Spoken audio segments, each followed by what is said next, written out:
Yeah, but they hold it immediately. Yeah, I don't like it.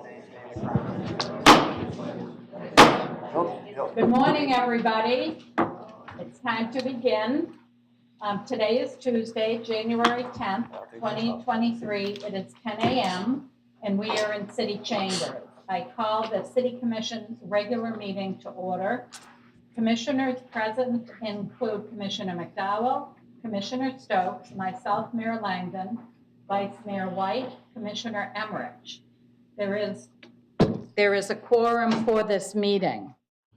Also present are City Manager Fletcher, Deputy City Attorney Golan, City Clerk Faust, Recording Secretary Powell. I see Police Captain King in the back, and I do not yet see Fire Chief. I suspect he is on his way. Commissioner Emmerich, would you lead us in the pledge, please?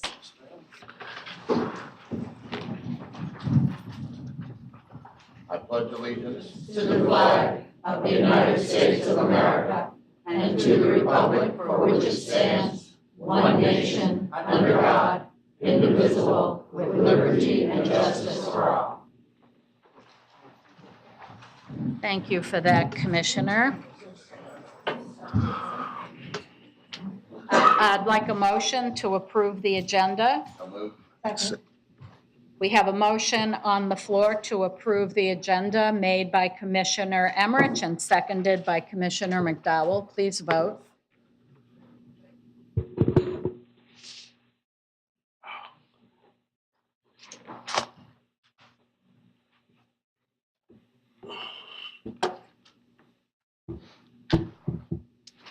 And that motion passes unanimously. City Clerk, do we have any online public comment? I don't have any in-house. Joan Morgan, I'm sorry. Come on up, madam. You have 3 minutes. Hi, Happy New Year, everybody. I haven't been here, so Happy New Year to you all. I have an idea, something for you to look into, okay? We got hit pretty bad with the hurricane with our seawall being destroyed, and frankly, it's not covered by anyone. We had flood insurance for 35 years from FEMA, zero on seawalls. Our homeowners, zero on seawalls, and this is a very expensive. The only quote we have so far is $66,500 plus dirt, so about $70,000. That hurts, okay? Anyway, Punta Gorda has the only unique system, and here's something that maybe you could look into. It's almost like an insurance in that it's not really through the city, but it is, and that is that people who have seawalls are paying about $500. I understand that's gone up a little bit a year, but for that, their seawalls are checked, and if anything happens, they are fixed, all right? And we need to do that. We're not the only one with a seawall. We have other people on our street that the seawall has been destroyed too. And when they are, there is absolutely no help. There is no help through FEMA. There's no help through any other organization. You know, there's help for every other part of this hurricane process, but there isn't for seawalls. And basically what's happening right now is the land behind my house is moving. All right, eventually it's going to take my foundation and maybe the foundations of the houses next to it. It'll take a long time, but there is that possibility and there is that fear. You know, if water came in my house, FEMA would pay. But if my foundation is eroded by, you know, my backyard going, no one does anything about that. So as I say, Punta Gorda might have a possibility if you could look into it. Maybe it's something we could adapt or kind of like make some kind of provisions for Northport, which would help not just, you know, a lot of people. There's a lot of people with seawalls. Okay, thank you very much. And good luck with all you're doing. Thank you for all you've done for the hurricane. It wasn't easy, we know that. And it still isn't easy, and you're not out of it yet, but thank you all. Bye-bye. You're welcome, ma'am. Moving on to the consent agenda. City Manager, has any item been pulled from the consent agenda? Yes, Madam Mayor, we have one item, 3C 22-3820.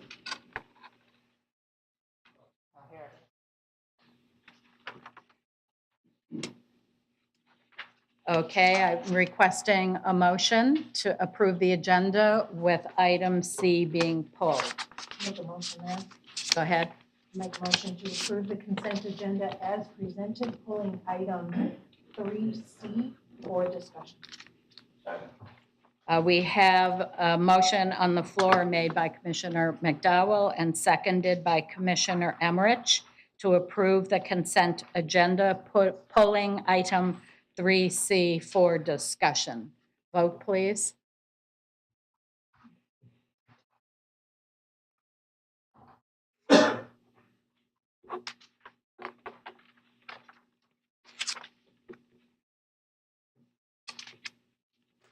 And that motion passes 5-0. City Manager, could you read the item that was pulled Sure. and who pulled it? Approve interlocal agreement for emergency interconnects and potable water service with Sarasota County, and it was pulled by Commissioner McDowell.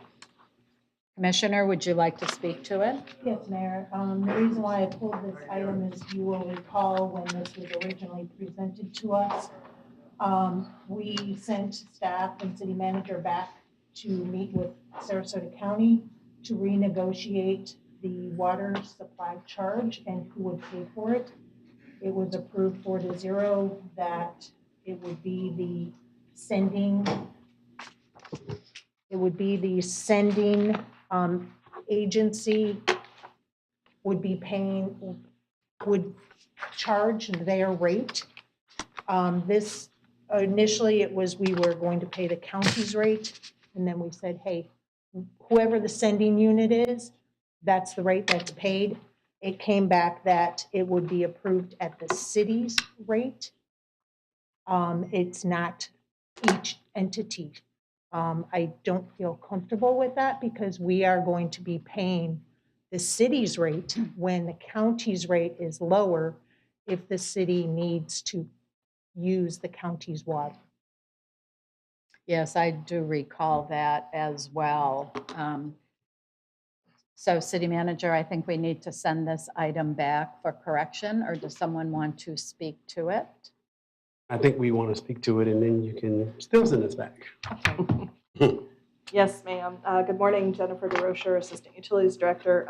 We did have several conversations with the county staff and their legal on this issue, and they were not willing to have two separate rates in the contract.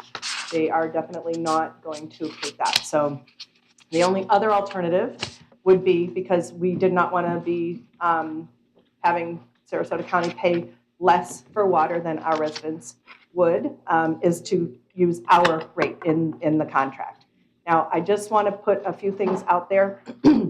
We currently have an agreement with the county right now. It's through the Peace River, and we do pay the same rate right now for the water that we would use in an emergency situation, either one of us. So we currently already have that situation in place. We also currently send water back and forth. It's supposed to be a wash.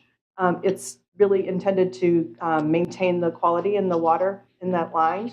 But what's going to happen with this grant that the county has received from the state is they're going to pay, they are taking care of paying for the entire new interconnect.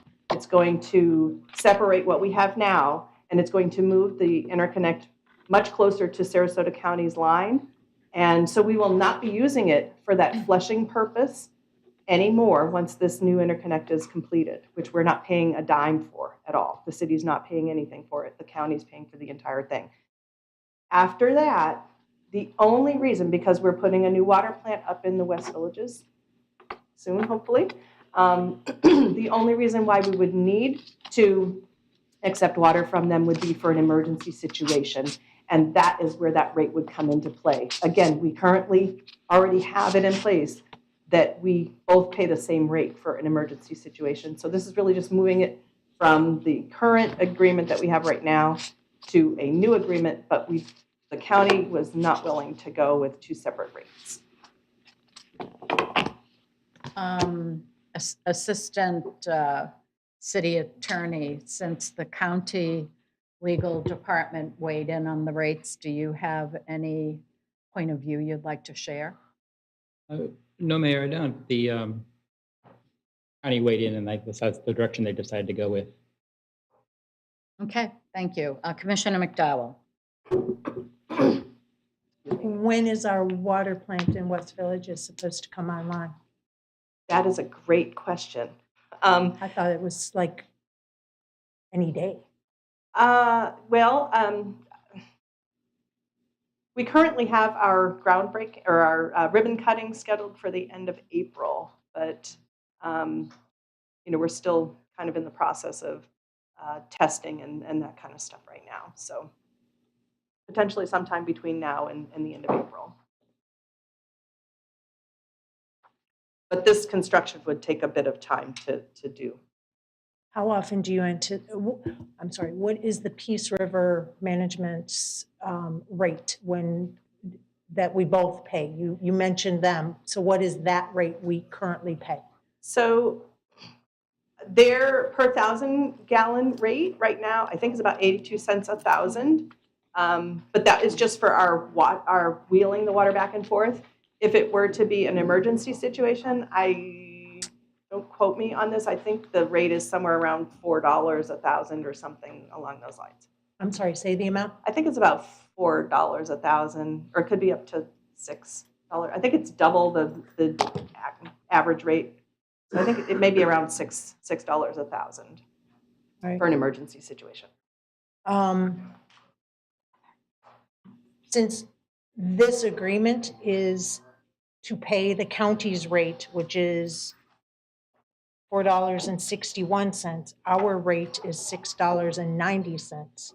Commissioner, can I pause you just for a moment? City clerk has asked us to speak up. They're having a hard time getting our voices on the recording. So if you could just They turn project it a up little bit. Can they turn it up a little bit over there? Okay. I've never had my voice be asked to be turned up a notch. Since the Peace River is a common denominator, we both use Peace River. Maybe we could just use Peace River's rate as a compromise, because we should not be paying our rate when we're using county's water when their rate is lower. They're basically making money off of us in an emergency situation, but we also didn't want to be paying their rates before. So I get what you're saying, and please don't quote me on the Peace River rate. I don't know the exact amount. It could be more than $6. I am not 100% sure. So it could be more than our rate, is what I'm getting at. And can we find out? And they revise. Yes, we can. Yeah. Mm-hmm. They revise their rates every year, so they have the ability to change those rates every single year. We can go back and look at this again. However, there is a bit of a time frame on this because of the grant that the county received. They only have so much time to be able to do this project. So that's why we figured that the city's rate would be amenable to us. It was definitely amenable to the county. And just to give you a frame of mind, we have only used water selling back and forth in an emergency situation twice in the last 20 years. So it's not like someone's, we're going to be taking water for months and months and months at a time in an emergency situation. This is for a very, very short period of time. It's an emergency, probably no longer than, 3 days or a week at the most. It's not like we're really making, a general business practice of taking or selling emergency water. It's something that is used in a very rare situation. So it's not normal. It's not a normal situation. Can I ask one follow-up question? Go ahead, Commissioner. Is the City of Northport's water plant, the one that's at Pan American? Close, Northport Boulevard. No, I always get those two mixed up. At Northport Boulevard, is that one interconnected with the Welland Park water plant? Yes, it will be. Mhm. Okay. Yeah, when the plant comes online, yes. And when the plant comes online, that interconnect between Northport's plant and Welland Park's plant will stay in place. Yes, ma'am. So we can always use Northport's plant, I'd say that Northport Boulevard's plant for emergency situations. Absolutely, yes. Okay. 100%. And we can also use the Peace River, and we can, yes, we have many options when it comes to emergency situations. Thank you. You're welcome.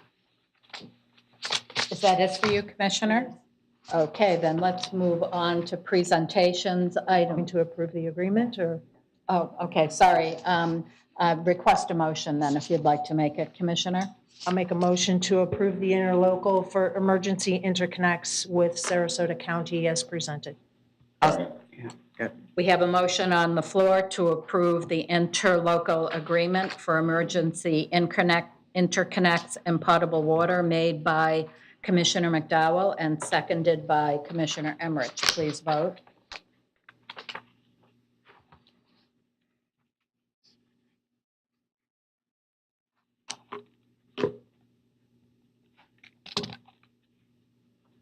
And that motion passes 5-0. Moving on to presentations, item A230059, a presentation of the Community Economic Development Advisory Board Annual Report. City Manager, this is your item. Thank you, Madam Mayor. We do have the presentation, and we do have our interim economic development manager, Ms. Vinnie Mascarenas, here to deliver. Thank you. Thank Good you. morning, Vinnie Mascarenas, Interim Economic Development Division Manager. As the Advisory Board Liaison for the Community Economic Development Advisory Board, CDAB, I would like to introduce Mr. Sean Burrows, CDAB member, to give the CDAB 2022 Annual Report.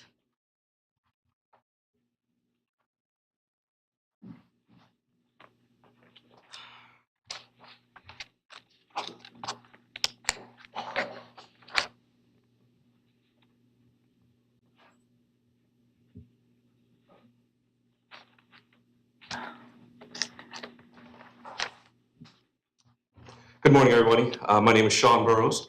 I'm a member of the Community Economic Development Advisory Board Committee, and I'm here to review the report.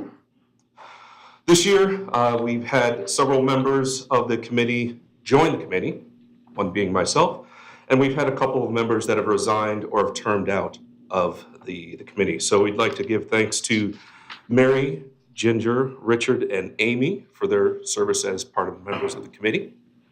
But then you also have, as current members of the committee, we have Nicholas, David, Thomas, Dwayne, Richard, George, myself, and John as well. So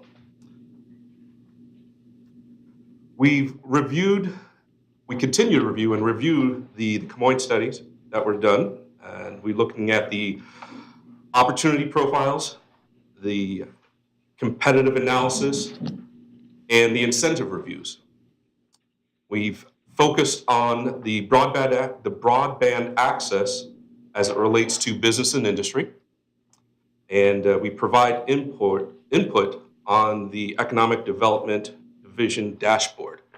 And having been able to see that personally, it was actually kind of an interesting way to really get people involved into seeing what's going on in the back office of that particular dashboard, seeing the information that's being available to us, and now we have it all in one spot where we can actually do that. We've made recommendations to the City Commission regarding the commercial impact fees rates prior to the adoption of the impact fee study. We've drafted a memorandum to the City Commission regarding affordable housing in Northport. We made recommendations to the City Commission regarding the CDAB structure and terms, which I'll touch base on that in just a moment. Providing recommendations on the draft impact fee deferral and impact fee mitigation programs. And we completed an annual Sunshine Law training with Assistant Attorney Golan. Now, the part that I wanted to review quickly on was the recommendations for the structure and the terms of individuals that participate in the committee. It allows us to be able to see things from a start and an end. Whereas if the old ways, we only see half of it, so we don't actually get to see the benefit of the work that we're doing. So being able to extend those terms is a wonderful thing for the committee members. And that's it. We're good. Great, thank you, sir. Does anyone have any questions? I'm not seeing any. City Clerk, do we have any online public comment for this item? We do not. And I don't see any in-house. Thank you very much for your, Just wanted to tell, go ahead. I just wanted to thank you very much for coming and giving the presentation for this year. I know it was short and sweet, but I wanted to say thank you, and thank you to your entire advisory board for all you do.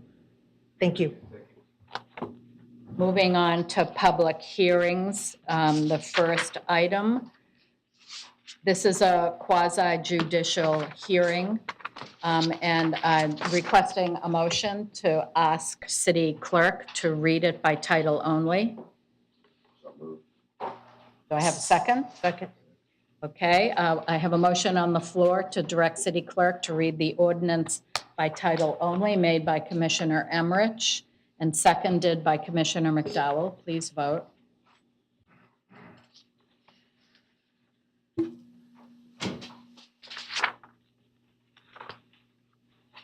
And that motion passes 5-0. Go ahead, City Clerk, and swear in those willing to make testimony. Ordinance number 2023-06, an ordinance of the City of Northport, Florida, amending the Unified Land Development Code, Section 55-19, regarding Heron Creek Activity Center Number 2, amending the pattern book for the development of Town Center, providing for findings, providing for conflicts, providing for severability, providing for codification, and providing an effective date. Can everyone wishing to provide testimony please stand and raise your right hand? Do you swear or affirm that the testimony you are about to provide is true and accurate to the best of your knowledge, so help you God? Thank you. Thank you, City Clerk. I'm calling for any ex parte communications on this item. Commissioner McDowell? Yes, Mayor. Yes, Mayor. On January 3rd, I had a one-on-one meeting with the developer or representative, Mr. York and Mr. Siebert, and we discussed this DMA. Commissioner Stokes? Yes, I have the same disclosure. Early January, first week, I also met with the same parties and discussed this subject. I also had that same conversation with those same individuals. I also had a follow-up conversation with Jeffrey Boone on the same topic and discussed the project minimally with staff during my one-on-one. Vice Mayor? Yes, I had a meeting also with Mr. York and Mr. Siebert regarding this project. Thank you. Commissioner Emmerich? Yes, I had the same meeting with the parties. Okay, thank you. City Clerk, are there any aggrieved parties on this? Okay, thank you. We're ready for presentations on this topic.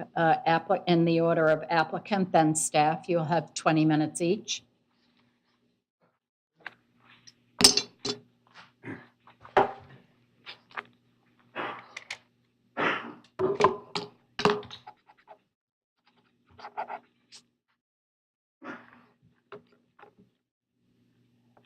Mayor? Do we have any aggrieved parties on this? I asked already, and there aren't any. Sorry, I didn't hear that.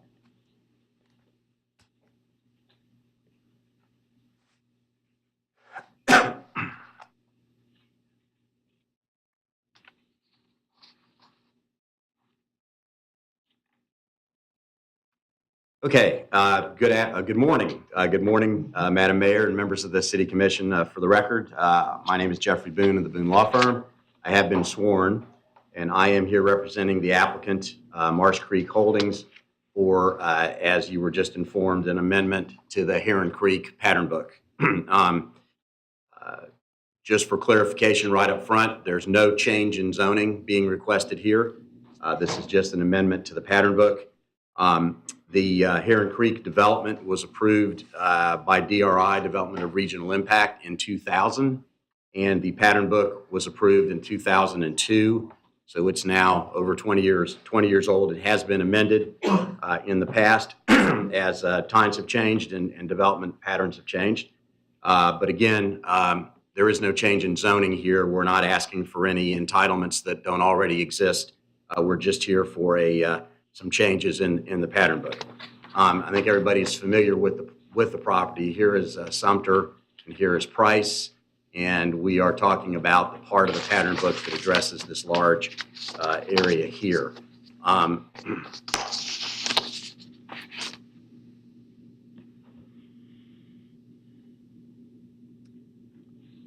before I start describing this in more detail, let me first say that the staff report provides about 14 or so amendments, which we're proposing. These amendments are either clarifications, enhancements, or amendments, or a combination of all three to some of the standards in the pattern book. These address setbacks, buffers, sidewalks, signage, parking, building placement, design, and architecture, and things of that nature. We don't have a development plan in front of you all today, so we really can't show you, in a drawing how these different enhancements and clarifications would work. But again, there are a number of them, and your staff supports them all. As far as the actual pattern book plan, which is what I have in front of you here, again, the changes are a few. First of all, Main Street has been rerouted in the existing pattern book plan. The alignment of Main Street from this area south is conceptual. So this represents an actual routing of Main Street. It will now proceed southward and then hook back in, if you will, to White Ibis Drive at a roundabout. The Front Street or Front Place will be continued now, again, actual from Price Boulevard all the way down to Sumter. These access points are the access points that are currently shown on the plan, so there's no change there. But Front Place now will extend all the way down through the property. This probably the most important change, at least from our view, is that this area in the gold color is presently for, and we're not proposing any changes to this, it's presently designated for residential use and or general commercial use type 2.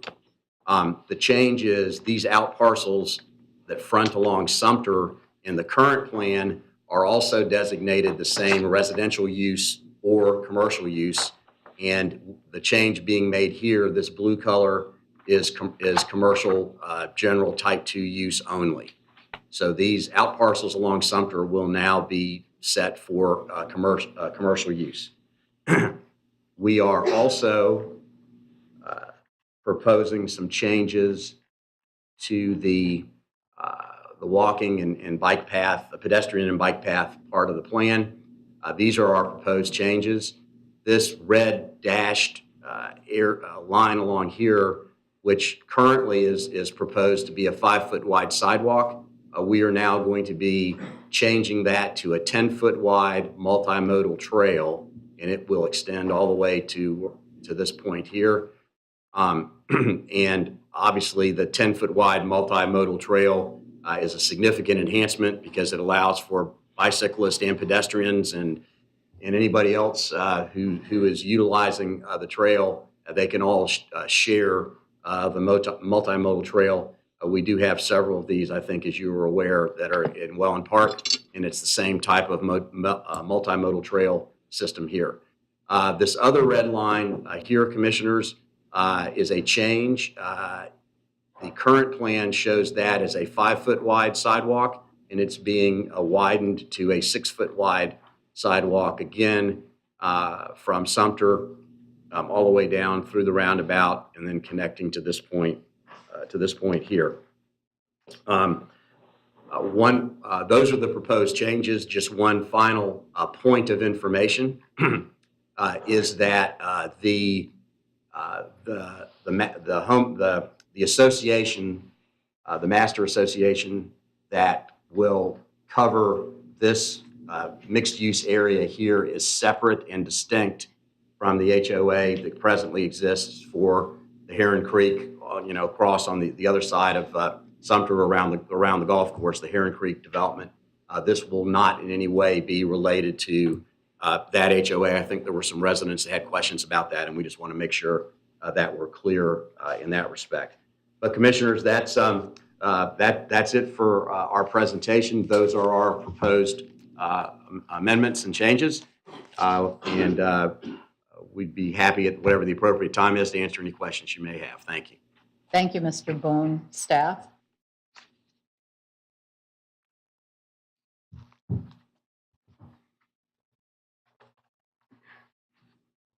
Good morning. For the record, Noah Fossick, Planning and Zoning Division. I have been sworn. Ordinance number 2023-06 is an amendment to the pattern book for the development of Town Center, also known as the Heron Creek Pattern Book. The Heron Creek Pattern Book regulates development on properties with a future land use designation of Activity Center that are within Activity Center number 2, which accounts for approximately 180 acres. The applicant is requesting 15 amendments to the Heron Creek Pattern Book, which are shown on pages 2 and 3 of the staff report. The amendments primarily pertain to the southeast quadrant, the area south of Price Boulevard and east of Sumter Boulevard, and specific language about Main Street, setbacks, and build-to lines, buffer requirements, the width of sidewalks and paths, signage, parking, architectural designs for commercial structures, and the assigned use categories has been refined through a series of meetings between the applicant and staff. Each amendment can be found in the staff report pages 3 through 10, or in the ordinance provided within the backup material. Likewise, staff's analysis of each amendment can be found on pages 3 through 10 of the staff report. The amendments adequately preserve the walkability and the Main Street feel of the area. In compliance with ULDC requirements, a notice of public hearings was published in a newspaper of general circulation on December 21st, 2022, and mailers were also provided to all property owners within a quarter mile of the project. The Planning and Zoning Advisory Board heard this item at their January 5th meeting and voted unanimously to recommend approval. Staff recommends that the City Commission continue ordinance number 2023-06 to a second reading. Thank you. Thank you. Applicant, do you have any rebuttal?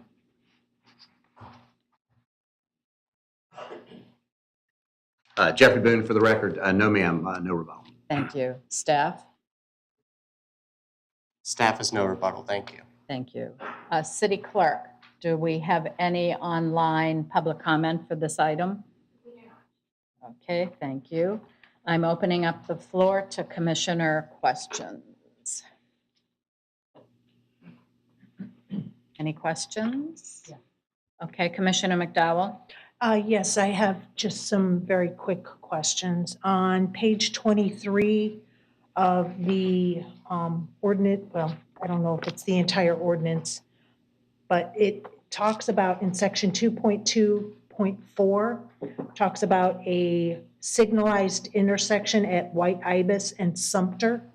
I was hoping someone could tell me when that will become signalized.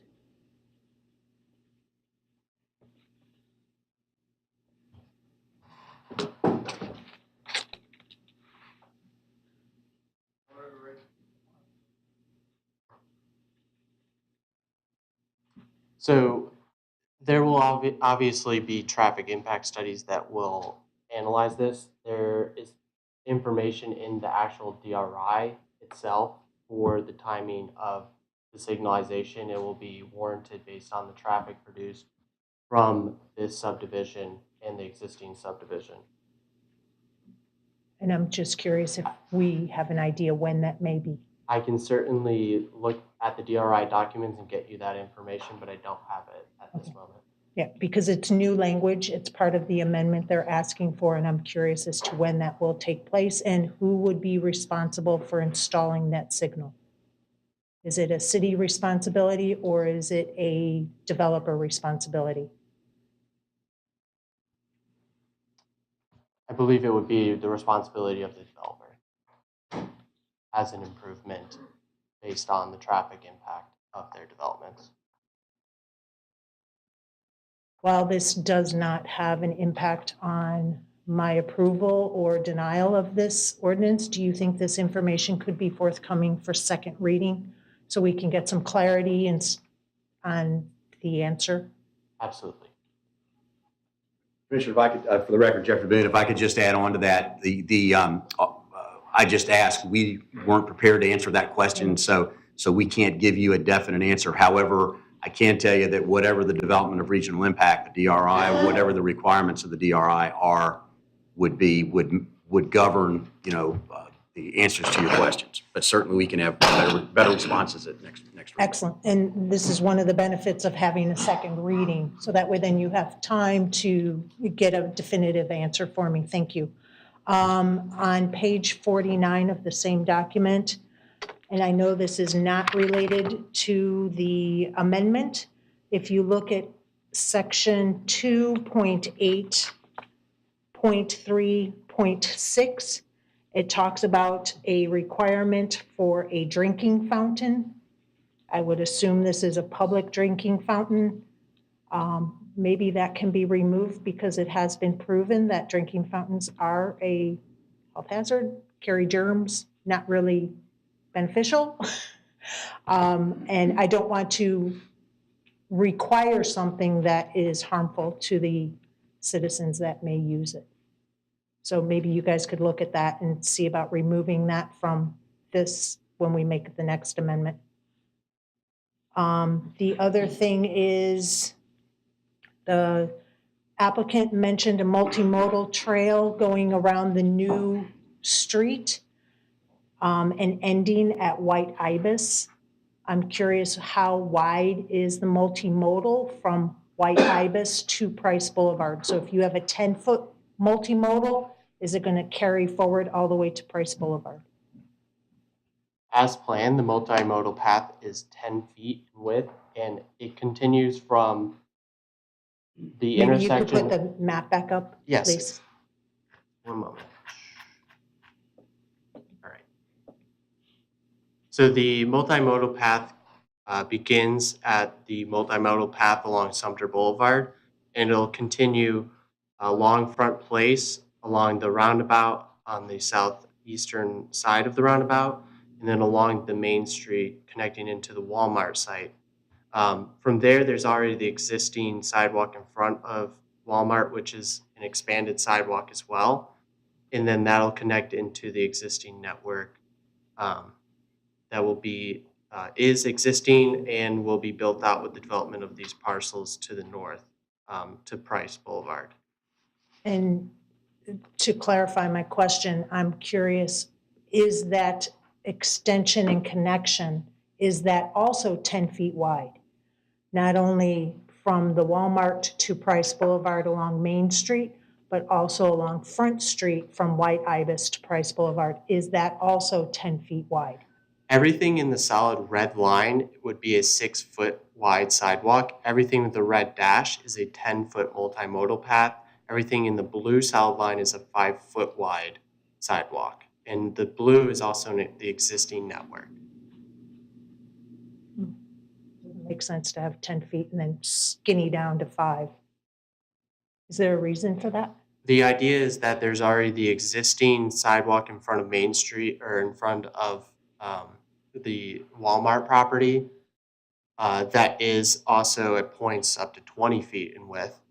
And the existing network is hard to retrofit so it's less feasible to be able to place a new multimodal path in that location. So in the new areas, we are able to accomplish a 10-foot multimodal path that connects into the existing network. Thank you for that answer. Look forward to getting the other answers. And just so you know, there's also a little typo on page 31. Section 2.3.10, it's more of a grammar. You have or. You can just kind of clean that up a little bit. Okay, Vice Mayor White, go ahead. Yes, kind of piggybacking off of Commissioner McDowell's concern about the water fountain. Maybe that would be more appropriate to have a water bottle filler, and that's something maybe to consider. You know, that's what they have along trails, that you fill your water bottles. They're not really drinking fountains like for someone to take a drink from. They're just to fill your water bottles up, and that way, you know, people can reuse their water bottles. So maybe that could be considered. I had a question about the amendment number 7. If you can elaborate on that, but that's concerning the buffer that's required along the Blue Ridge. If you could bring up that little map again too, that'd be great. So you can see what we're talking about. But that property abuts the Blue Ridge waterway, and if I'm understanding the difference between what is required in the amendment, do we currently require a 40-foot buffer along waterways? Currently in the ULDC, a 40-foot buffer is required where the PCD district abuts another district, specifically those areas with residential uses or drainage areas. So yes, currently along that Blue Ridge waterway, there is a required 40-foot buffer. This is clarifying for the purposes of this development that they would still provide that 40-foot wide buffer, but it's just making the language a bit more specific. Oh, okay. And what would actually be along that property? Can you just clarify that? Would there be a 10-foot a wall there? It's actually a type C landscape buffer, which is canopy trees 40 feet on center. So every 40 feet, there's a canopy tree and then a row of hedges between the trees. And that would be provided throughout that 40-foot buffer. The type C buffer itself has to be 10 feet in width. And also they would have to provide other amenities, typically something along the lines of like a picnic table or some kind of way of activating the space. So would there be an actual cement wall or no? A wall would not be required. Okay, no. and then that one tree per 40 feet and the shrubs, that's our standard, isn't that our Correct, standard? yes. Yeah. Okay. And then the other amendment concerning buffering was Amendment 5, and is that just clarifying the minimum buffer requirements? I just didn't understand the difference between what was already in the code and what the amendment was addressing. The amendment is, yes, it is making it so the setbacks match the buffer requirement in that area. Okay. And I think that's it for me, so thank you. You're welcome.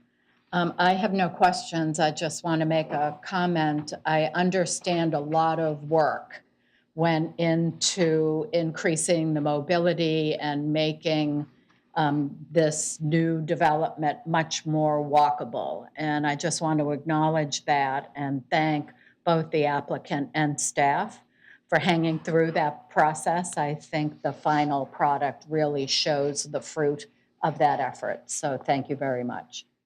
Is there anything else from my fellow commissioners? I'm not seeing anything. So I'm closing this public hearing. Oh, sorry. Any closing arguments? Staff, you're up first. I would just like to say that we will get the information that Commissioner McDowell would like for the second reading, and thank you for your time. You're welcome. Applicant?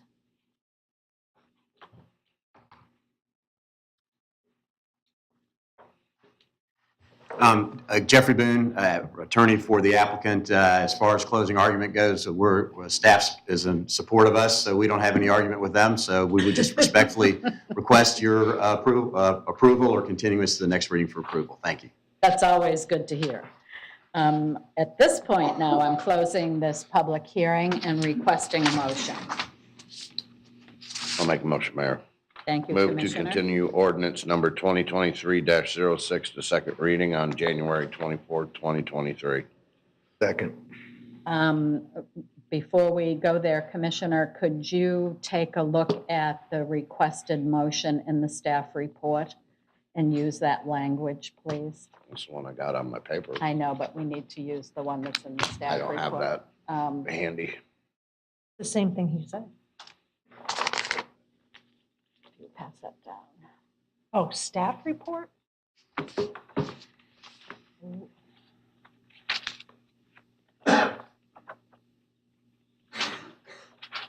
Based on substantial. Isn't quasi. This one is just being continued to second reading. so- Okay, thank you, my error.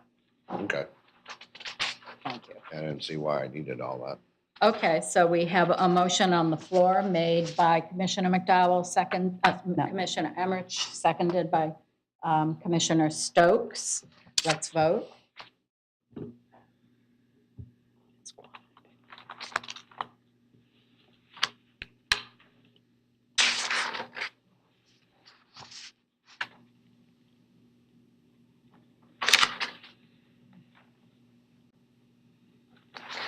And that motion passes 5-0. Moving on to resolution number 2023-R-07. City Clerk, could you read this by title only? Resolution number 2023-R-07, a resolution of the City of Northport, Florida, authorizing the City Commission to participate in a joint meeting with the Sarasota County Commission to discuss and plan matters of mutual interest, incorporating recitals, providing for severability, and providing an effective date. Thank you for that. I'm opening the floor up to commission questions.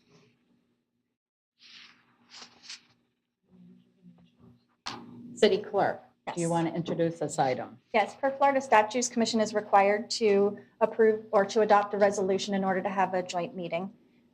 There is a joint meeting next week with Sarasota County that we need to get approved. Okay, thank you for that. Now I'm opening it up to commission questions. I am not seeing any. Okay, I'm going to close this public hearing and request a motion. Mayor, there was no public comment either. Oh, thank you. And I don't see any in-house either, so I'm closing this public hearing and requesting a motion. I'll make a motion. I move to adopt resolution number 2023-R-07 as presented. Second.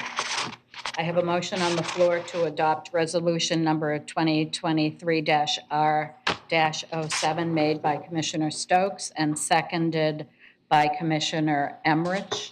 Please vote.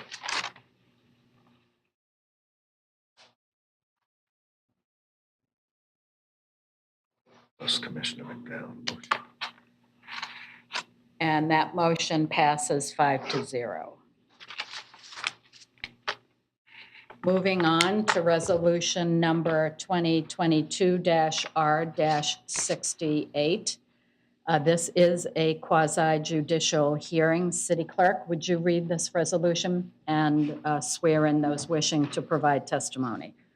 Resolution number 2022-R-68, a resolution of the City Commission of the City of Northport, Florida, granting a special exception to allow a multifamily residential use located generally at the southeast corner of South Sumter Boulevard and Pocatello Avenue, north of McKibben Drive, in the Office Professional Institutional OPI zoning district pursuant to the City of Northport Unified Land Development Code sections 53-92 and 53-259, providing for conflicts, providing for severability, and providing an effective date.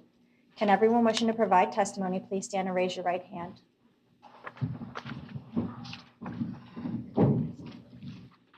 You swear or affirm that the testimony you are about to provide is true and accurate to the best of your knowledge, so help you God. Thank you.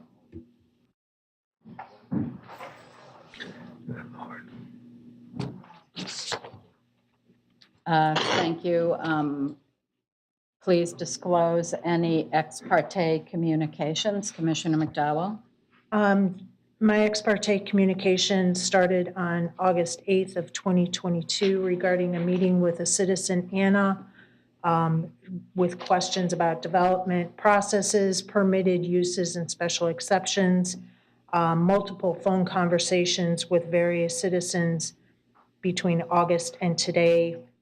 I also had a phone conversation with a citizen regarding the commission meeting and agenda for today. Various emails received, responded to, and also forwarded to the city clerk, which were captured as part of my ex parte communication. You, Commissioner Stokes? Well, I don't have the dates. I have had numerous conversations with some members of the community regarding this, as well as the applicant over the past, I'd say, 3 to 6 months, both before and after I became commissioner. More of a general nature, nothing that I feel would interfere with my ability to decide in a fair and impartial way. Thank you. I also had a telephone conversation with a resident concerning what happened at the public hearing and discussing this matter. Vice Mayor? Yes, I've had residents call me, and we had conversations about this, which is actually how it was brought to my attention. Thank you. Commissioner Emmerich? All I've had is various emails. Thank you. City Clerk, do we have any aggrieved parties for Yes, we this do. item? We have James Murphy and Gary Thalman.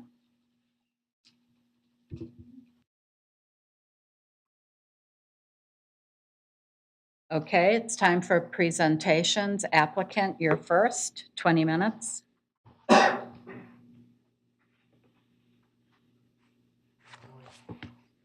Give me 1 minute to get my...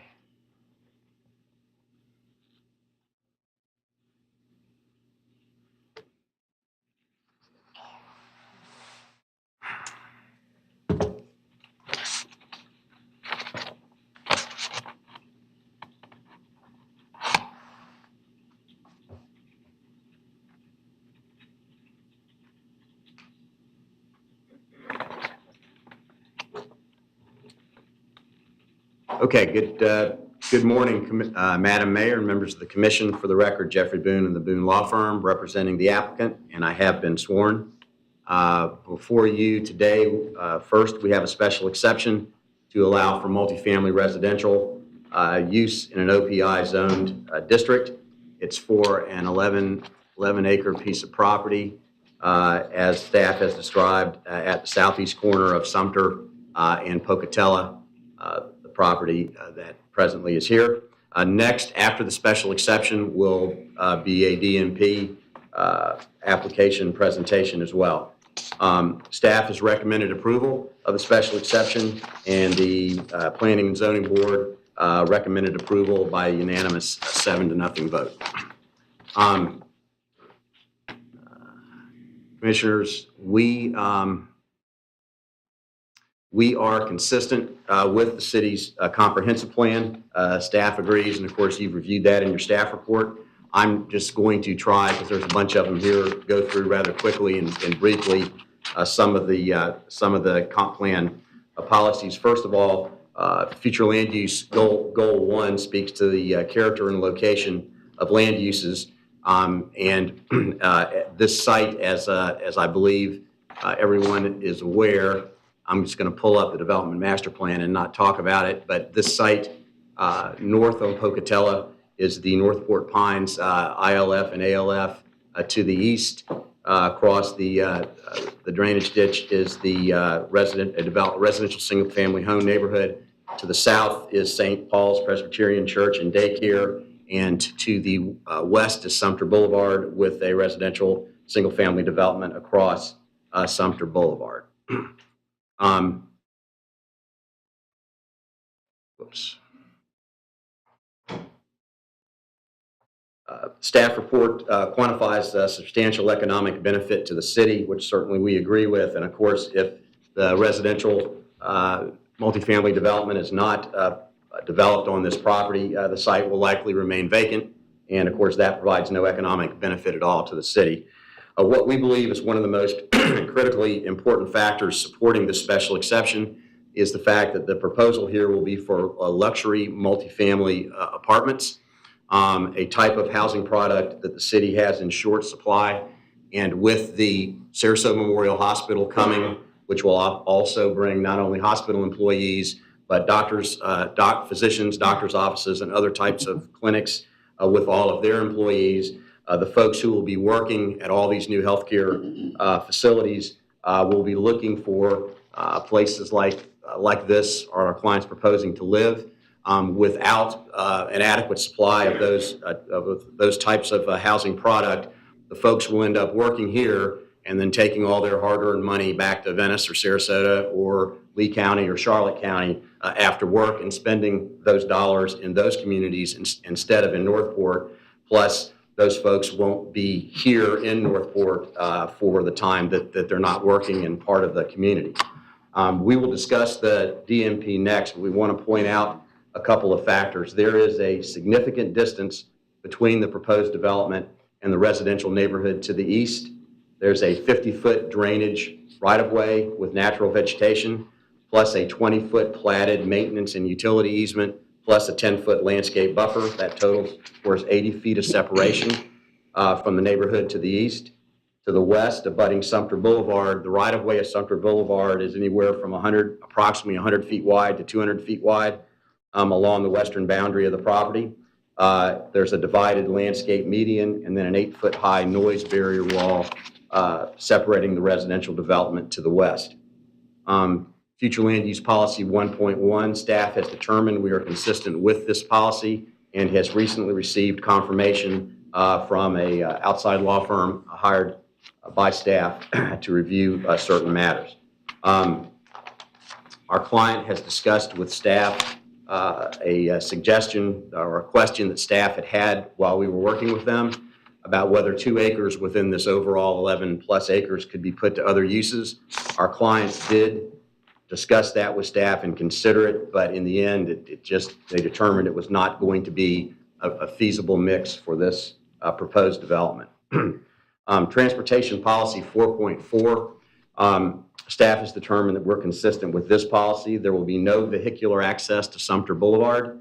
There will be two means of access for this property. You'll see this on the DMP. On the north side, the access is to Pocatello. On the south side, it's to McKibben. We did submit a traffic analysis, and staff had no objections or issues with the staff analysis. We have housing policies 1.7, 1.9, and 6.1. Staff has recommended, or staff has determined that we are consistent with these policies, and they speak to a variety of housing types, which I mentioned earlier. Also, as I mentioned earlier, we did submit a transportation analysis, and your staff has analyzed a trip generation comparison and comparing the trips that the proposed special exception development would generate with the trips that would be generated on the same site for office uses for the property. And a development on this property as an OPI, large office building or buildings, plural, would generate 10 times the amount of daily traffic that the proposal we have before you would. And I'm going to say that again so you don't think I misspoke. Large office development on this property, whether it's one large building or several buildings, would generate 10 times the amount of daily traffic that our proposal would. And again, that's your staff has done that analysis. It came from the traffic study that we presented. Economic development policies 5.1 through 5.3 to 5.5. These policies are aimed at supporting the quality of life for the workforce, and with Sarasota Memorial Hospital coming, and as I mentioned before, all of the other workforce that will come along with the hospital, this type of housing will directly meet a need that will be generated, and staff has determined that we have met these policies. The next thing I have, Commissioners, and I apologize, I know I'm moving fast, but we got a lot of ground to cover here. The next thing I'd like to address are the required findings for a special exception, starting with 3A. And again, your staff has confirmed that we've met all of these policies. For 3A, which is the comp plan, I've just gone through that. B is density and intensity, and the 15 dwelling unit per acre designation for this property, the comp plan designation, that is what the proposed special exception meets that standard. Criteria C speaks to health, safety, and welfare, and we believe that this proposed development will actually be positive for those factors. D is the intensity of the proposed use being harmonious with the character of other uses in the neighborhood. And of course, this is generally a residential area on all sides except for the church to the south. And the DMP, which you'll see next, really speaks more to this. But we do have landscape buffering, the distances that I mentioned earlier. The site will be a mixture of one-story garages, two-story carriage houses. These will be adjacent to the neighborhood to the east. Mostly three-story buildings, and then one four-story building. And the one four-story building is the closest building to Sumter Boulevard. This development pattern provides a nice transition from the uses in the area to other uses. And again, staff confirms compliance with this criteria. Criteria E is the height and orientation of the structures. I've already explained the separation distance in all directions, as well as the building heights and the layouts. I do want to say this: the zoning for this property allows up to 70-foot tall buildings. The tallest building we're proposing, and it's only one, is 65-foot tall. But the current zoning, without any kind of a special exception, would allow for buildings up to 70 feet tall, six-story buildings could be built across this entire property. And again, we're proposing only one four-story building. Criteria F speaks to the parcel being adequate, and we believe it. We've clearly shown that it is, and again, staff agrees. G is the screening and buffering. I've already discussed the buffers and the significant setbacks. You'll see in the DMP the specifics of that. H and I, H is refuse areas. We will, staff doesn't have any concerns with the location for the refuse areas. We will have to meet the sign code as far as I use, and we're not asking for any waivers from the sign code. Lighting, we will have to meet the city code requirements for lighting, and that's of course at the site plan stage. Ingress and egress, I've discussed that previously, and we note that staff has determined, and this is a quote from the staff report, in nearly all cases, the allowed land use generates more traffic than the proposed land use. L speaks to access. As far as external access, I've already described that. Your fire department and police have no issues as far as the internal access to the property. M is to traffic flow and safety. We've already discussed the traffic flow. N and O speak to water and wastewater, and staff has confirmed that both are available to the site. P speaks to intensifying flooding of neighborhood uses. We'll address that specifically in the DMP, but staff has raised no issues with respect to this issue. Again, the details of that will come in the DMP, and staff actually confirms compliance with this. So commissioners, in sum, and again, I apologize for moving so fast, but I wanted to get through all this. In sum, your staff recommends approval of the special exception. The Planning and Zoning Advisory Board recommended approval by a unanimous 7-0 vote. We do have petitions signed by our area residents and businesses that I'll put into the record in support of the proposed special exception, and we would respectfully request your approval. Thank you. Thank you, applicant. You can leave that documentation with the city clerk. Next up, staff, 20 minutes for your presentation.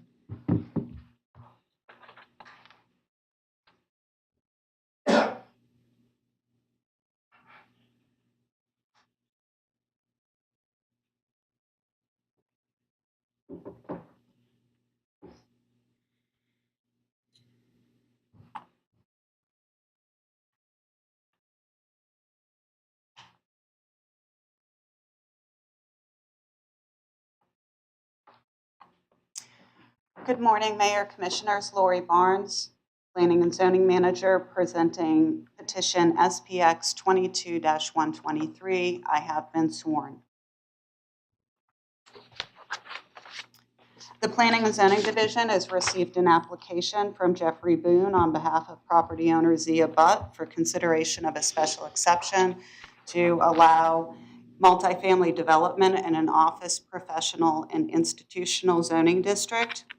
The site subject to the request is a vacant parcel comprising approximately 11.7 acres at the southeast corner of South Sumter Boulevard and Pocatello Avenue. The future land use designation on the property is professional office, and again, the zoning is OPI.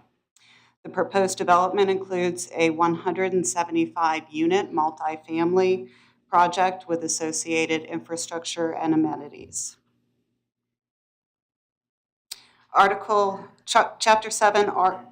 Chapter 53, Article 7 regulates OPI zoning district. Section 53-90 does not include residential as a permitted use in OPI, yet Section 53-91 does not prohibit the use. Section 5392 specifies that any use not specifically permitted nor prohibited may file for a special exception pursuant to Chapter 53, Article 22. The use must contribute to the intent of the zoning district as stated in the comprehensive plan and the ULDC. The special exception application was reviewed by the site development review team. All departments responded with either meets requirements with conditions, which conditions are applicable at the site development review stage as outlined in your staff report.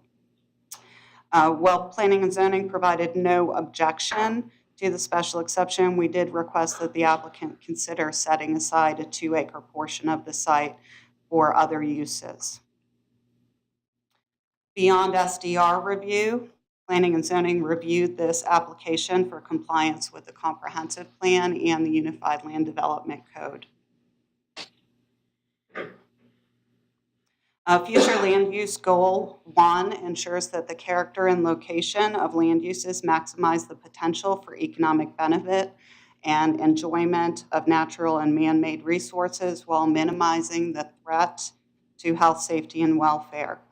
The character of the area surrounding this site is predominantly residential with supporting non-residential uses, including a church and daycare situated to the south and a proposed assisted living facility approved on Greenwood Avenue. The fiscal impact analysis finds that within the first 5 years, Northport could realize a net fiscal benefit of over $1 million from the proposed project.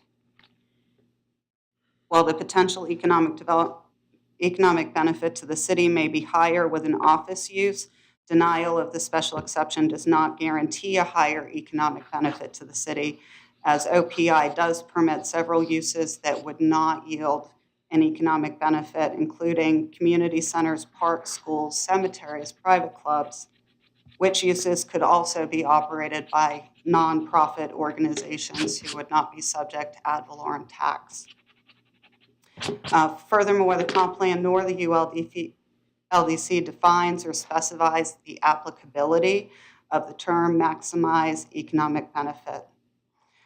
Regarding enjoyment of natural resources, the presented plan does provide for an 80-foot separation between the proposed project and the existing single-family neighborhoods to the east, where a 10-foot type C buffer will also be provided. To the west, Sumter Boulevard provides a 65-foot separation to the existing neighborhoods where an existing 8-foot noise barrier and existing and proposed landscape buffers will minimize the impact of any nuisances. In consideration of all the factors for Goal 1, the proposed multifamily land uses balance the various elements incorporated into this goal and provides benefits to the city and the citizens without compromising the health, safety, and welfare of the public.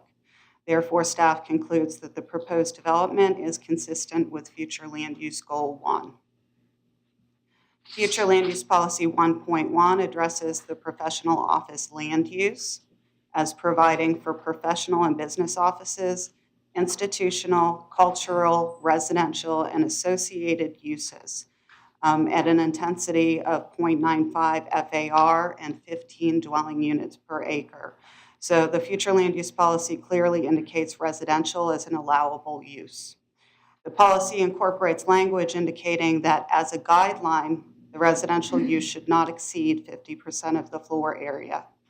This policy does allow high-density residential in OPI.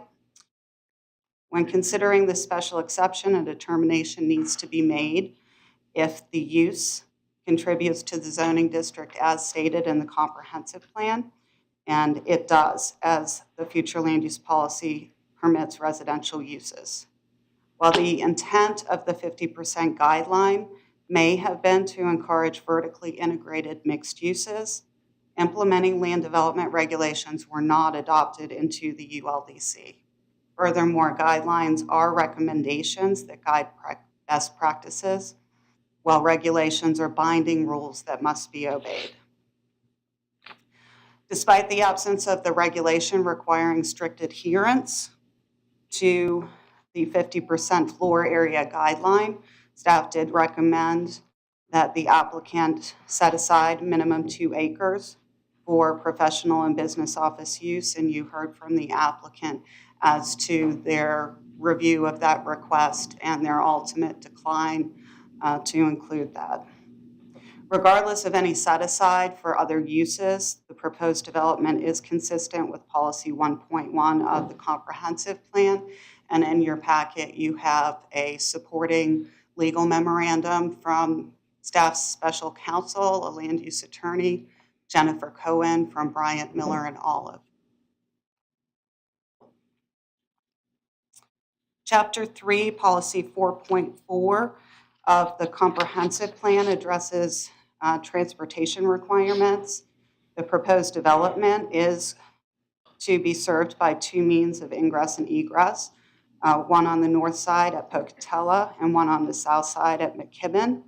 There will be no vehicular access to Sumter Boulevard, no impact on the existing multimodal trail, therefore minimizing any additional connections onto the arterial road, Sumter Boulevard. A turn lane analysis prepared by the applicant's engineer found that the southbound left turn lane is adequate to accommodate background traffic, and no turn lane improvement is anticipated to be necessary for this project. Public Works Engineering did review the traffic impact statement and raised no objections.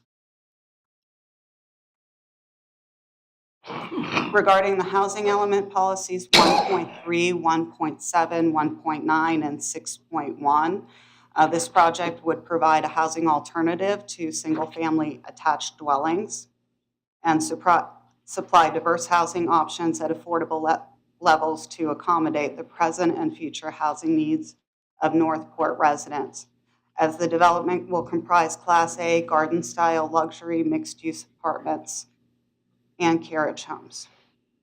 This site is served by a SCAT bus stop. Commercial development is located within a half a mile, as well as parks and schools in close proximity. Our Public Works Engineering Department prepared a trip generation comparison as to multifamily versus office uses. Multifamily has a significantly lower traffic impact than an office use, which is permitted by right, resulting in a less adverse impact. Staff does find the proposed development consistent with the housing element.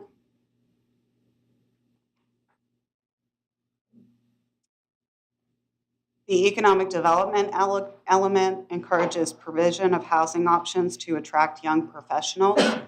The proposed project will support the expected additional workforce with the new Sarasota Memorial Hospital project, and will expand housing options for the existing workforce, especially for persons who don't want home ownership and prefer simplified lifestyles.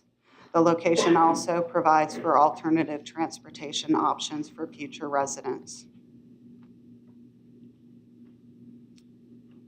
The Unified Land Development Code, Section 53-59, provides that the Planning and Zoning Advisory Board and the City Commission shall determine that the request meets the required findings. The staff report reviews each of the required findings and provides a detailed response to those specific requirements. So I will touch on a few, but I will not go into great detail as those details have been provided. Consistency with the comprehensive plan. Staff does find that the request is consistent with the comprehensive plan and the intent of the zoning district. In the ULDC, office professional institutional intent discusses that the zoning intent is to provide for professional business offices, institutional, cultural, and allied uses, and as per the comprehensive plan provisions allowing residential, this would be determined an allied use. Regarding the project not being detrimental to the health, safety, and welfare of the public or the prosperity of the neighborhood, the proposed development plan, which will be presented as a separate item, does provide for compatibility by providing a large separation and the required landscape buffers per the ULDC. And the project does show, per the analysis prepared by our economic development planner, an economic benefit to the city. The height and orientation of the proposed structures are compatible and consistent with the Unified Land Development Code. The applicant has prepared the site plan to include the structures that are 1 and 2 story closest to the residential to the east and transitions up to a higher building height as you move towards Sumter Boulevard. The building height of the tallest building is still less than the maximum permitted in this zoning district. The parcel is adequately shaped to accommodate the proposed use. Through the SDR review, our solid waste has reviewed the refuse areas and have not indicated any negative impacts. Signage and exterior lighting, the applicant has stated will be in compliance with the ULDC. They are not requesting modifications. And Public Works and Fire have both reviewed ingress and egress and have determined that those ingress and egress are adequate. The traffic impact statement outlines that the traffic for this project is de minimis. City Utilities has provided a willingness to serve letter, and the use should not cause or intensify flooding. As a point of information that will be described in more detail at the DMP stage, the city's regulations require stormwater design to a 25-year event. The applicant has voluntarily agreed to design the site to meet the 100-year storm requirements. This hearing was noticed per section 53-258 of the Unified Land Development Code. The city's legal department has reviewed the resolution as to form and correctness. Staff does find that this special exception request is consistent with the comprehensive plan and the ULDC. Staff, as well as the Planning and Zoning Advisory Board, recommend approval to the City Commission. Thank you. Thank you, staff. Next up, aggrieved parties. Mr. Murphy, you are first. You have 20 minutes, sir.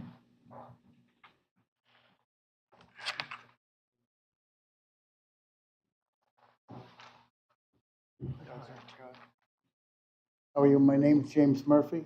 I've been a homeowner here for roughly 12 years.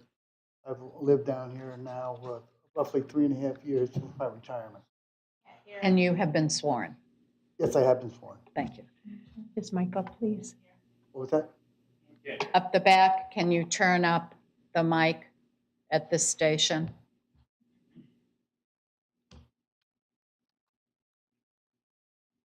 Go ahead, sir. I think they've done that. This proposed luxury apartment complex should be sited into one of the new activity centers and not in its proposed building site. This entire area is composed of single-family unit homes. There is a site nearby where 500 single-family home units are to be built. How much more do we need to endure? If anything, Northport needs to do more in the way of infrastructure building for its expansion goals. Could the existing infrastructure carry the loads of new proposed developments? Would it strain our water supply or wastewater treatments? Presently, some developments under construction or proposed development sites are scaling back due to their projects, due to the economic climate, the mortgage rates, and the housing market itself. After Hurricane Ian and its impact to this area, will there be a need for greater development in this area? It appears that all future proposed developments should be looked at again after the historic flooding and the changing of the floodplains, especially in this area and in this development.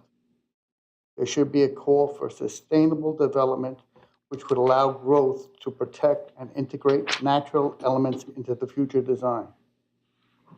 By comparison to existing areas, this proposed apartment site was never deemed for this type of development, but to be an area for OPI, office, professional, or institutional, single-story offices, rehab centers, as the adjacent property that occupies it.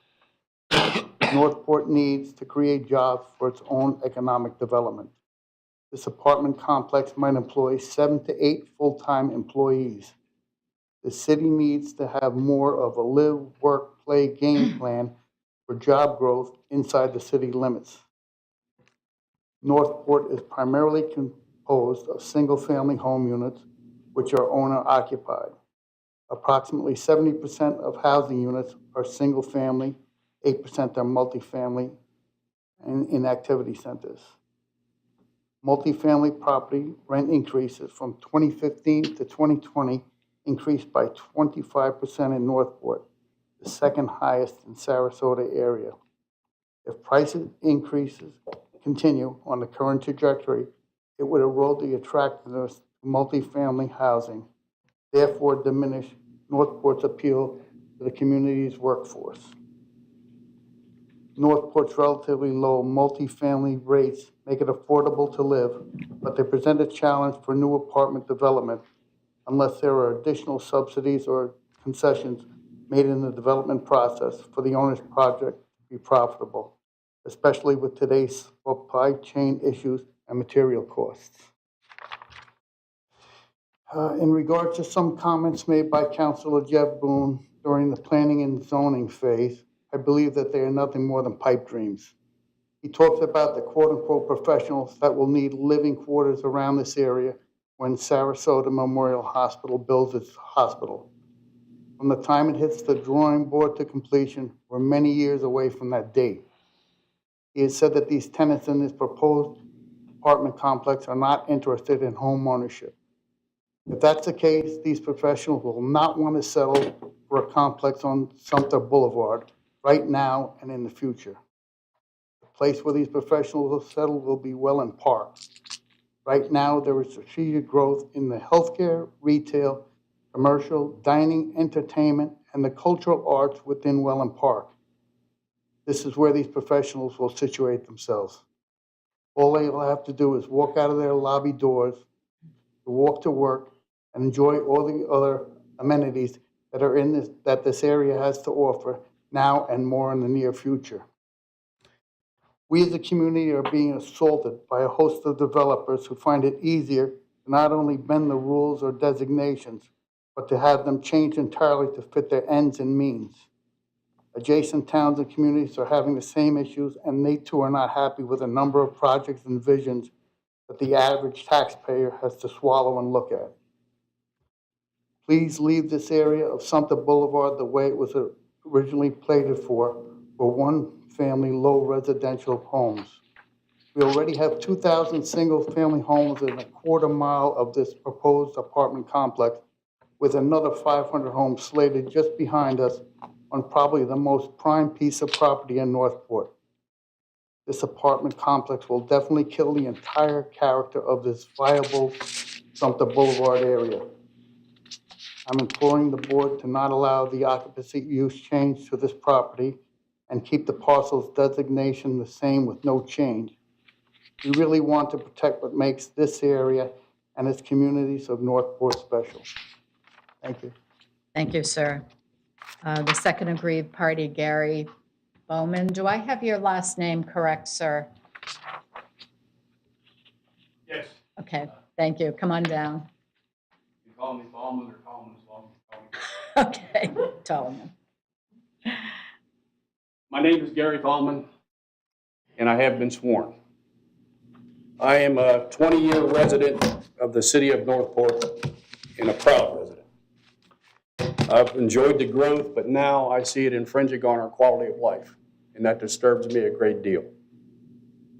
I am also the president of Sumter Green Homeowners Association, which is directly west of where this apartment complex is proposed.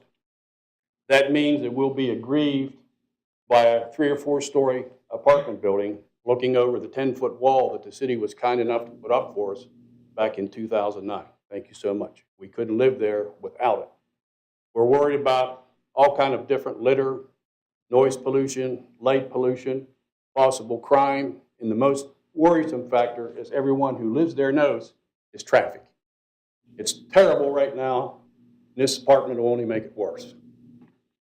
As I said, I am the president of Sumter Green. It's a beautiful community of 38 well-kept homes. And behind us is the new development that Mr. Murphy spoke about, which is the old Sable Trace Golf Course, which is called now Central Park. I am also, for full disclosure, the secretary and treasurer of the Sable Trace Alliance. This alliance is formed of the 8 homeowner associations around the old Sable Trace Golf Course, and we're currently negotiating with developer Mark Gehringer to minimize the impacts of the new development in 550 homes on the existing homes that surround the golf course. Involved with me in the alliance are President Jim Glass, who many of you know. Vice President is Jim Blucher, who's a former commissioner and former mayor of Northport, and a wonderful gentleman. And I just recently assumed the duties of former Commissioner Fred Tower, who we all know chokes me up, just passed away. So now I'm both treasurer and secretary and proud to do that. Anyway, when this new development, Central Park, materializes in 3 to 4 years, it's going to start very soon. We had a meeting on it Friday. It's going to dramatically change the area. And I'm talking about area being a 1 square mile area that goes down Greenway Avenue, across Northport Boulevard, up Appomattox, and then back to Greenway. That's where we all live. It's already crowded now. It's so crowded now, I can tell you that we have 772 single-family units right now in that corridor. That's composed of 424 at Sable Trace, Northport Country Club Estates has 90, Sumter Green has 38, Fairway Villas has 152, and Cocoa Plum has 68. When this is done at Central Park, that's going to add 550 units to that, which will increase the density in that area of single-family housing to 1,332. Do a simple math and you come up that that's a 72% increase in the density of this area by just one development of 550 homes. If you throw the apartment in there, assuming it was permitted, you're talking about doubling the density in that area that's already crowded. And if I didn't live there, I could probably believe some of the statistics that Mrs. Barnes and Attorney Boone just gave. That all sounds great, but we all live there, and not only me, but a bunch of other speakers are going to get up here and tell you today that this is going to infringe on our quality of life, and it's not in character for the community as it exists at this time. It's too much, and we see this all the time in the paper, in editors' letters to the editor, in editorials from the paper. How much is enough? How much development can we take in one area? It goes from Sarasota to Punta Gorda to Port Charlotte, everywhere. People are questioning how much is enough because the quality of life of existing residents like me that have been here for 20 years are starting to get annoyed. Okay. This property, in my opinion, needs to stay OPI, office, professional, and institutional. We need more medical, more dental, more assisted living, not more multifamily apartments. We need light commercial and OPI. In our case, we talk about it all the time. We would like to see a medical facility there. The new people moving to Northport, when you see the neighborhood app, they say, well, who can recommend a doctor? I can't find a doctor. My neighbor here just spent months trying to find a doctor. Where can we find a dentist?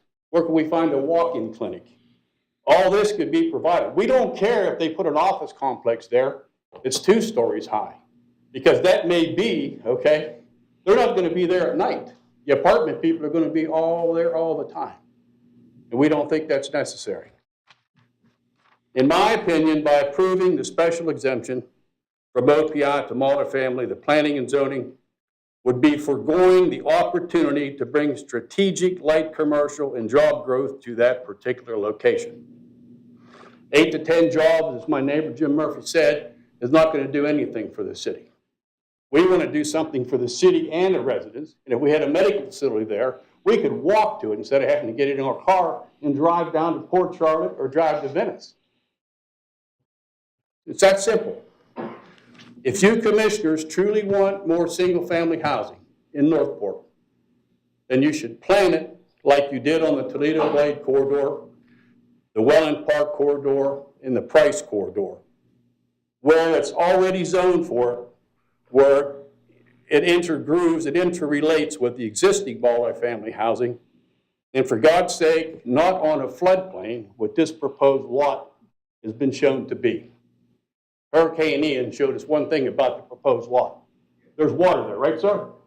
A lot of water, not just a little bit of water. A lot of it, okay? We contend that, you know, it would change the character of the neighborhood. It would stick out like a sore thumb, and it's not permitted there until the zone change was given. So you commissioners today have an awesome job. You have the ability today to correct the planning and zoning's recommendation and to stop this and put a better future land use to this property. And we say OPI would be better. Maybe not in financial terms, it would be better for the city and better also for the citizens like me. The comprehensive plan, I got to get my glasses on, I'm starting to cry. The comprehensive plan specifically states in Chapter 11, Economic Development Element, page 8 to 10, the city should ensure, when you look in the dictionary under ensure, it says to make certain. The city should ensure that multifamily complexes, including those in the affordable range, integrate in enhanced neighborhoods. A 3 or 4 story apartment in a 1-story family home community does not integrate at all. And nothing would probably be enhanced except the developer's pocketbook and the rage of the existing neighborhood community. In the comprehensive plan also, in Chapter 1, Item 2, under neighborhoods, page 1-4, it states, for existing neighborhoods, like all of us, character needs should be defined so that necessary improvements are built and policies are developed to support the neighborhood character.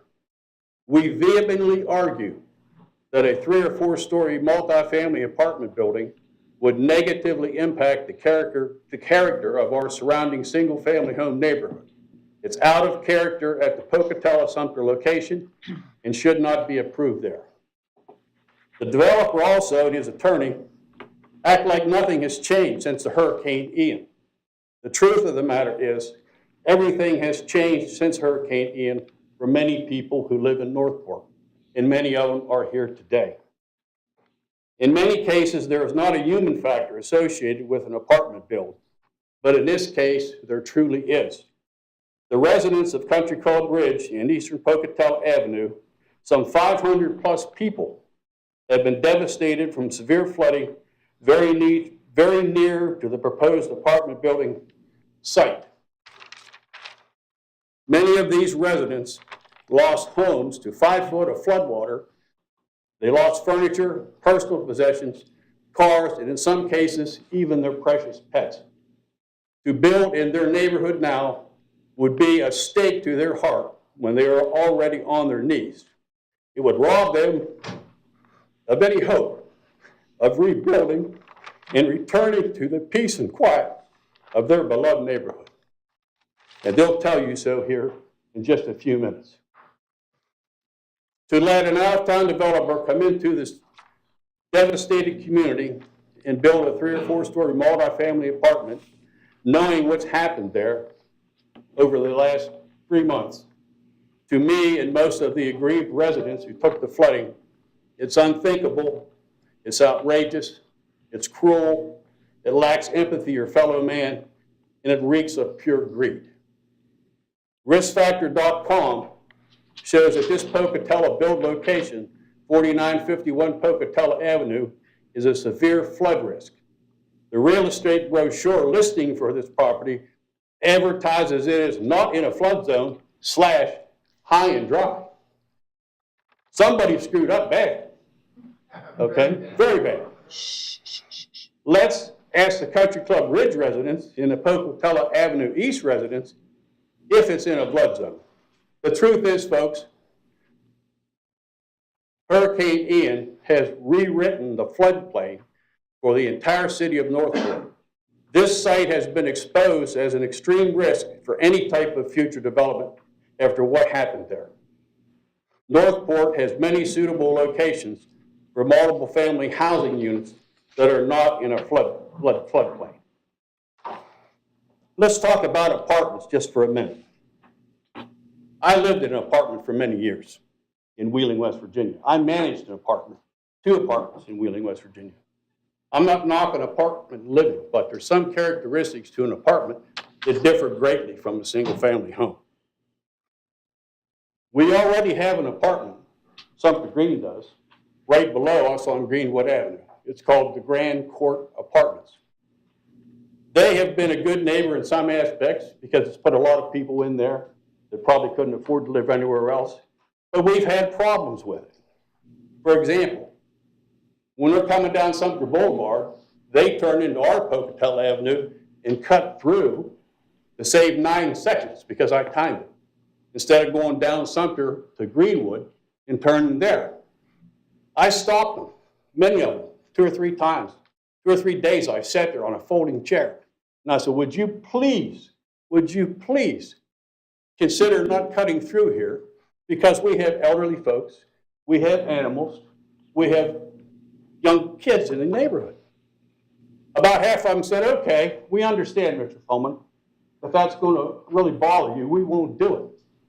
The other half said, well, here's a finger for you, okay? And threw their cigarette butt out as they proceeded on. That's not being a good neighbor. We've had that. We've had shopping carts abandoned. The sidewalks are full of debris and litter. Animals running wild sometimes, so we don't walk by there too much anymore, because I got bit twice. And they're sitting down there smoking pot in the little gazebo next to the sidewalk. So I don't know what to say, okay? We really don't want another apartment, and sometimes the problems that an apartment brings. The comprehensive plan says under housing element, page 8 and 9, item D, it's discussing multi-family housing, high-density housing. It says these properties can deteriorate quickly without proper management and maintenance. The city should ensure and require new multiple family residential communities to meet standards of quality and design, which would maintain the city's valuable rental housing stock for future needs of the Northport citizens. In other words, it's saying, be careful, because it's going to take a lot of monitoring to make sure this thing works the way that it's supposed to work. Since we've already had experience with one, we know what that is. 2 fast facts generally known about apartments that you can look up very quickly. you're 7 times more likely to have a police call to an apartment as to a single-family home. And 85% of residents in an apartment building don't know one another. That's an interesting statistic. In other words, they're perfect strangers. Anytime you have a lot of people in one place, you have the opportunity for problems.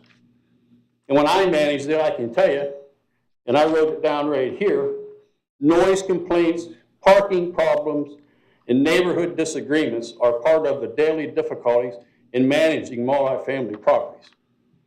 Amen to that. So, one other point that I wanted to make. When Mrs. Barnes was talking about the floodplain and how it's only required to be a 25-year floodplain, but the developer has agreed to make it a 100-year floodplain. Well, you know what? It says Hurricane Ian rainfall was 1 in a 1,000-year event to the hardest, or hardest hit part of Florida. Guess what? That's us. We got hit harder than anybody. So why not build it to a 1 in a 1,000-year floodplain? I can't answer that question. You want to see the brochure about the property? I have it here. If you want to see us in a flood zone, I also have that here.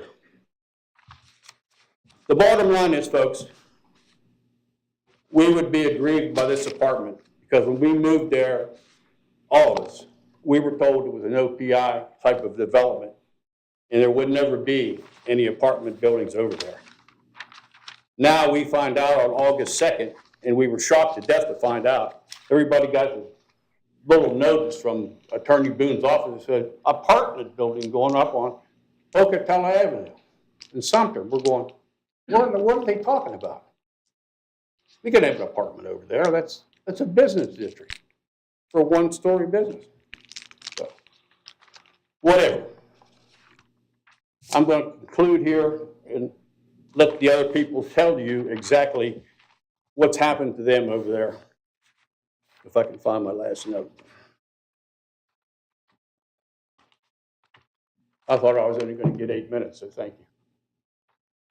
In summary, there's 2,600 surrounding single-family neighbors counting on you, the commissioners, to protect our peace and quiet and our quality of life by denying this multi-family apartment building proposed on Pocatello. It's incompatible with our single-family home neighborhood and would detract from the character and beauty of our residential settings. Many of us are long-term residents, loyal taxpayers, and we truly love the city of Northport. You were elected by these good people to serve their interest. Please do that today and vote no, as the people have made it clear that opposition to this project is both universal and adamant. Thank you all for the opportunity to address you this morning. What about the vacancy? Sir, there'd be no speaking from the audience, please. Mr. Tallman, thank you for your words. Thank you, Madam Mayor. We'll proceed on to rebuttal. Applicant, do you have any rebuttal? You'll have 5 minutes.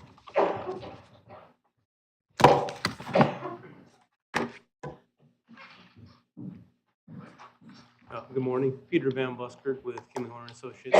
You'll have to speak up, sir. Okay, try to lean into the microphone a little bit more. Thank you. Again, Peter Van Buskirk with Kimley Horn Associates. I have been sworn. I'd like to address the stormwater issue since it was discussed quite a bit. You know, it was said that they would prefer an OPI development, office professional development. Typically, an office professional development is going to have no more than 35% open space, green space. Our proposal is 53% open space, and typically apartments are going to have more open space for the residents there. So I want to point that out. So when you're looking at developing a stormwater system, you know, we'll have less impervious to develop that runoff. As been stated by staff, we have agreed to design to a 100-year level storm instead of the 25 years. So what we'll be doing is we'll be retaining stormwater on our site, releasing it at a controlled rate up to that 100-year storm. So we're going above and beyond the criteria that's currently in the code today, both in the city code as well as state code, where we deal with the Southwest Florida Water Management District. So I just wanted to point that out. Thank you. Thank you, sir. And Madam Clerk, could I have the time displayed, please, so I know where we are for my 5 minutes? According to my calculation, I don't see the timer, but my hand count is 4 minutes left. What do you have, City Clerk? Well, I had the 5 minute was counting down and I deleted it because I thought that was it. So, but I'll add the, what did you say? The Four minutes, according to my That's fine. Thank you, notes. ma'am. Thanks. Again, for the record, Jeffrey Boone, and just responding to what the agreed parties have to say. Obviously, we won't have a chance to respond to any other public input, but at this point, at least, it's clear from the statistics that you were given, 70% of the housing stock in Northport is single family, only 8% is multifamily. Clearly, there's a need for more multifamily.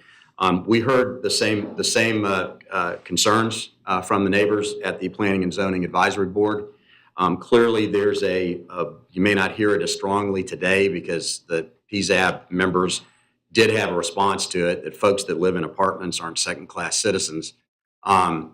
I will say, though, that the difference between the mentioned apartment development in the neighborhood, which is a subsidized housing development, and the luxury apartments that our clients are proposing to build, can be a different type of operation. For example, I believe they actually have a concierge where they pick up your trash for you at this apartment development.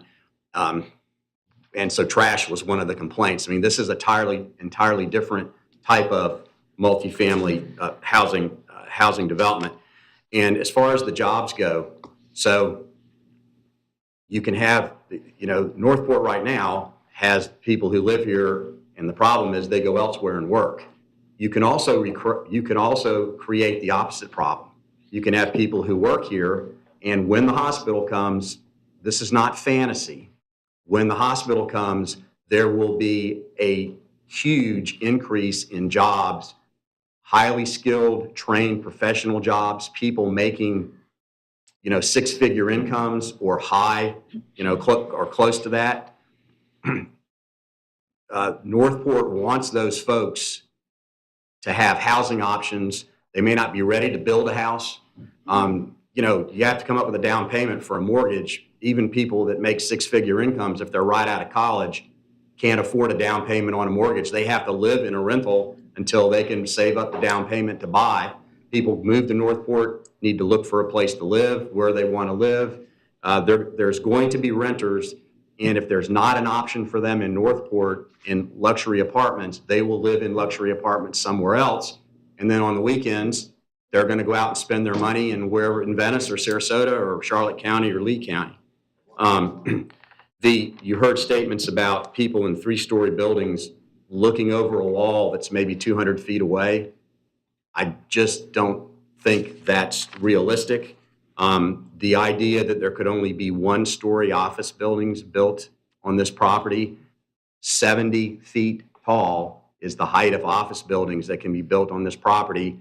And I don't even know if you're in a six-story, you could see over an 8 or 10 foot wall 200 feet away. But certainly, if you're in a six-story building where you can look over the neighborhoods to the east, that could be an issue. And again, we are not proposing any development at the maximum range. Mr. Van Buskirk has addressed the hurricane and addressed flooding.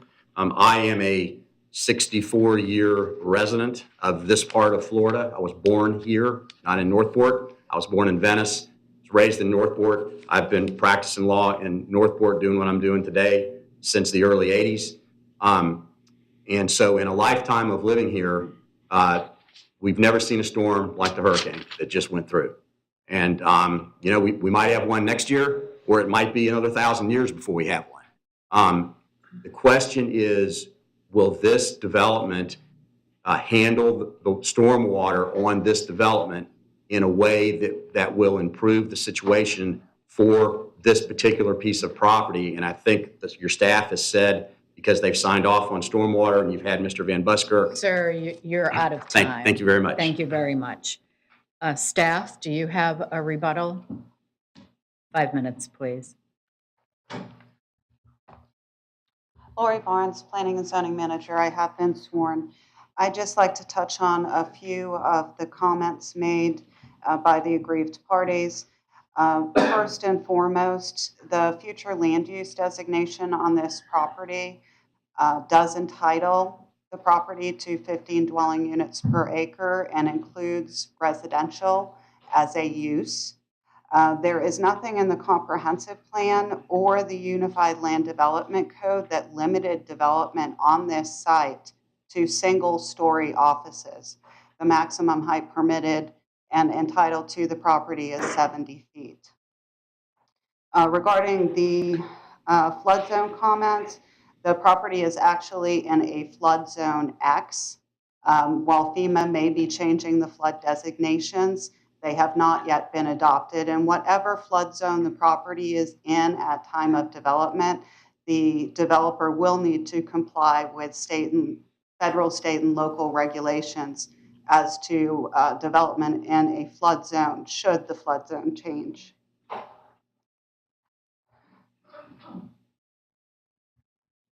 Regarding the change in the character of the neighborhood, Sumter Boulevard is an arterial roadway, hence the construction of the 8-foot noise barrier. A single-family residential development on this property is not consistent with the existing conditions on an arterial road. The options available to the property owner are office, professional, or residential, consistent with the comprehensive plan. The residential nature of this project and the separation from the existing neighborhoods does provide that transitional compatibility.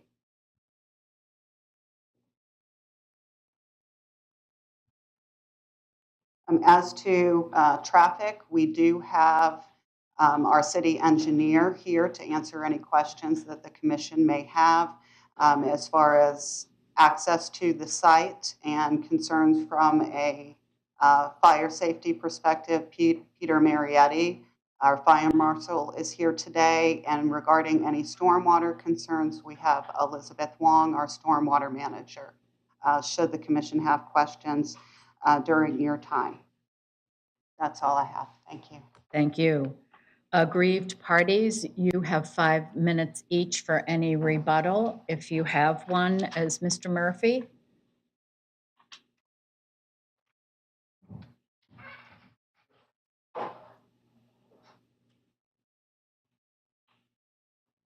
Again, state your name, and you've been sworn, and you have 5 minutes for rebuttal. My name's James Murphy. I've been sworn. I would just like to say that, you know, this area that we're talking about where they're trying to get this designation changed, it's a very, very nice area. We want to keep it like that. And it's a viable area. We just don't want to see it destroyed by having this thing there. We've already having to deal with the new Central Park thing there. I mean, just how much more can we endure? It's crazy. That's it. Thank you, sir. Thank you. Mr. Thalman? Thank you, Mayor. You have 5 minutes. Thank you so much. When we talk about traffic, that's probably the biggest issue for most all of us. And when you want to exit to Sumter, I go out to Publix almost every morning out at the Heron Creek Plaza. So I don't go out Pocatello anymore, which is the closest route, because I have to make a left turn. Now, if it's between 7 and 8 o'clock sometimes, it's almost impossible because everybody's going to work at the same time. There's 2 crosses right now on Sumter Boulevard from people who weren't fortunate and didn't make it. And I can tell you from a reality point of view, when you double the density in this area, the traffic's going to be horrendous. It's already bad. It's going to be horrendous. And we can't support that. For the last 7 years, I'll be quite frank with you, I go down to Greenwood, down at the bottom to Northport Boulevard, all the way around, and then up Appomattox, so that I can go to the street light. If I have my friends or my grandson with me, I wouldn't even attempt to go out on Pocatello Avenue. It's sheerly difficult. And you can sit there and wait 2, 3, 4 minutes trying to watch the traffic clear, and just as soon as you see an opening to get out, you look the other way and they're coming from Appomattox or they're coming from 41 at 50 miles an hour, and you're stuck on the island out there. And that's like a no man's land, as we all know. It's really tough. We can't sustain all this in that one less than 1 mile square area. It's not sustainable.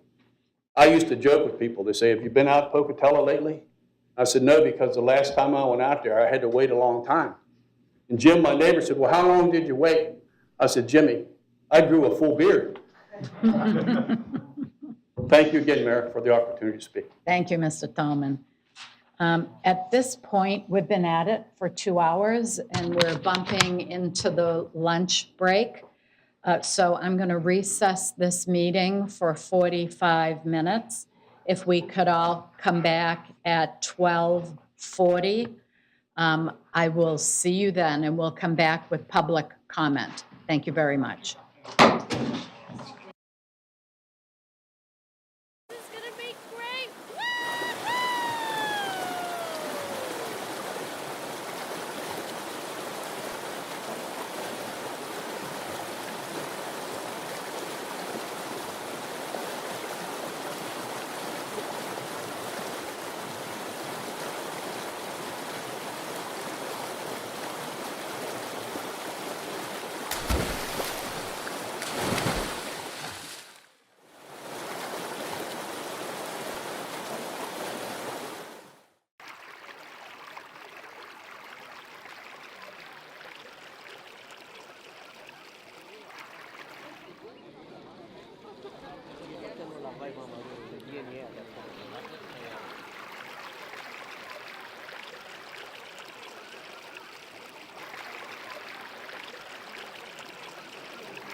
This is George, your city arborist for the city of Northport. Today, we're going to discuss the tree permit. I get a lot of calls about the tree permit. A lot of people are confused on how to fill it out. So I'm just going to do a quick overview of the tree permit. People ask me, why do we need a tree permit? We are 21 years in a row tree city. We try to maintain our tree canopy. We have a 35% canopy requirement that is in the ULDC code. Tree permit is $18.75. If you're caught cutting down a tree and do not obtain a permit, you will be fined $250. The tree permit is good for a year. At the top left-hand corner of the permit, it says inspections. There's a phone number. Please call that number. It's an automated system that will set up a final inspection for the inspector to come out and close out the permit. Please have the permit posted somewhere when the tree work is being done and at the final inspection. If the paperwork is not where the inspector can find it, they will fail the inspection. You can drop off your permit at City Hall. While it must be dropped off, you cannot email it in. There's a drop box for small permits or the drive-through window.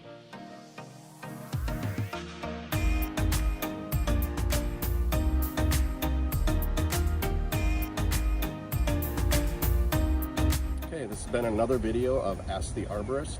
If you have any questions, please visit the city website at cityofnorthport.com.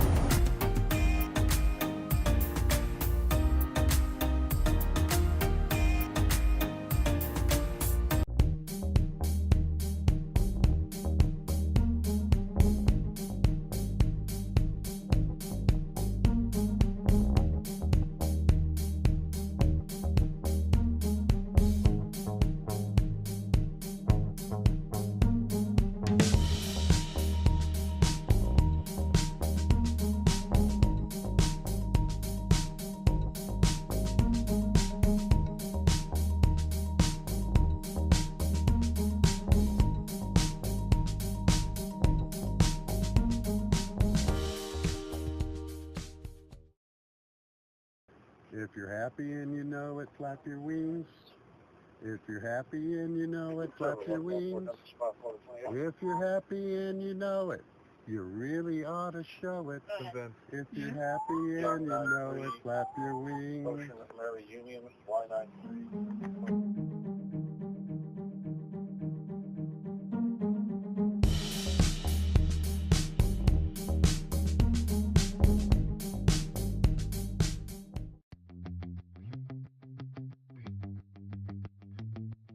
When you're following behind large trucks, you want to make sure that you're following at a safe distance.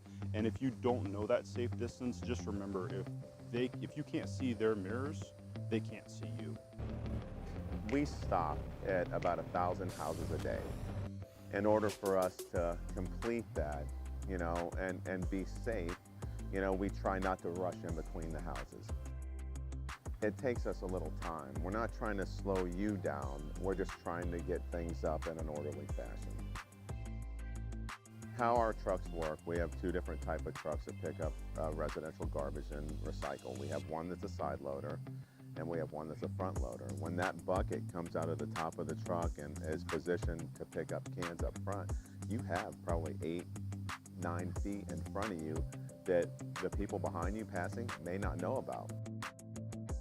On a large truck, construction vehicles, etc., there's a lot of flashing lights. So just make sure their brake lights, you're paying attention to their brake lights and their blinkers so you know what they're intending to do.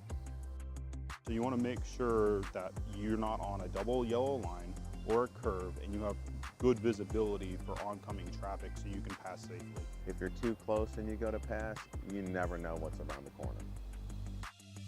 When coming up to an intersection behind a large vehicle, realize that you can't pass within 100 foot of an intersection. Go through that intersection safely, following at a safe distance, and then once your lines allow you to pass, do so safely when there's not oncoming traffic. Safety first. Don't risk your life to get somewhere sooner. All right? You're gonna hurt yourself or somebody else. Let's just keep it safe.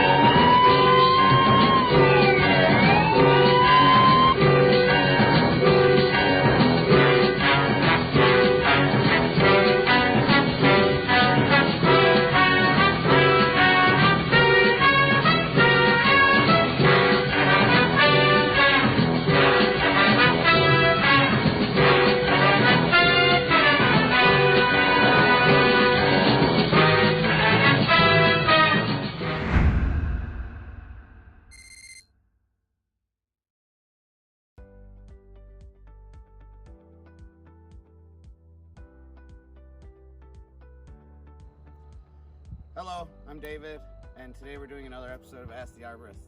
We've had a lot of questions come in about gopher tortoises in the city of Northport. We certainly have a lot of them, and today we're going to answer some of those questions that have been coming in. The first one is, what happens when there's a gopher tortoise on a vacant lot and a builder puts in a land clearing permit and wants to build or develop that lot? Well, when they submit a land clearing permit, myself or George Murphy, the other arborist, we go out to the land and we walk the lot for gopher tortoise burrows. This is what they look like. The gopher tortoise is a keystone species, and up to 350 different animals depend on this burrow. So the state, or the Fish and Wildlife Conservation Commission, has protected the animal and its burrows. So we do our very best to make sure that these do not get disturbed. By doing so, we walk vacant lots when land clear permits get issued, to ensure that there are not any burrows. If there are burrows or gopher tortoises on that lot, we do not issue a land clear permit. What we do instead is contact the builder and let them know that they have to hire an authorized gopher tortoise agent who is certified through the Fish and Wildlife Conservation Commission to relocate the tortoise that may or may not be inside that burrow. This process is a permitted process through the state or Fish and Wildlife Conservation Commission, and we won't issue the permit until we've got permission from the state that that burrow has been excavated and that tortoise has been relocated. So another question we had is, where do the tortoises go once they've been relocated? The tortoises go to a permanent conservation land, which is deemed a recipient site for tortoises. It's a very happy place for them to go, and they can live out their days. Tortoises live up to 60 years, so we want to protect them and continue their species on for further generations.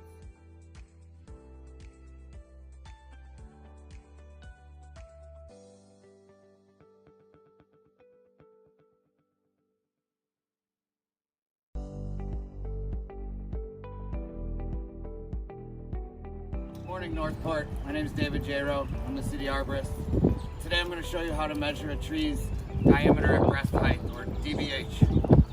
So you begin by measuring from the ground up at 54 inches, or 4.5 feet. So for me, that's right at my chest plate. So I can usually just walk up to a tree and put it right up. So today I'm using arbor tape. I'll show you two different ways. One with arbor tape that converts circumference to diameter, and then I'll also show you with a regular tape measure.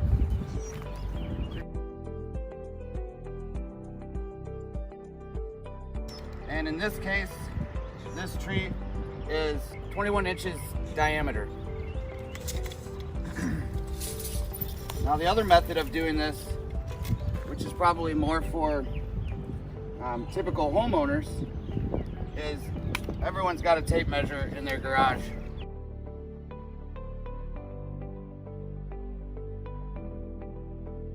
I got 67 inches in circumference.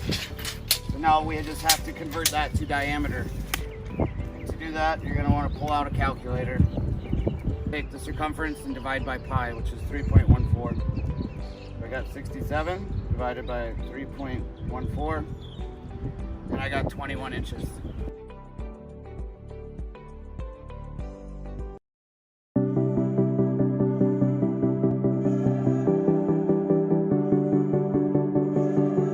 This is the first 1,000 Days mural. I'm a figurative artist. That's what I like to do the most, is people.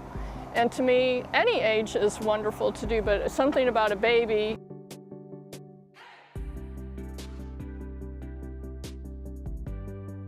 It's about nurturing, love for the pregnant woman.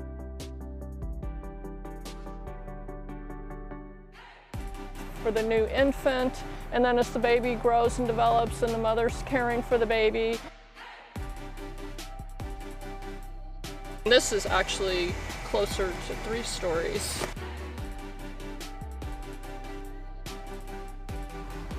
It's beautiful. It's so joyous, it's so fun. There is so much development that goes on in that period of time that, yes, it's vitally important that we get this out to everybody. Those first 1,000 days sets the lifetime for the child. We have such a young community, so many families within 12,000 school children. It's perfect within our community. Being able to, have everyone come by and see it and everything, it's an honor to be able to do it, and I'm just glad we were chosen. A lot of positive, a lot of people stopping by, really seeing how it's coming along and what a great job the artist has done, more than what anyone would expect. It just looks awesome. We hope families will enjoy the mural in Northport, its vibrant colors and the sense of possibility that it inspires.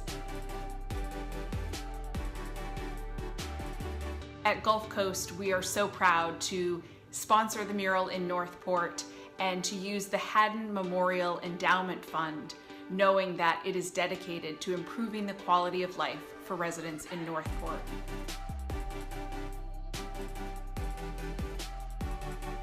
It literally takes a whole community to raise a baby. It can be tough for families with many resources. The first 1,000 days is working to ensure equal opportunity of support and resources for all young families in our community.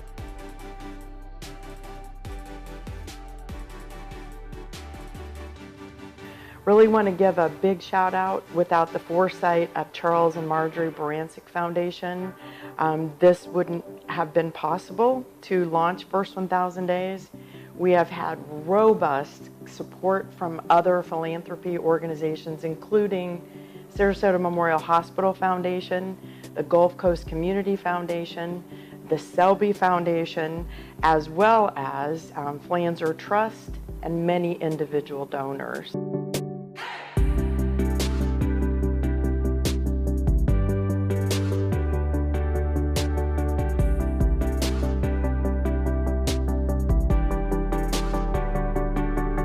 All of the other businesses and organizations donating paint and supplies is just heartwarming.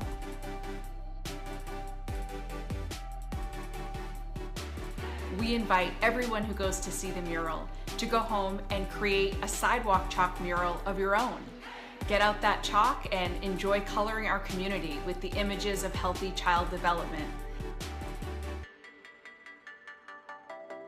It's a great message. That's the number one thing, is that that's what people always keep remarking, is it is so upbeat, and it's, you know, it's easy to just feel the well-being and the joy, which is what, you know, they want to bring to everybody. I'm just really happy it's turned out really well.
At the City of Northport, we are here to serve you, and there are many ways to connect with us. You will always find friendly faces when you come to City Hall. When you first walk in, you will see our Customer Care Center.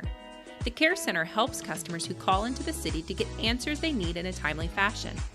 Our Care Center has helped more than 10,000 customers last month alone. Next to the call center, you will find the self-service kiosk for code enforcement and building divisions. Using the QR code or by visiting our website, you can schedule your appointments with ease. Have you checked out our website? From employment opportunities to building codes, you can find just about anything using the search bar. Finally, you can download the North Report app and submit non-emergency issues to City Hall in less than a minute. The app has helped correct more than 12,000 issues across the city. No matter the method you choose, the city is here for you. And together, we will build a stronger community. Have you heard of the North Report app? North Report is a tool used to report non-emergency issues to City Hall. The app is built to be easy for anyone to use on the go.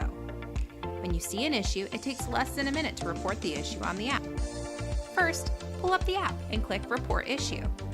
Then, click Camera and take a picture of the issue or get the image from your photo gallery.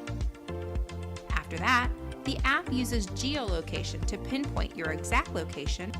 Then, you choose the type of issue from the list provided. You'll finish up by including a brief description of the issue, such as where it is, what it looks like, and any other important information that will help city staff correct the issue. Then when you're done, you hit Submit, and you're ready to go. It is that simple. North Report, a simple and valuable way for you to build a stronger community.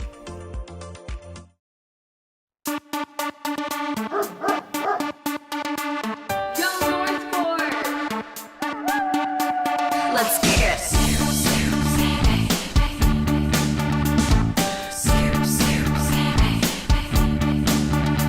Alright, stop, collaborate and listen. Parks is back with an old invention. Whenever your pet goes number 2, it's your job to scoop the poo.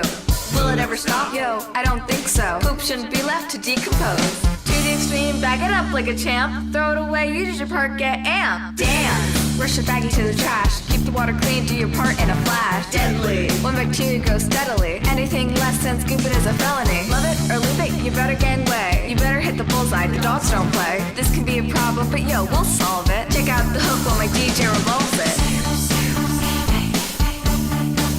Don't forget to scoop.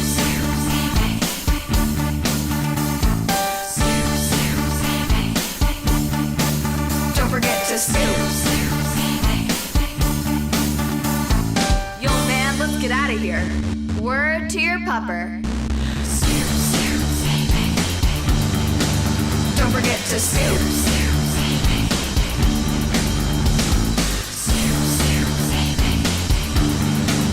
Don't forget to scoop.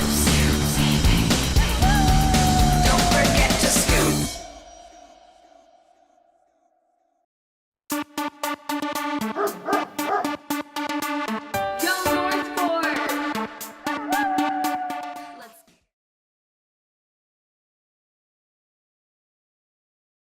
Why do we flood? During significant rain events, Northport nearly always floods in certain areas of the city. This is thanks to the locally named Myakkahatchee Creek, also known as the Big Slough Watershed. The 195 square mile drainage area flows through DeSoto, Manatee, and Sarasota counties, then through our city to exit at Charlotte Harbor.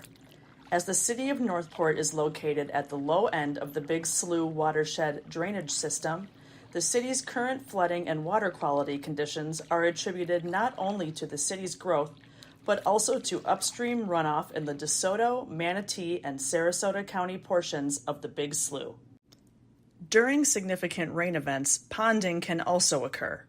Ponding occurs in low-lying areas that are characterized by poorly drained or supersaturated soils. With back-to-back rainfall events, the ground is totally saturated, which increases the runoff during a storm. The city works hard to maintain its stormwater conveyance system, which is comprised of roadside swales draining into 79 miles of named waterways and 132 miles of retention ditches that interconnect with each other and with the Myakkahatchee Creek. There are 64 water control structures, of which 23 are gated water control structures, 5 are gated drop structures, 28 are fixed weir structures, and 8 are drop structures. The control elevations of these structures are designed so that water is retained in the waterways in a step-down elevation system configuration. This means the water levels in the waterway segments between structures progressively decrease in elevation from north to south and from east to west. This system configuration allows both retention of stormwater runoff for water quality treatment and storage for potable water use. In preparation for a storm, the gates are opened as needed to convey floodwaters. The city has an ongoing program to inspect and replace old corroded structures. Since 2006, 13 of the high-priority structures have been replaced or rehabilitated. The city also has a program to clear the ditches of sediment deposits that have accumulated over time and clear fallen trees and debris in the Myakkahatchee Creek. This also helps restore the flow capacity of the waterways.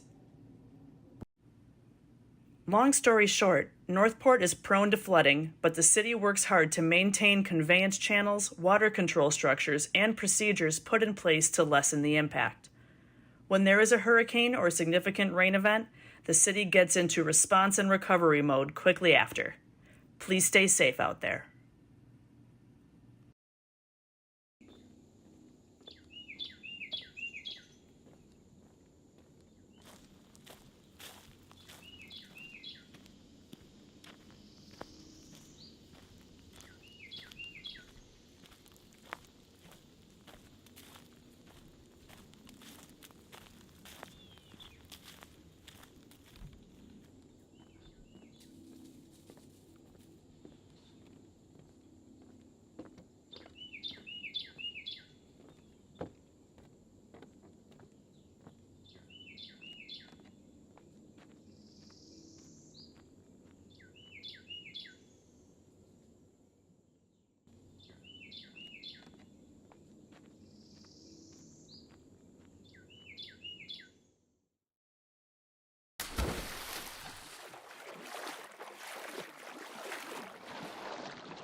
Oh my gosh, this is gonna be great!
This is George, your city arborist for the city of Northport. Today, we're going to discuss the tree permit.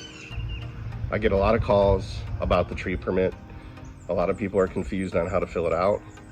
So I'm just going to do a quick overview of the tree permit. People ask me, why do we need a tree permit? We are 21 years in a row tree city. We try to maintain our tree canopy. We have a 35% canopy requirement that is in the ULDC code. Tree permit is $18.75.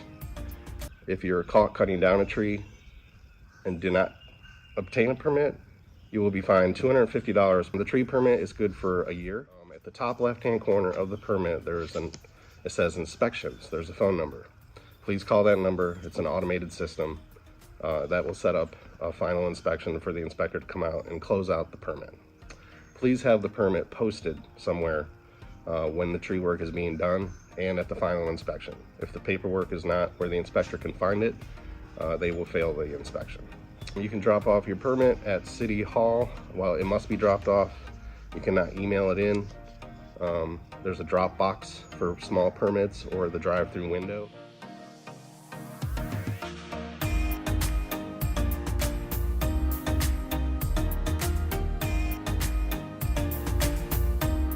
Okay, this has been another video of Ask the Arborist. If you have any questions, please visit the city website at cityofnorthport.com.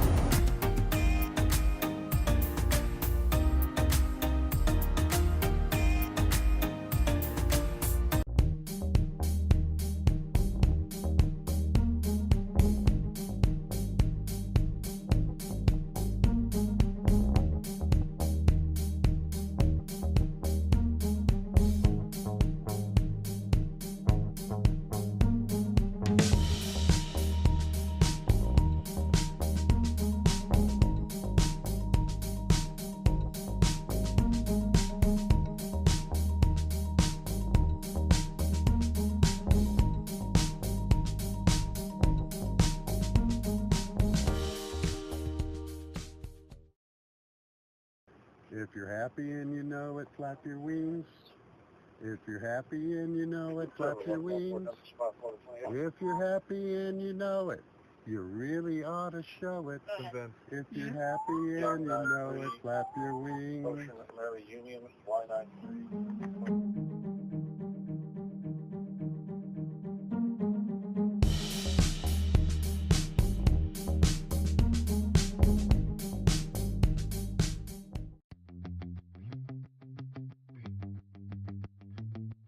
When you're following behind large trucks, you want to make sure that you're following at a safe distance. And if you don't know that safe distance, just remember, if you can't see their mirrors, they can't see you. We stop at about 1,000 houses a day. In order for us to complete that, and be safe, we try not to rush in between the houses. It takes us a little time. We're not trying to slow you down. We're just trying to get things up in an orderly fashion. How our trucks work, we have two different types of trucks that pick up residential garbage and recycle. We have one that's a side loader, and we have one that's a front loader. When that bucket comes out of the top of the truck and is positioned to pick up cans up front, you have probably 8-9 feet in front of you that the people behind you passing may not know about. On a large truck, construction vehicles, etc., there's a lot of flashing lights. So just make sure their brake lights, you're paying attention to their brake lights and their blinkers so you know what they're intending to do. So you want to make sure that you're not on a double yellow line or a curve and you have good visibility for oncoming traffic so you can pass safely. If you're too close and you go to pass, you never know what's around the corner. When coming up to an intersection behind a large vehicle, realize that you can't pass within 100 foot of an intersection. Go through that intersection safely, following at a safe distance, and then once your lines allow you to pass, do so safely when there's not oncoming traffic. Safety first. Don't risk your life to get somewhere sooner. All right? You're going to hurt yourself or somebody else. Let's just keep it safe.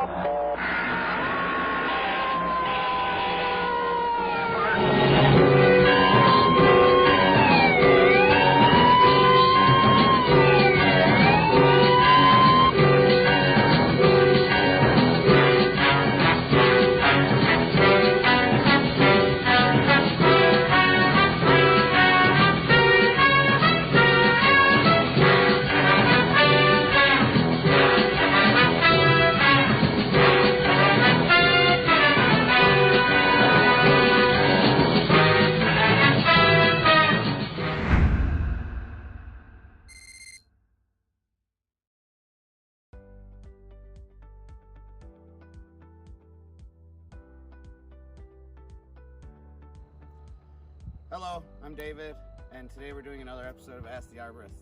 We've had a lot of questions come in about gopher tortoises in the city of Northport. We certainly have a lot of them, and today we're going to answer some of those questions that have been coming in. The first one is, what happens when there's a gopher tortoise on a vacant lot and a builder puts in a land clearing permit and wants to build or develop that lot? Well, when they submit a land clearing permit, myself or George Murphy, the other arborist, we go out to the land and we walk the lot for gopher tortoise burrows. This is what they look like. The gopher tortoise is a keystone species, and up to 350 different animals depend on this burrow.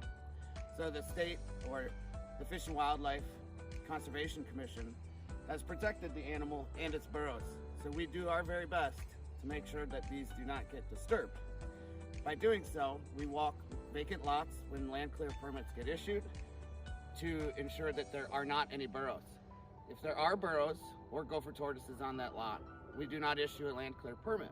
What we do instead is contact the builder and let them know that they have to hire an authorized gopher tortoise agent who is certified through the Fish and Wildlife Conservation Commission to relocate the tortoise that may or may not be inside that burrow. This process is a permitted process through the state or Fish and Wildlife Conservation Commission, and we won't issue the permit until we've got permission from the state that that burrow has been excavated and that tortoise has been relocated. So another question we had is, where do the tortoises go once they've been relocated? The tortoises go to a permanent conservation land, which is deemed a recipient site for tortoises. It's a very happy place for them to go, and they can live out their days. Tortoises live up to 60 years, so we want to protect them and continue their species on for further generations.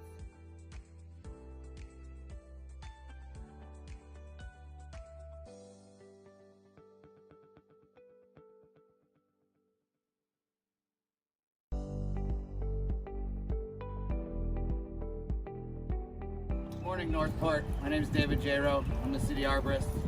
Today I'm going to show you how to measure a tree's diameter at breast height, or DBH. So you begin by measuring from the ground up at 54 inches, or 4.5 feet. So for me, that's right at my chest plate. So I can usually just walk up to a tree and put it right up. So today I'm using arbor tape. I'll show you two different ways. One with arbor tape that converts circumference to diameter, and then I'll also show you with a regular tape measure.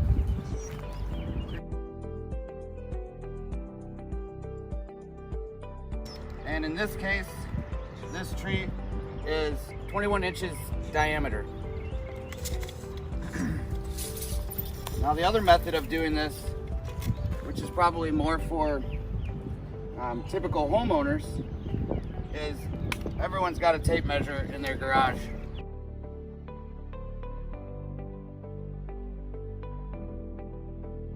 I got 67 inches in circumference. So now we just have to convert that to diameter. And to do that, you're going to want to pull out a calculator. Take the circumference and divide by pi, which is 3.14. So I got 67 divided by 3.14. And I got 21 inches.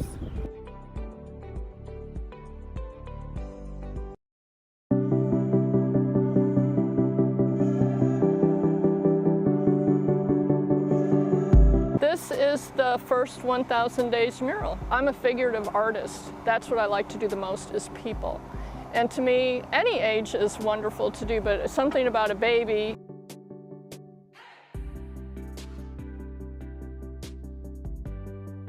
It's about nurturing, love for the pregnant woman.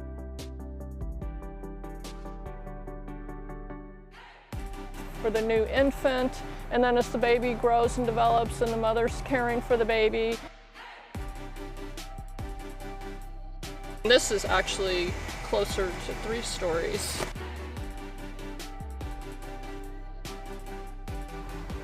It's beautiful. It's so joyous, it's so fun. There is so much development that goes on in that period of time that, yes, it's vitally important that we get this out to everybody. Those first 1,000 days sets the lifetime for the child. We have such a young community, so many families within 12,000 school children. It's perfect within our community. Being able to, have everyone come by and see it and everything, it's an honor to be able to do it, and I'm just glad we were chosen. A lot of positive, a lot of people stopping by, really seeing how it's coming along and what a great job the artist has done, more than what anyone would expect. It just looks awesome. We hope families will enjoy the mural in Northport, its vibrant colors and the sense of possibility that it inspires. At Gulf Coast, we are so proud to sponsor the mural in Northport and to use the Haddon Memorial Endowment Fund, knowing that it is dedicated to improving the quality of life for residents in Northport.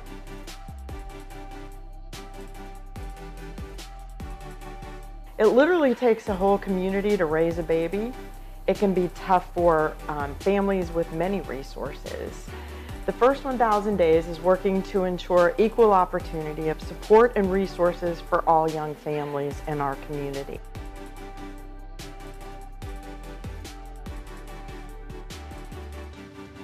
Really want to give a big shout out. Without the foresight of Charles and Marjorie Barancik Foundation, this wouldn't have been possible to launch First 1,000 Days.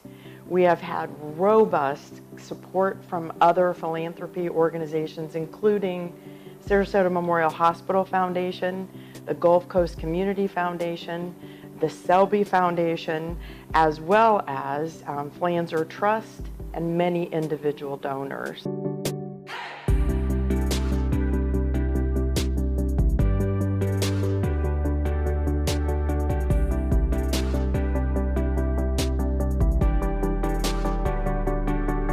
All of the other businesses and organizations donating paint and supplies is just heartwarming.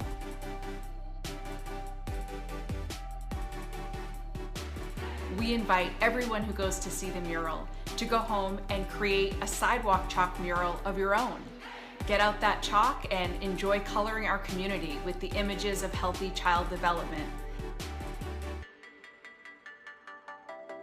It's a great message. That's the number one thing, is that that's what people always keep remarking, is it is so upbeat, and it's easy to just feel the well-being and the joy, which is what they want to bring to everybody. I'm just really happy it's turned out really well.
At the City of Northport, Hello, we are everybody. here It to is serve 12:40, you. And there are many ways to connect we are with us. resuming the Northport Commission regular You will always meeting. find friendly faces when you come to City And Hall. we when you left first walk in, off you will see our customer at care center. Public The care center comment. So, Assistant City Clerk, do we have any online public comment? We do not.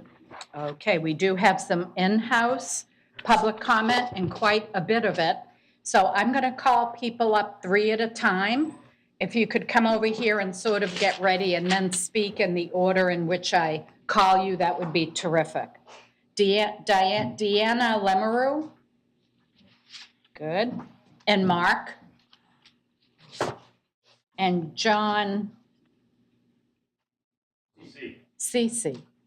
Seep. Oh, I spoke with you over the phone. Now, Mayor, Yes. coming back from break, don't we Yes. have to do ex parte communications? Yeah, we do. It's not on there, but that's been past practice.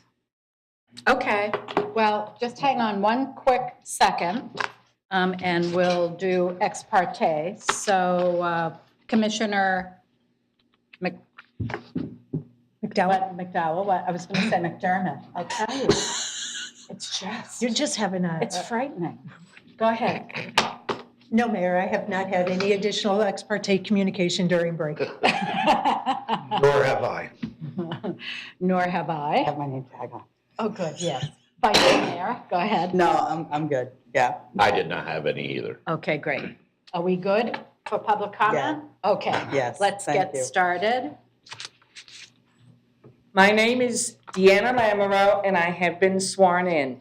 And for starters, can everyone hear me? That is an issue I had earlier. I did not realize the procedure. I was not trying to speak. We have an excellent system here that people paid a lot of taxpayer dollars for. It should be utilized properly. Everyone here should be able to speak and hear. Hear. So thank you. Okay. The economic benefit has been discussed at great length. However, they've also been discussed the health, safety, and welfare of our community, and also the enjoyment of natural resources. The property being under discussion is a haven for wildlife at the moment. I live right behind it. I see a pair of hawks that raise their young every year, and I have seen the two hawks, the pair, since the hurricane. They're in the area, they're active. I've seen swallowtail kite. I've seen eagles, turtles. This is something that's part of our community, and they have nowhere to go. And also, it's been discussed that we need additional housing. Let's say that that's the case. Rather than use this property, there's a property already available that's between Wendy's and Coco Plum Plaza where Publix is. It's a Benderson property. I don't know the name of it, but it's empty. The parking lot's full of potholes. It would have to be fixed. But there's a property already that doesn't have to have the trees cut down, that doesn't need to have any studies made. I don't know where it fits in your zoning things, but there's a property already. What's wrong with it? The staff at the previous meeting stated that all of the terms and policies were met and that they had an obligation, if the person presenting the proposal had met all the policies and procedures, to pass it to y'all. And so they voted unanimously to pass it. But we are the community, and it should also be up to us. And I don't know where we fit into y'all's plan, but we live there. And the traffic, I don't care what anyone says. That traffic on Sumter, and if you're talking about people working in the area, it's going to be rush hour traffic coming and going twice a day. And already it's dangerous. That little bitty strip. Ma'am, I'm sorry, you're out of time. Thank you for your time. Mr. Lamoureux, you'll have 3 minutes. My name is Mark Lamoureux. I've been sworn. I live at 5200 Densa. You know, we moved here 11 years ago, and we moved to this community because it's semi-rural area. If I lived here 10 years ago and moved away, and I would come back now, I'd get lost. I can't believe the acres and acres and acres and acres of trees that have been bulldozed to build something. I know development is good in a way, but I read in the paper that that overdevelopment is destroying Florida.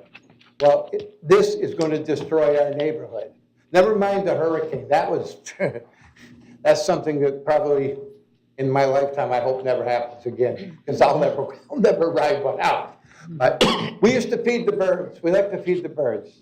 We put some peanuts out, buy peanuts and put them out. And the blue jays would come swooping in and they'd grab a peanut, and where would they go? Right straight over to that area where they built that crazy hotel in the area there before you get to Lowe's. We got pictures of bald eagles were nesting there. What did they do? They bulldozed it and they built some stupid hotel. As I said, development may be good sometimes, but all we hear about is the economic development, the economic benefit to the town, city.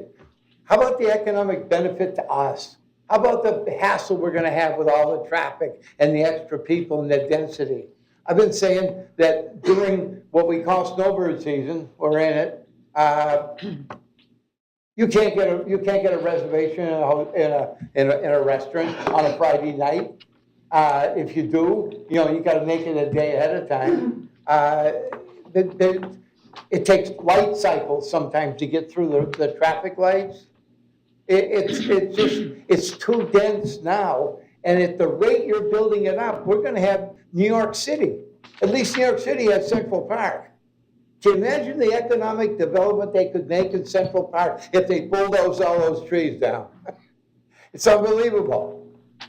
We can't just keep bulldozing trees and building stuff and keep it up, because at the rate you're going, I mean, I'm 75 years old. I don't have that much longer, but the time that I do have, I'd like to enjoy my property if it ever gets fixed up. The bank told me I didn't need flood insurance because it wasn't a flood zone. Well, I had a foot of water in my house and it destroyed everything. The wind was one thing. The wind did half the damage, or quarter of the damage. The flood did the rest, and I don't have insurance for that. And so I don't know what's going to happen. We're living in a little RV travel trailer parked in our driveway right now. And I don't know when the house is going to get fixed, because FEMA gave me enough money to have everything torn out, but how about buying the material and putting it back? I don't have that. So we don't need this more development. It's just ruining our town and our environment and our ability to enjoy our property. That's all I got to say. Please don't vote for it. Thank you, sir. Mr. Sieb? Yes, Madam Mayor, committee commissioners. Thank you for allowing us to come here and petition you on this. I'm here to speak against the proposed special exception. I was pleased with the thought, knowledge, and data-driven questions on the earlier items, specifically herring development. It's interesting. There was nobody here in opposition of it. It was well planned. It seemed to fit. I think you got an animal of a different color over here. I want to talk to you about something that hasn't been mentioned. There should be a balance between commercial and residential. This is currently zoned as OPI. Right now, you're not close to the minimum threshold of healthy as far as a balance in Northport. And now you're proposing taking away from OPI to give to residential. To me, that doesn't pass the sanity check. A lot of people here are desperate.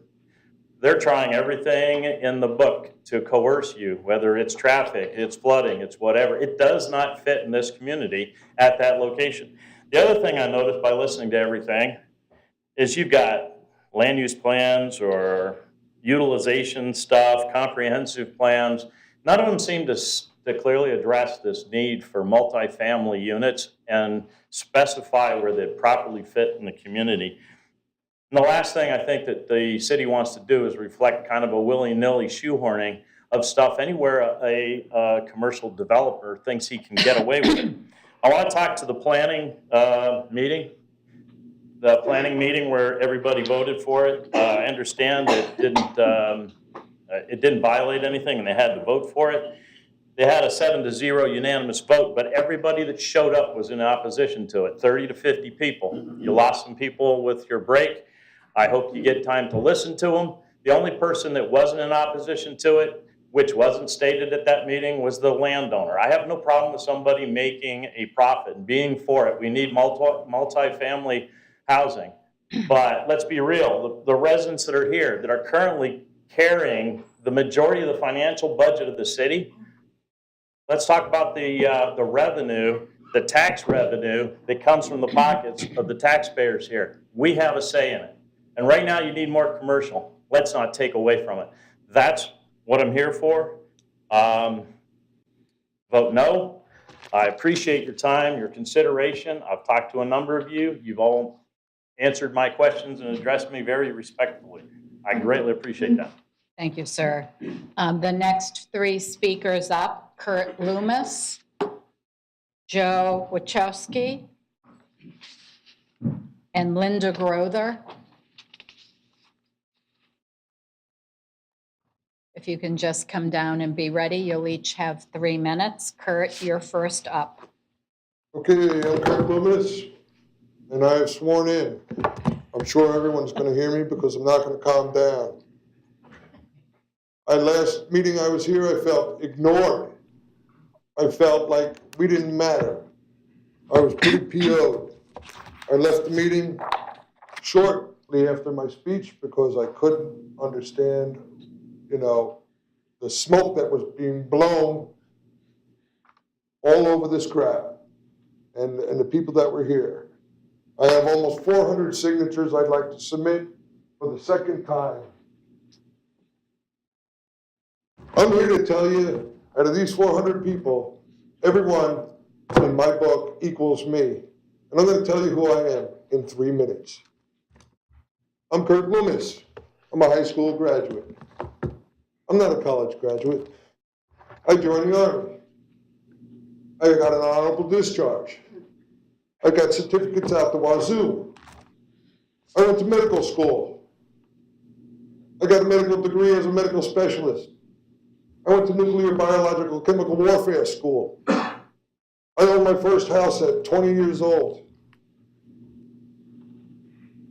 I was a sergeant in 3 years' time in the United States Army.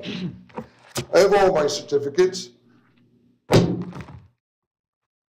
get out of the service, and what do? I get into retail. I grew into retail management right away. I became an operations manager over multiple stores. This is me. This is my community. They all have the same thing. They all are intelligent people and know right from wrong. This project is in the wrong spot. Okay, here's all my awards. I'm going through them. DD 214, honorable discharge. Served during the Cold War over in Germany, right on the border of East and West Germany. Faced Russian soldiers every single day of my life.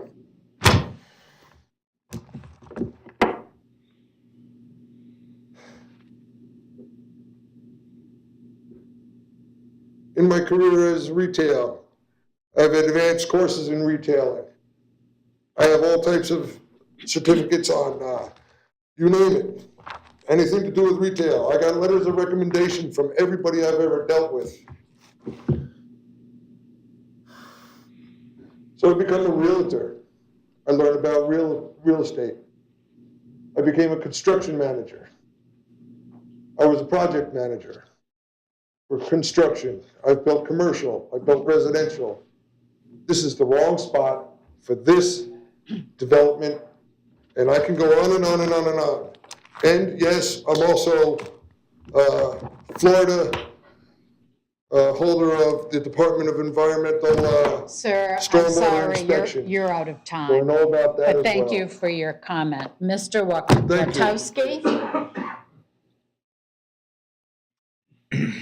Thank you. I have been sworn in.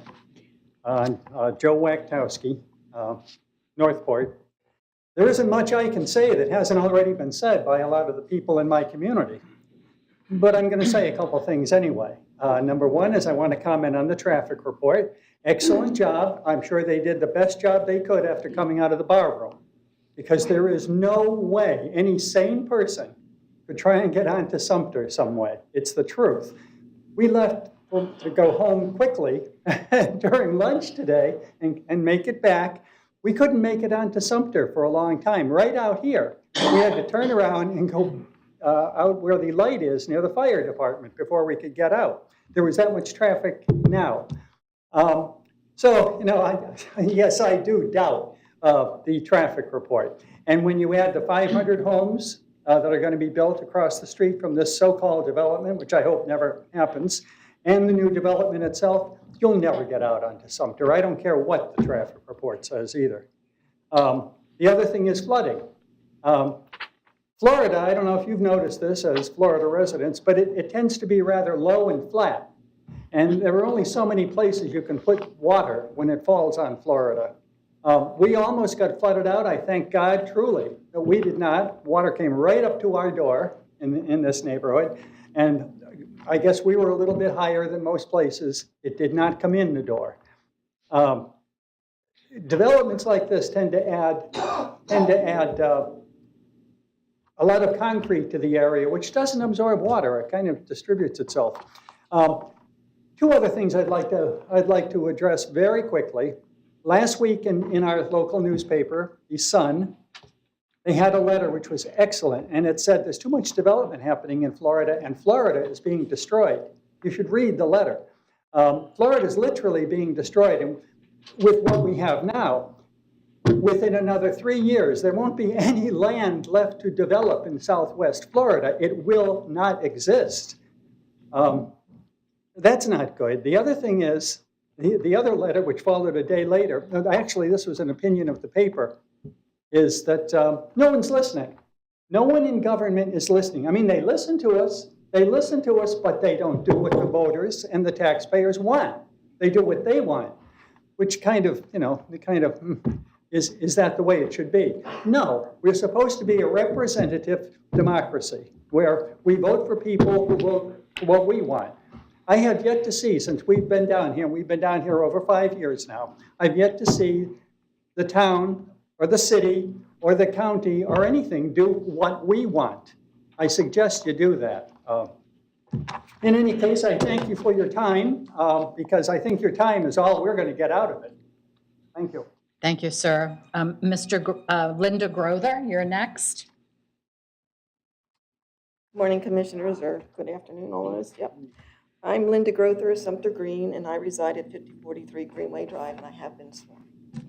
We chose to build here in 1993 because future land use was zoned one-story homes, no apartment complexes that we saw. That's what we thought we bought into. Then came Grand Court and multifamily homes to be built on the golf course. Traffic has already become a nightmare on Sumter every morning and evening, and that's without the additional traffic the golf course development will generate. When we moved into our house, there was only one traffic light on 41. There wasn't much traffic. Our son rode his bike to Glen Ellen Elementary School, the only school in Northport. He was bused to Venice Middle School and then to Venice High, where he graduated. In 2000, Northport got its own high school, and now we have 9 public schools. Sumter became 4 lanes and more traffic lights were added on 41. Northport continues to grow and change. Change is inevitable, and growth can be so positive when managed correctly. We, the residents of Sumter Green and surrounding neighborhoods, want to see Northport continue to grow.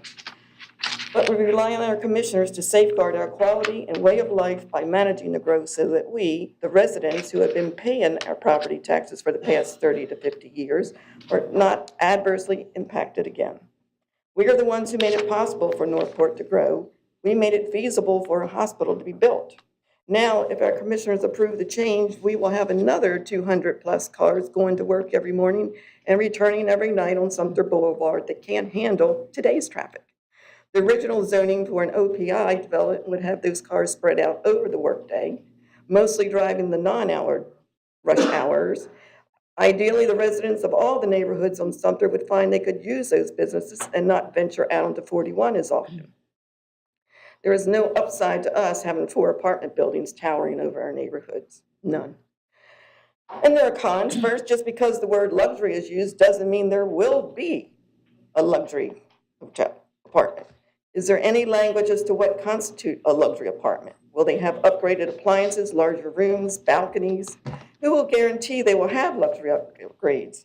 If not, what prevents this complex from becoming another grand court? Our quality of life would be adversely affected even more, and Northport wouldn't be getting the lucrative revenue as implied by the developer. We would lose, and so would Northport.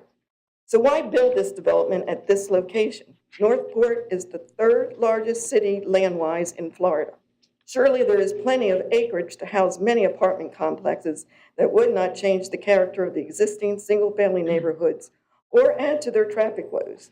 And the hospital would have plenty of housing for their workforce. Thank you, Commissioners. Thank you, Madam. The next 3 speakers, Carmine Miranda, Jessica Ake, Nathan Steele.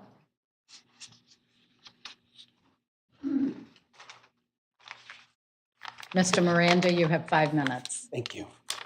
3 minutes. 3 minutes. I cannot follow instructions. Let's just acknowledge that. 3 minutes. Good afternoon. Make it up as I go. Good afternoon, Madam Mayor, Vice Mayor, Commissioners, City Manager, and city residents and staff. I'm speaking today against the special exception to add multifamily to the zoning of OPI. And I strongly feel that we must retain the land use codes that fully support the 6 strategic planning pillars, specifically as it relates to bringing skilled jobs to Northport, growing the commercial tax base, and protecting the environment. The Northport staff report highlights the benefits of the OPI land use versus the multifamily. And I'm going to read that section as to what it states in the Comprehensive Plan, Chapter 2, Future Land Use. It states, in further comparison, 20 years after project completion, the multifamily development would realize a net fiscal benefit to the city of approximately $3.9 million and potentially create 15 jobs. The impact for office use would provide a net benefit of $7.15 million. However, potential job creation is significantly higher and projects 343 jobs. That is 23 times more than what the housing development would propose. I also researched the city's development viewer and have determined for all of Northport that there are 9,248 residential units proposed. And out of those, 4,004 are single-family homes, while 5,244 are multifamily homes. Plenty of homes for the hospital workers to live. One large project, which did not provide a total of homes, it sits on 500 plus acres, and I'm no doubt that that will certainly add to the totals. So there is no shortage of multifamily homes being proposed, and many of these are part of a larger, well-thought-out residential community development plan to incorporate the multifamily, not sticking it into a small acreage in the middle of single-family existing homes. So commissioners, with a city forecasted for explosive growth, as the Camoin study and the real estate summit proposed, the time is now to protect land use codes that support the city's vision, which is encompassed in the 6 strategic planning pillars. Thank you for hearing me out. Thank you, sir. Ms. Eek, am I pronouncing your name correct? Ike? Yeah, okay. Thank you. You have 3 minutes, ma'am.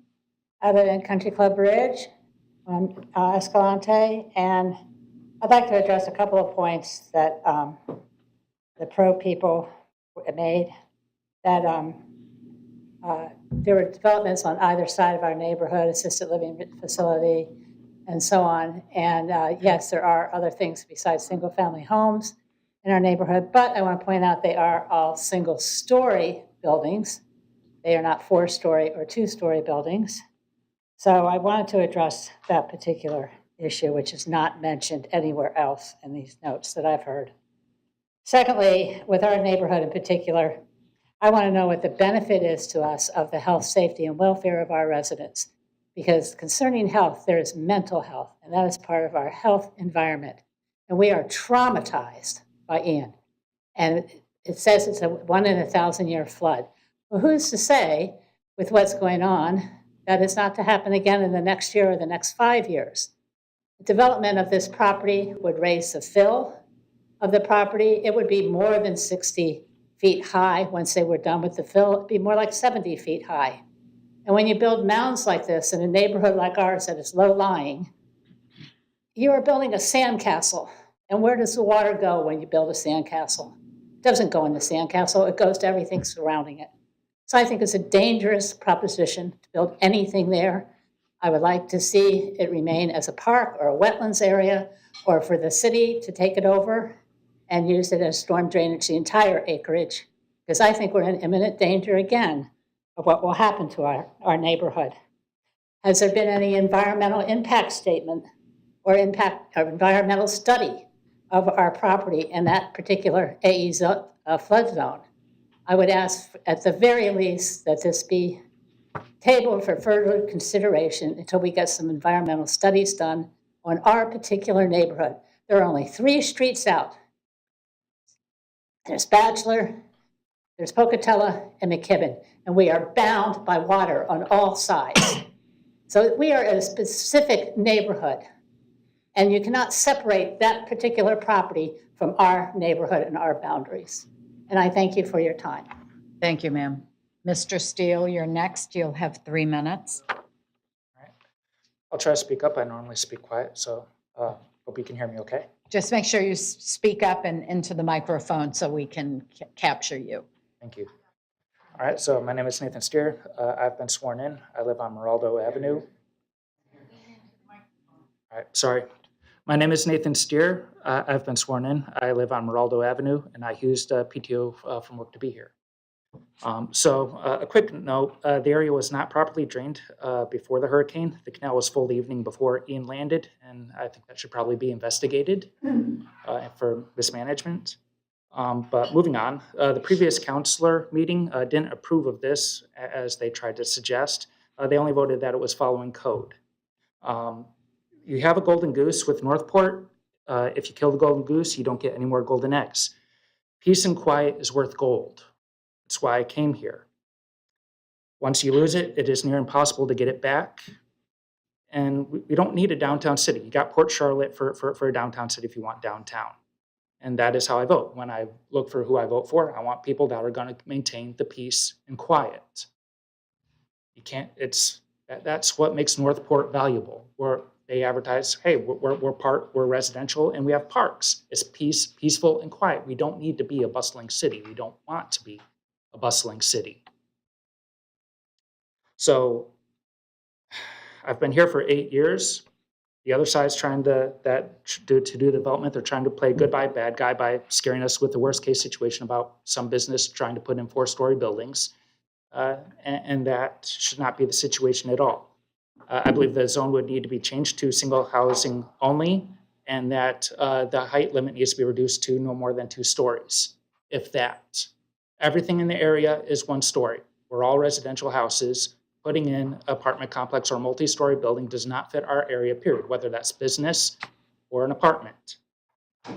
If you want luxury income, you can put luxury single-family houses there if you want that income.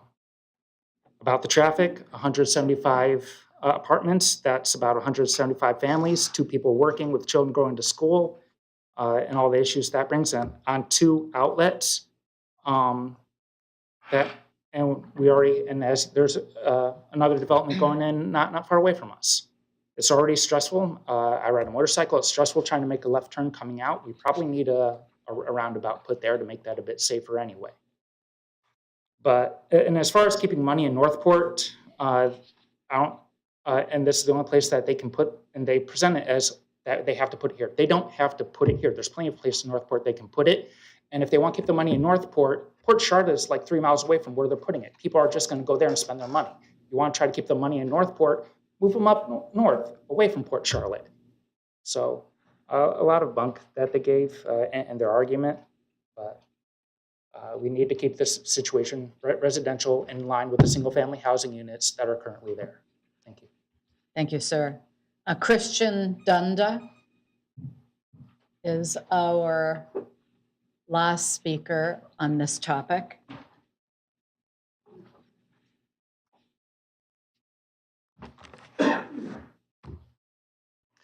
Good afternoon, Madam Mayor, Commissioners, and the public. My name is Christian Dunda, and I'm the Chief Operating Officer of Northport Retirement Center. I'm part of a team that manages independent and assisted living facilities in Northport, Port Charlotte, and Venice. We have over 250 employees that are employed by our organization. Many of the employees that work in the Northport area do not live here. One main reason, it's challenging to find housing in the city. There's very little inventory of new family homes that are for sale or multifamily properties, including apartments or condos for rent. It is not a fun time for most to be looking for a place to live in Northport. I'd like to underscore the city's need for rental housing by quoting the CoStar report. In this report, they quantify a 4.5% vacancy rate for all apartment housing in the city of Northport, a very small amount. The time is now. The CoStar report redefines the little or no inventory that is available in our community for rent. For these important reasons, it is our responsibility and civic duty to support this project to add additional options for housing for the citizens of this growing community. Our entire team at Northport Retirement are in full support of this project and are hopeful for the commissioners to vote in favor and approve this multifamily residential development. Thank you. Thank you, sir. I misspoke. I actually have 3 more public speakers. So would Janice Rumenap? I have a couple pictures. They allowed me to show them. Can I go? Why don't you come up here and give them to our city clerk down at the end of the dais? Bruce Farrell will be up next, if you can come over to be ready. Kathy Del Sesto. Is Kathy here? Okay, great. Thank you both. Go ahead, ma'am, you have 3 minutes. My name is Janice Romanap, and I have been sworn. We live in the cul-de-sac of Canby Street. The proposed project would be directly behind our home. What drew us to this neighborhood was all of the mature trees, quiet surroundings, and privacy. We live in a community of the working class single-story homes. A project consisting of a 4-story, 175-unit luxury apartment complex would not fit in with the aesthetic of our neighborhood.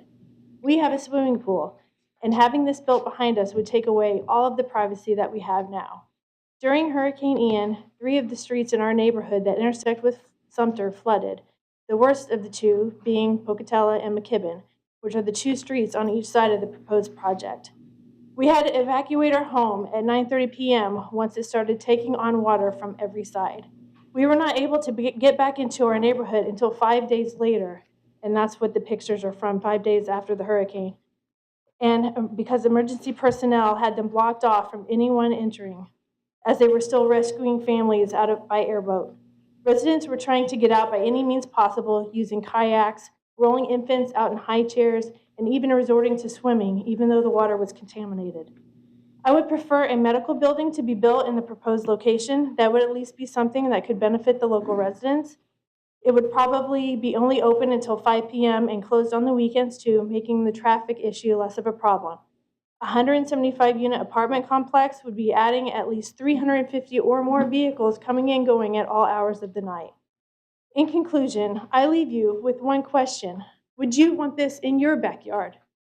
There is a billboard traveling southbound on Interstate 75 that reads, Northport, 104 square miles of endless opportunity. So please, go build this project in another location away from your voting community. We have been through enough. Thank you. Thank you, ma'am. Mr. Farrell, you have 3 minutes, sir. Thank you. My name is Bruce Farrell, and I've been sworn. A group of us attended the zoning meeting regarding the above-named project and expressed our concerns. As our elected officials, we'd like to ask and request that the following be considered. Request that the developer redesign the plan and reduce the number of units and the height of the units, 4 stories that they are proposing. The constituents, neighbors, abutters, etc., pointed out at the zoning board meeting held on December 10th that the devastating flooding from Ian and that parcel of land was underwater. While the engineers can design for drainage, we all realize that the water runoff and overflow ultimately ends in the Coco Plum Canal and then the Myakka River. We've seen the devastation when those 2 outlets have nowhere to go. While the height is within the zoning regulations, the project would be the tallest building in the area. The only building within miles is the Hilton Hotel by Lowe's. It's an absurdly tall building for the area that is primarily single-family homes and single-story buildings. Traffic is also an issue of great concern. While a traffic study was performed by the city, those of us who live in the neighborhood know full well what traffic is really like. Currently getting onto Sumter and from McKibben or Pocatello is nearly impossible. After adding 175 additional living units and therefore up to 300 vehicle trips, will significantly increase the traffic on the roadway. Exiting the complex is a problem that is not addressed at the zoning board meeting. The distance from the proposed exits on Pocatello and McKibben to Sumter are quite short, probably only 4 or 5 cars deep. With 300 plus people trying to exit the complex in the morning to head out to work, it become nearly impossible to get out onto Sumter Boulevard. This will cause residents of the complex to turn right on Pocatello, head through the neighborhood side streets to exit on the only other street that egresses out onto Sumter, which is Bachelor Avenue. We understand that something will ultimately be developed in this location. However, we ask you to consider restricting the height of the proposed 4-story building to 3 stories and reduce the total number of units that that additional floor would have had. This small reduction would reduce the unsightliness of the project and reduce the traffic concern as we've expressed. Thank you. Thank you, sir. Ms. Del Sesto? My name's Kathy Del Sesto, and I have been sworn. So I just want to add to what other people have already said. I'm not blind to the fact that something is going to be built on that site. And so that's fine, whether it's OPI, which I think is preferable, given what the last, not Mr. Farrell, but the one before said, it would allow traffic and people, but only during the daytime and not on a consolidated basis. If you have, like everyone said, 175 people leaving in the morning, not only is there a backup on Pocatello trying to get onto Sumter, but there's a backup within the complex. I'm not sure if the developer has thought about that, but the complex is only so big and there'll be a backup. So that's what I have to say about parking. And if you're going to build it, then yeah, and Ms. Barnes and the lawyer for the applicant said several times that the complex, it would be harmonious with the neighborhood. I don't believe 4 stories or 3 stories is harmonious with the neighborhood.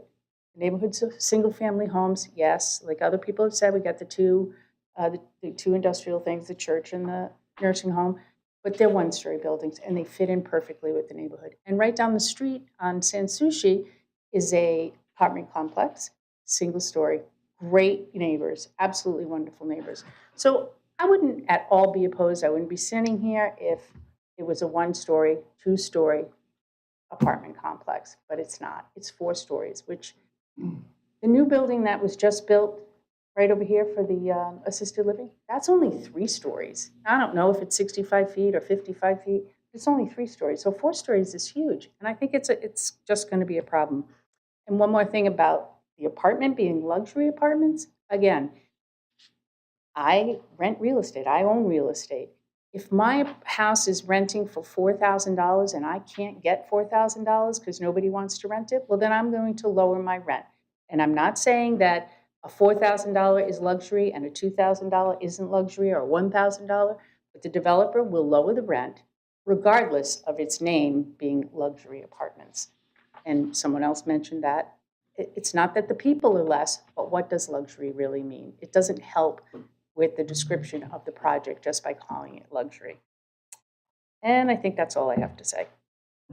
Thank you, ma'am. John McCready's.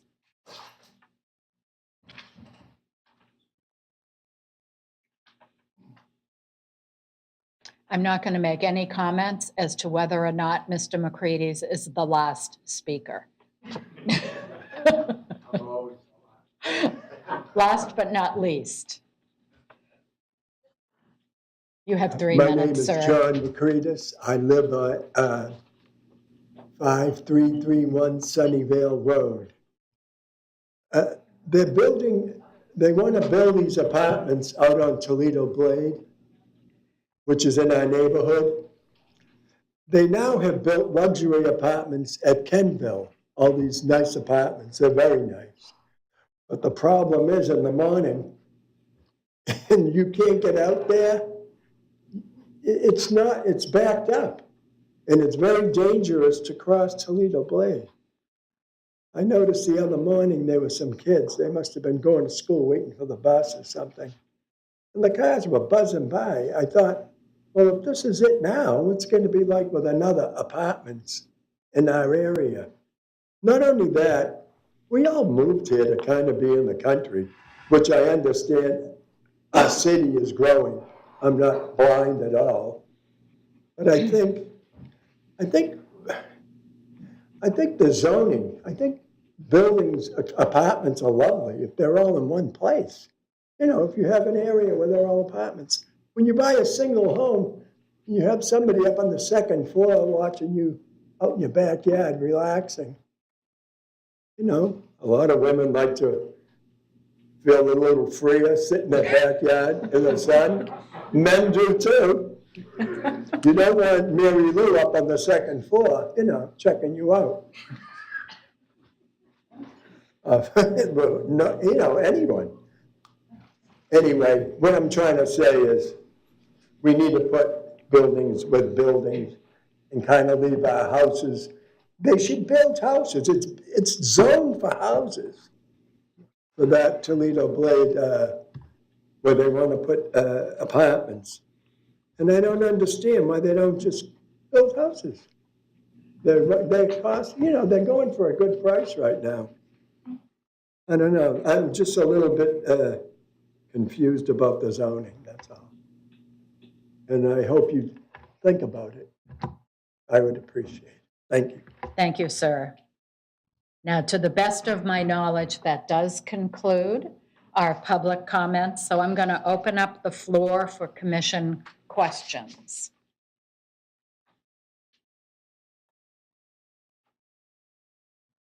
Commissioner McDowell. Oh, where to begin?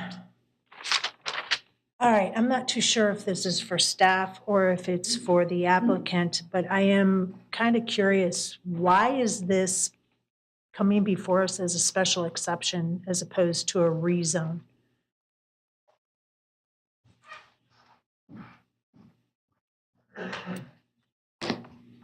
Lori Barnes, Planning and Zoning Manager. I have been sworn. A rezoning is not necessary. Under the OPI zoning, any use that is not listed as a permitted use or a prohibited use may be approved by special exception. And because the comprehensive plan definition of the professional office land use designation includes residential use at 15 units per acre, this may be approved as a special exception rather than a rezoning. So with that said. Commissioner, may I also answer your question? Absolutely. For the record, Jeffrey Boone, attorney for the applicant. I agree, Commissioner, with everything that Ms. Barnes has said. I'd like to provide a little larger perspective. So I've practiced land use law in in Southwest Florida since 1982. 1983, I graduated from law school in 82, passed the bar in 83. So sadly, that's been 40 years. And I am very familiar with the zoning regulations of all the cities and counties in this part of Florida. And I'm sure if I said every one, I would be wrong, but I can't think of a zoning code in any city or county around here that does not allow, by special exception, multifamily in almost all of the commercial and office districts. Some even allow in industrial districts. So a zoning code, unless you want it to be 2,500 or 3,000 pages, can't literally take every piece of property and list what all the permitted uses would be. So one way that zoning codes are organized, again, this is pretty much standard, is that they have general categories of uses, and then within those categories, you can ask, they're permitted uses, and then you can ask for others unless they're prohibited. So for example, can't have a nuclear power plant in this district, can't have a jail in this district, and I'm sure can't have a pig farm in this district, things like that. But in this district, being allowed to make a request for multifamily is very, very common, very, very typical. So Northport's regulations in this respect are consistent with all the ones around here. Thank you very much. So since this is a special exception before us to have it be multifamily in an OPI, will they be required to follow the setbacks of multifamily zoning or OPI zoning? I know it's in an OPI, but this is a multifamily complex in OPI. The setback requirements are by zoning district, not by use. So OPI setbacks are followed.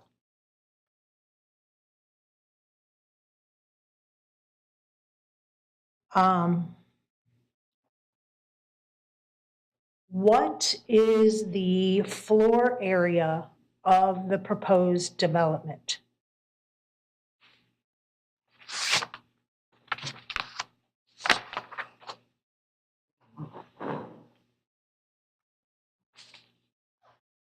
We're going to need a minute to get you that answer. That really more of a DMP question, but we'll get the answer for you if we can. And I appreciate that, because I wasn't too sure if I should ask it now or in the DMP, but I think it kind of relates to my possible next question. It's in your report. If you look at the transportation by like Peter Van Busker, I have been sworn. It was in the transportation analysis that the city did. I believe it's 92,000. It might be in change.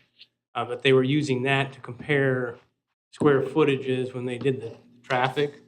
And I think I also have it. Yeah, that's on building there. coverage. It is on the DMP. Building coverage is 92,800 square feet, 22,800 square feet. which is 18% of the site.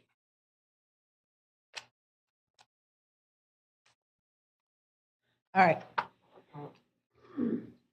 So I understand there's a lot of hiccup with the word guideline. That says there's a guideline of 50% of the floor. So what is a building? To me, a building is your four walls, maybe your parking lot, your driveway, your, I don't know, your carriage. Stormwater, is stormwater considered part of the building because it's a development? What's all included with building? Building is only square footage enclosed by walls. So only the buildings are considered building when it comes to floor area. So if it has a garage that's detached, would that be considered building? Yes. The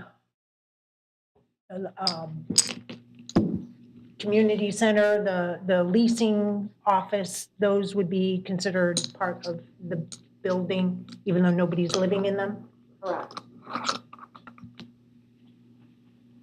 So what is the building's percentage for maximum lot coverage on this proposed development?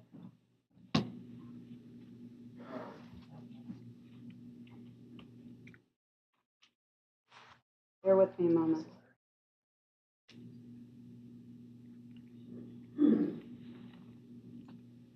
Bear with me, guys, we're getting there.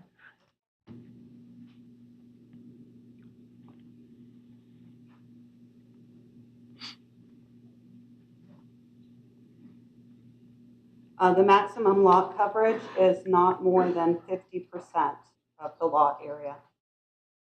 Correct, so of the buildings. So what what percentage are we at with this proposed development? Peter Van Busker again. We're at 18%. So that's that. We're at 18% where we're allowed, I believe Lori said 50%. We're at 18%. So we're at 92,800. 50% would be 254,826 square feet. And we're at 92,800. Thank you. In the neighborhood meeting notes, the applicant said that they would like to have a traffic light. When I guess a citizen asked a question at the neighborhood meeting about traffic and a traffic light, the response from the applicant was that they would like to have a traffic light. Where would that be if you were king for the day? Where would that be, at McKibben, Pocatello, or both? So I was asked that question, and I responded, and the answer was that if a traffic light was needed, the applicant would like to see a traffic light there if one is needed, and that the development will be paying hundreds of thousands, if not millions of dollars in impact fees that could go towards a traffic light if one is needed. And as far as the location goes, I think my client, the developer, would be fine with whatever location Northport would think would be the best whenever the time comes. So Northport would, and I guess this is a question then for you, Ms. Barnes, if, given the traffic situation on Sumter now, which is not because of this development, I recognize that, this is over years of development, what point do we determine when a traffic signal is warranted? Okay. How does that work? Okay, I may need some support from engineering if this question delves into more details, but every city monitors their traffic volumes on their arterial and collector roadways. And that monitoring determines when the volume, when the number of accidents, et cetera, warrant improvements to the roadway, whether it be widening, whether it be stop signs, whether it be traffic lights. And when those warrants are triggered is when the Public Works Engineering Department begins to put into place plans to make those improvements and includes them in the capital improvement element. And the impact fees that are paid by development pay for those improvements. Okay. So when was the last time a warrant study was done for Sumter? For the record, Anthony Friedman, Engineer 2, Public Works. So per the comprehensive plan, we have to keep updated traffic counts, as Ms. Barnes was saying. And we are in the process of obtaining the new counts for citywide, actually. And now that Sumter Boulevard has come to our attention, we'll certainly be looking for improvements, operational and safety improvements that may be needed when level of service thresholds are tripped. We should be having the next set of counts within a few months. And after that, we can go ahead and conduct traffic warrant studies as needed at certain locations. Okay, so just to make sure I'm understanding the process and the citizens. So it's to your attention, you have to look at these counts regularly. You are in the process of checking the counts. Now, if the counts determine that something needs to be done on Sumter, whatever that may be, is that part of the determination, or is that something that comes later with like a traffic warrant analysis? There's a separate warrant analysis required to put a traffic signal anywhere. So if we see traffic counts that are concerning and we think this might be a intersection or driveway or whatever that might trip a warrant for a signal or a four-way stop or a roundabout or anything else, any other kind of improvement, we will then conduct a separate warrant analysis for that. I do recognize, Mayor, that my time is up, but I will need a round two. Thank you for all of that information. And if I could, Madam Mayor, if I could just on this one subject, just right ahead. add a clarification. I've been doing this too long to not know what there's thoughts that not necessarily y'all, but in the everybody here are thinking. So the developer's going to have to pay transportation impact fees. And if at some point a traffic light would be determined to be needed, and I'm intentionally not using any technical terms, okay, about warrants or anything else. If the time would come that it would be determined that a traffic signal would be needed, the developer doesn't pay for the traffic signal because the developer is paying the impact fees that pay for the traffic signal, and it's a violation of Florida law to have to make an improvement and pay an impact fee both. So just want to make it clear. Appreciate that. Right. Okay. More information for everybody to have. Thank you for that. Mayor, again, I will need a second round. Thank you, Commissioner. Vice Mayor White. Yes, thank you. Lots of interesting information, and I appreciate the comments by the residents. I applaud your passion and your willingness to come out.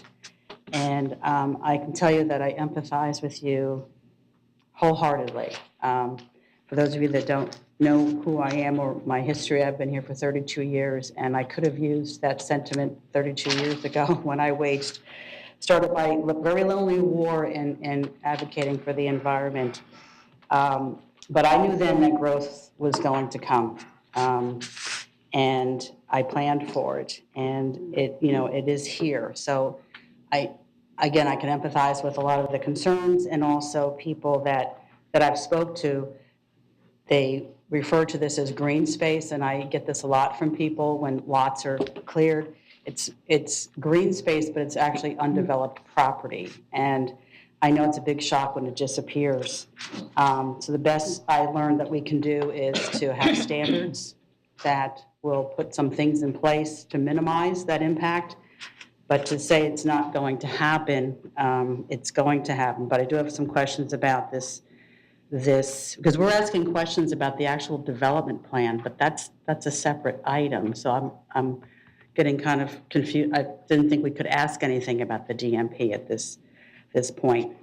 So the current zoning designation does allow for single family.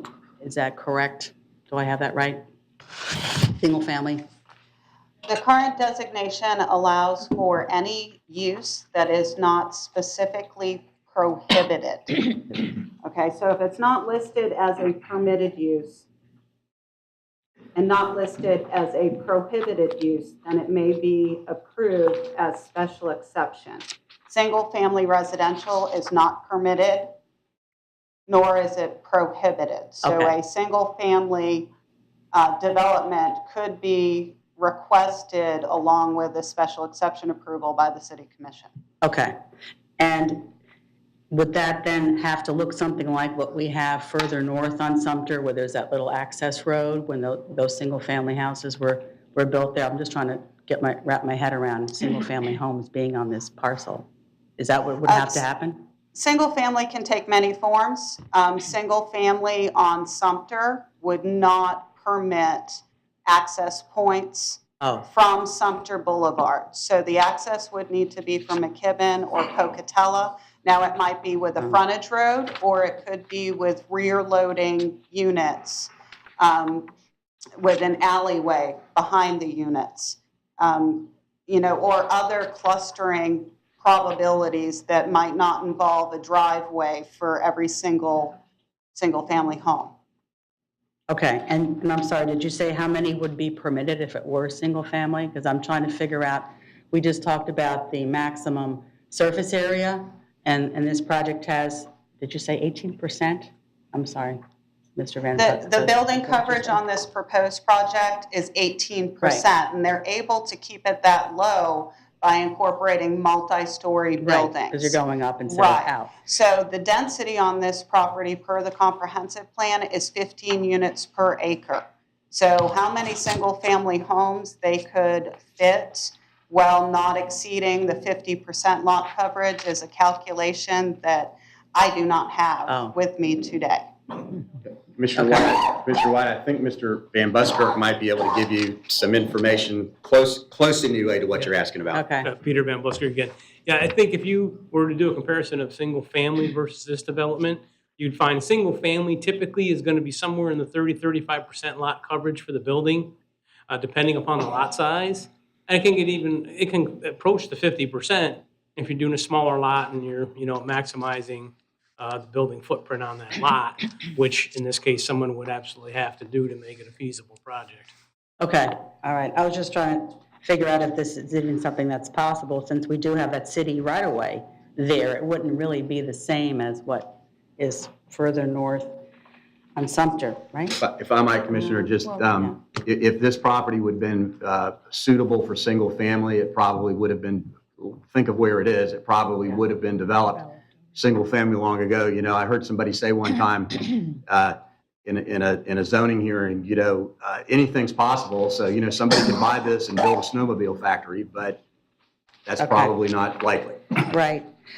And because again, getting back to what is the DMP, you're proposing 4-story buildings. And I know that some of these conditions to approve, and we can approve with conditions, would one of the conditions be not 4 stories? Is that even a possibility at this stage, or does that come later?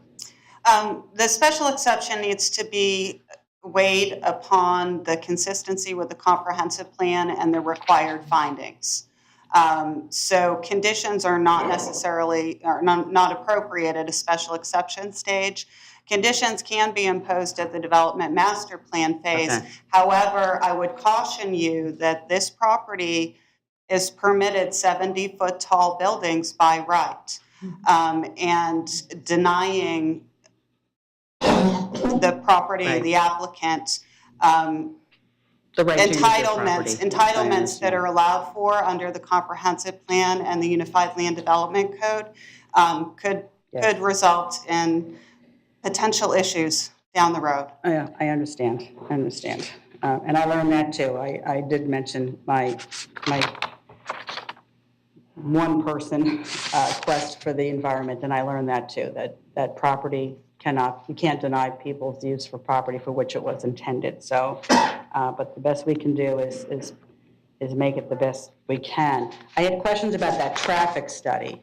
When it says adversely affecting, how is that determined? What is adversely affecting? Can you just clarify, what does that mean? Is that something that can be measured? Peter Van Busker again. I'm not sure if is that in the report or is that part of the staff? Well, it says you provided a traffic impact statement prepared by Kimley Horn demonstrating the proposed ingress and egress will not adversely affect traffic flow, safety, or control. So I'm gathering that's one of the things that has to be met, that it's not going to adversely affect. I'm just wondering how that's quantified adversely. Well, the traffic analysis, what we do is we look at existing traffic today, we project the background growth of traffic from now until the project would be built out, and then we add on top of that project trips, okay?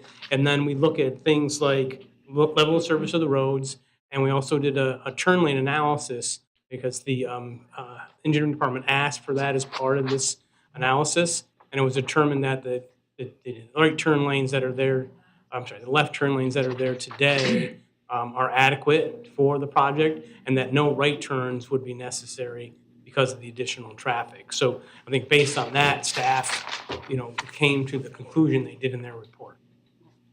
Commissioner White, just to tack on to that, when the finding discusses adversely impacting traffic, the staff's role is to look at the levels of service standards in the comprehensive plan, the access management plan that limits ingress and egress on Sumter Boulevard. And if there's a finding that the proposed development would not exceed the established level of service on the roadway, then it's concurrent and therefore does not adversely affect. Are you talking about Sumter? It's already been determined what is the traffic max or whatever. Right, so in the comprehensive plan, the levels of service for each road, the number of trips per day that the road can handle are established. So when we look at those traffic studies where they have the current traffic, the background traffic, the anticipated traffic increase between now and time of development plus the trips, that totals that gives us a total of the volumes that will be seen on the roadway at time of development. And if those numbers don't exceed the Right. level of service figures in the comp plan, then the project is concurrent and we can't require any improvements of them. In other words, what you're saying is the bucket hasn't been filled yet. The traffic bucket hasn't been filled. Okay. All right. But the transportation impact fees will still be paid, every penny. Right, okay. And adequately screened and buffered, again, a lot of the people that I talked to were concerned about those houses that are there that abut the back of that property.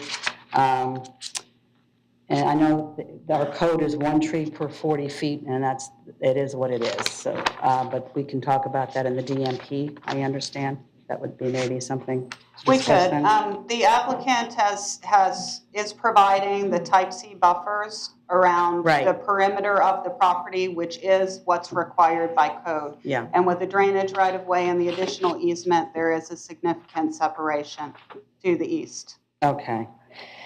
I think, I just want to be sure I have that. All right, that's it. That's it for now. Thank you, Thank you. Commissioner. Yeah. Commissioner Stokes, you're up. Point of really clarification, since my understanding is this resolution before us is a request for a special exception.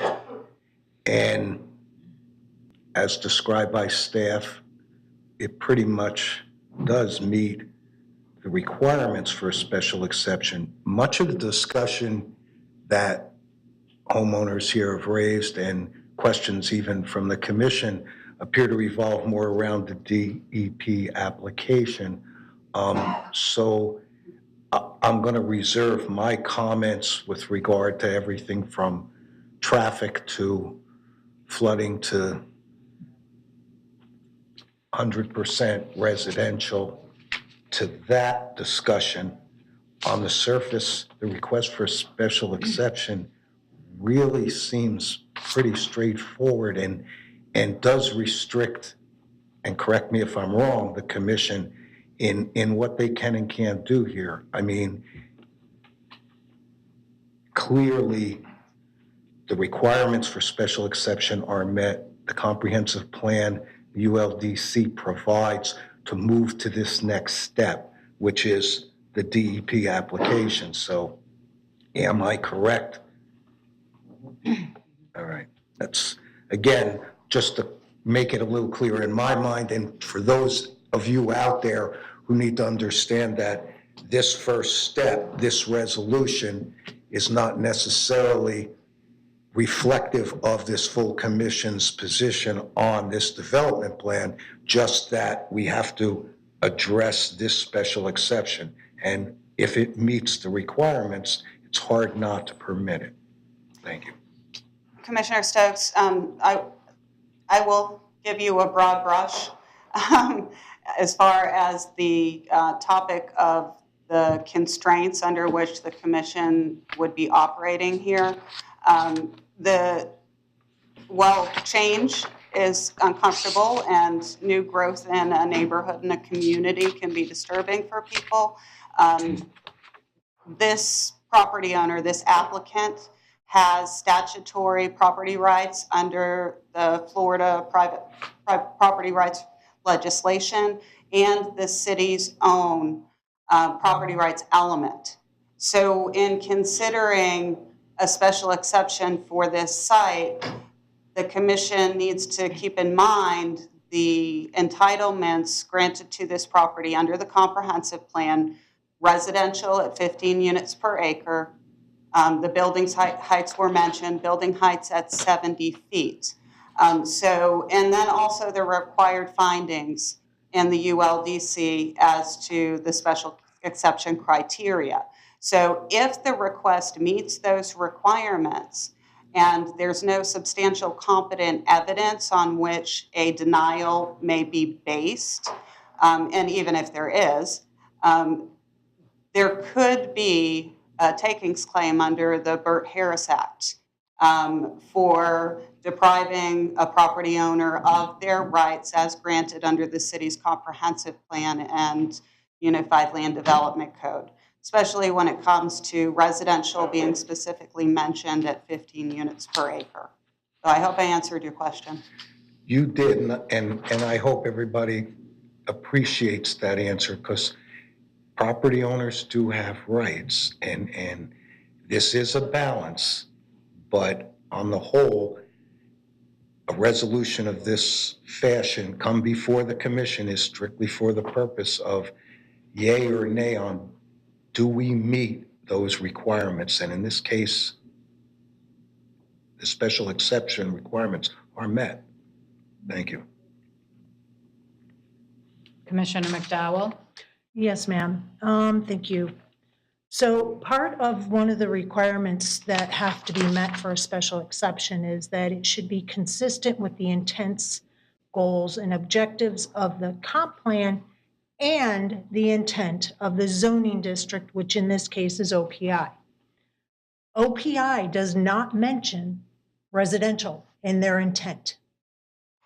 So yesterday, when we were talking about comp plan, we learned that comp plan sets the maximum of what is allowed, and the ULDC sets the requirements. There's nothing in the ULDC that is setting a requirement for this residential, regardless if it's single family or multifamily. And the OPI intent, when you read the intent in the ULDC, does not talk about residential.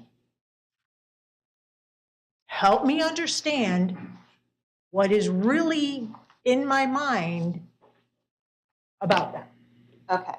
So there is a provision in the Unified Land Development Code and widely understood and commonly practiced in the planning industry and land use law, where you have provisions in your comprehensive plan and your Unified Land Development Code that are not consistent, the comprehensive plan rules.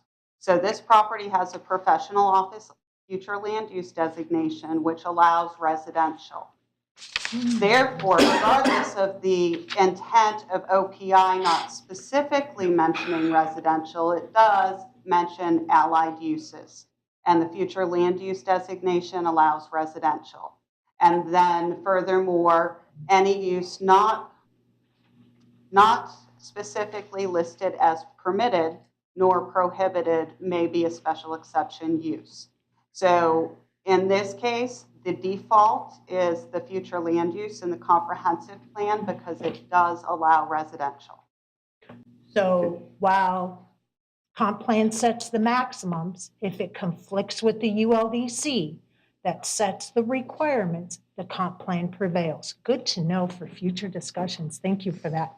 All right. Commissioner Dow, on behalf of the applicant, I think it's just like for the record to respond to your question as well. I agree with everything that Ms. Barnes has said. Your question is the type of question that when you're in school working on a master's degree for planning, those are the kind of questions that professors talk with their class about.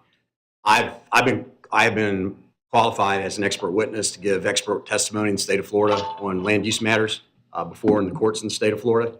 And those are the kind of questions that often get asked at trial. In fact, one of the times was actually a Northport, years ago, a Northport case. So my answer to that would be the way that Northport's regulatory system, so this is comp plan, ULDC, you wrap it all together because those are the regulations that affect everybody's property rights. So the way Northport's regulatory structure is set up is that if a use is not appropriate or not intended, it is listed as prohibited. So if it's not listed as prohibited, then that means that the comp plan and the code, because the code implements the comp plan, would intend for that to be a potential use for a piece of property. If it's not a use that's intended, then the zoning district would, the zoning regulations, ULDC, would list it as prohibited. Secondly, and I believe it's in the comp plan and the land regulations, there is a density factor. So forget what I just said about regulatory structure, just plain old common sense and logic would tell you that if there was never intended to be any residential there, there wouldn't be any reason to give a density factor to it. So clearly on both of those counts, this is a potential intended use for the property. Commissioner McDowell, if I may, your question triggered a question in my mind that's As long as you're not related. going to take away my No, time I at the won't, end. I won't Thank you. take away your time in the end. Please piggyback away. Ms. Barnes, Yes, ma'am. yes, yesterday, we were talking about setting maximums, and I think this is what you were getting at, Commissioner Absolutely. McDowell. Setting maximums in the comp plan, because the comp plan should be broader and wider. But then we can use the ULDC to set more stringent guidelines. What I'm hearing today seems to turn that upside down. Can you get me back on track with that? Sure, I hope so. Okay, so when we spoke yesterday, we were talking about setting maximums in the comprehensive plan, and then we were discussing how the Unified Land Development Code could be more restrictive. So I'll give you an example. If the comprehensive plan allows up to 15 dwelling units per acre, the Unified Land Development Code can further limit that to 10 dwelling units per acre. And in a case like that, the lower applies, the 10 dwelling units per acre. However, an applicant could say, well, the comprehensive plan allows me 15 dwelling units per acre. I'd like to request a modification to the Unified Land Development Code to allow me the density allowed under the comprehensive plan. So in our discussion yesterday, that's what we were talking about. In the Unified Land Development Code related to this current special exception request, residential is neither listed as a permitted or prohibited use, thereby allowing the special exception request. Now, the first thing we do in the planning department is we go and look at the comprehensive plan and say, okay, is this use they're requesting consistent with the comprehensive plan and the comprehensive plan's description and definition of that future land use district?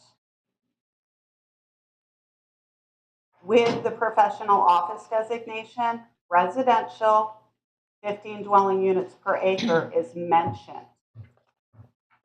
Conversely, if someone came and requested a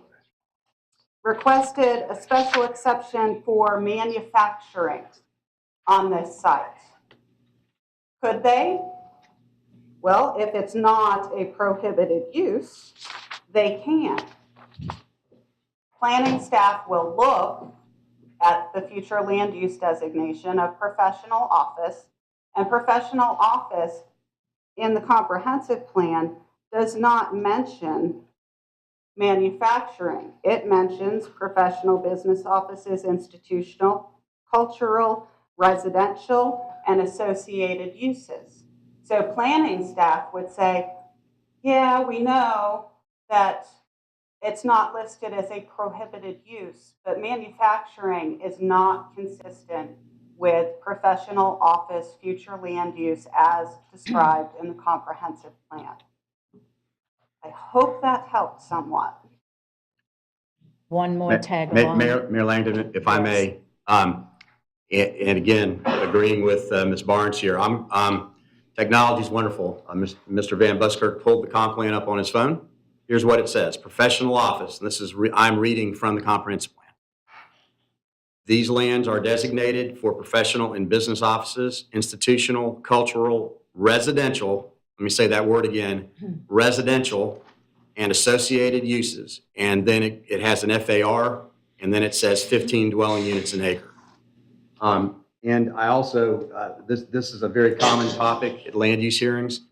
Please, everybody, remember that consistency with the comp plan means the comp plan, not you don't just focus on one specific part. And if you'll remember during my presentation, here's the hard copy of it, but I had a list of, I don't know, a dozen comp plan policies that this application is consistent with the comp plan in all of those ways as well. It's not only this one we've been talking about.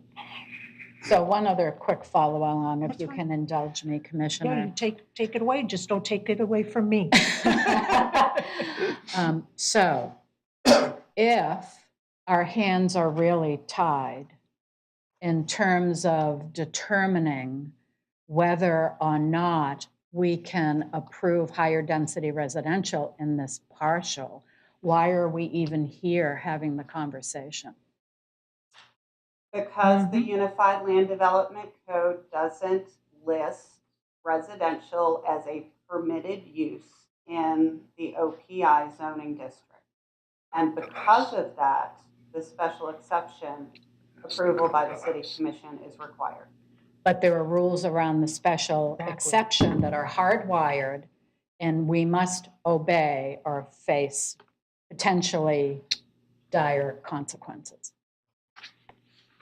The required findings in the Unified Land Development Code outline requirements to be consistent with a comprehensive plan and meet the required findings. And if a request does meet those required findings and is denied, there are potential consequences should a property owner wish to make a claim of a taking. My question stands, why are we here having the conversation? Because everything's been met, Yeah. so I'm sorry, Commissioner. move Take on. it away, I'm Fine, quite you're fine. done. we've So- dwelled on this enough. Yep. So there is one thing that we have not touched on, and it is future land use goal 1 of economic benefit.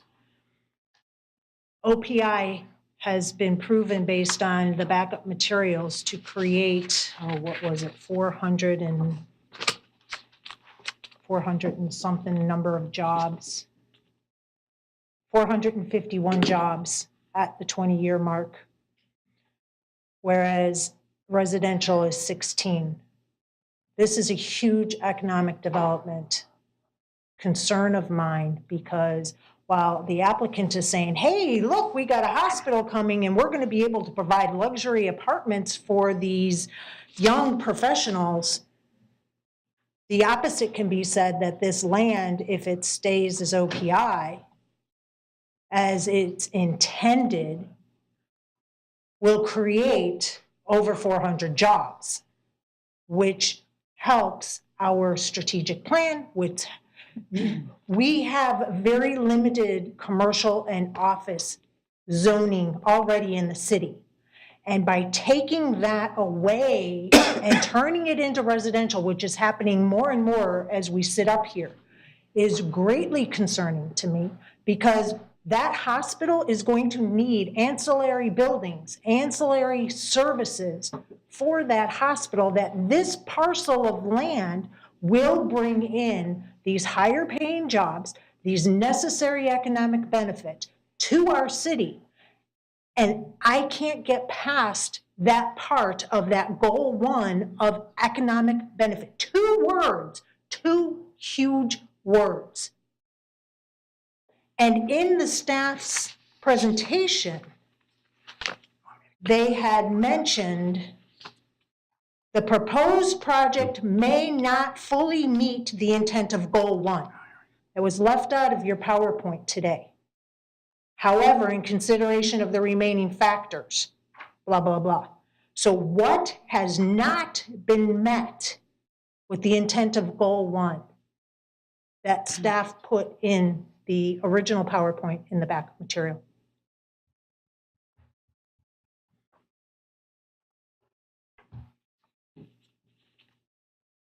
Okay, first of all, the original PowerPoint in the backup material, I'm not sure what you're referring to. And what, that is on the first page? No, it says your comprehensive plan, comprehensive plan, chapter 2, future land use. And then you state what future land use goal 1 is, and the next bullet point starts, the proposed project may not fully meet the intent of goal 1.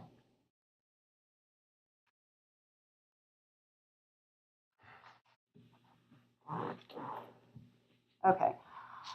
I can't speak to how a prior staff report had been loaded onto the agenda item, but I can tell you that if you look at the staff report and you look at the analysis under Goal 1, you will find that staff evaluated that goal according to the manner in which it is written.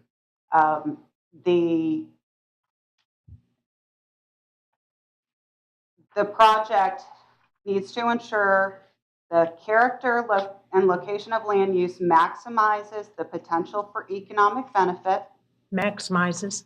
ensuring the enjoyment of natural and man-made resources by citizens while minimizing the potential threat to the health, safety, and welfare by hazards, nuisances, incompatible land uses, and environmental degradation. There is nothing in the comprehensive plan that speaks to the applicability of maximize economic benefit. There is nothing in the comprehensive plan that directs staff or the commission to give more weight to maximizing the economic benefit of a project versus the enjoyment of natural and man-made resources or the minimization of threat to the health, safety, and welfare of the general public. So in evaluating this project, there were some initial concerns that when looking at each component included in Goal 1, that perhaps there was a question. But in closely evaluating the terms and conditions in the comprehensive plan and the intent, we believe, to balance the various elements incorporated into Goal 1, we do feel it meets the intent, the project meets the intent of Goal 1 of the future land use element. You will find in the supporting documentation, the memorandum from Jennifer Cowan, our special counsel land use attorney, that supports staff's position that the project meets the intent of the comprehensive plan Goal 1. Commissioner McDowell, let me, again, this is, I think, critical to part of our presentation. So job creation is obviously a very important part of economic development, but it's not the only factor. You don't just look at numbers of jobs. Now, if you all remember in the Welland Park de-annexation hearings, Hank Fishkind, who was part of the team that I worked with Mattamy, the way that Dr. Fishkind and other PhD economists look at economic development is they look at jobs that are created and then look at the dollars that spin off of, if you will, those jobs. And so, I mean, it even goes to things like people that work for a business have to have their car repaired. So what's the economic impact of the auto mechanics? I mean, it goes to every level. Where the person who holds the job lives is, some economists would tell you, is more important than where the job is located. And this isn't just theoretical, because Sarasota County and the city of Sarasota went through this very thing. The reason why Lakewood Ranch initially just exploded in development was because Sarasota County, and you all that have lived here a while, you remember these days, it's been a long time ago, Sarasota County wasn't allowing any development east of the interstate. And so people who wanted to live close to downtown Sarasota and that big job center and had jobs there was nowhere for them to live except, right in the urban part of Sarasota. So they all started buying houses in Lakewood Ranch and the parts of Manatee County that's just west of the interstate, just north of the county line. So you had people that drove into work every day in Sarasota, and then when the day was over, they drove back to Lakewood Ranch. They spent all their disposable income, except maybe the lunch they ate, in Lakewood Ranch. On the weekends, they were in Lakewood Ranch. If they wanted to buy furniture, they would go to a store in Lakewood Ranch. They wanted, just on and on and on. And the other part of that was that they were living in a different community, and they were paying the impact fees to those communities. Even though they were all driving into Sarasota County and driving on all the roads in Sarasota County, they were paying their impact fees, not to the city of Sarasota, not to Sarasota County, but to Manatee County.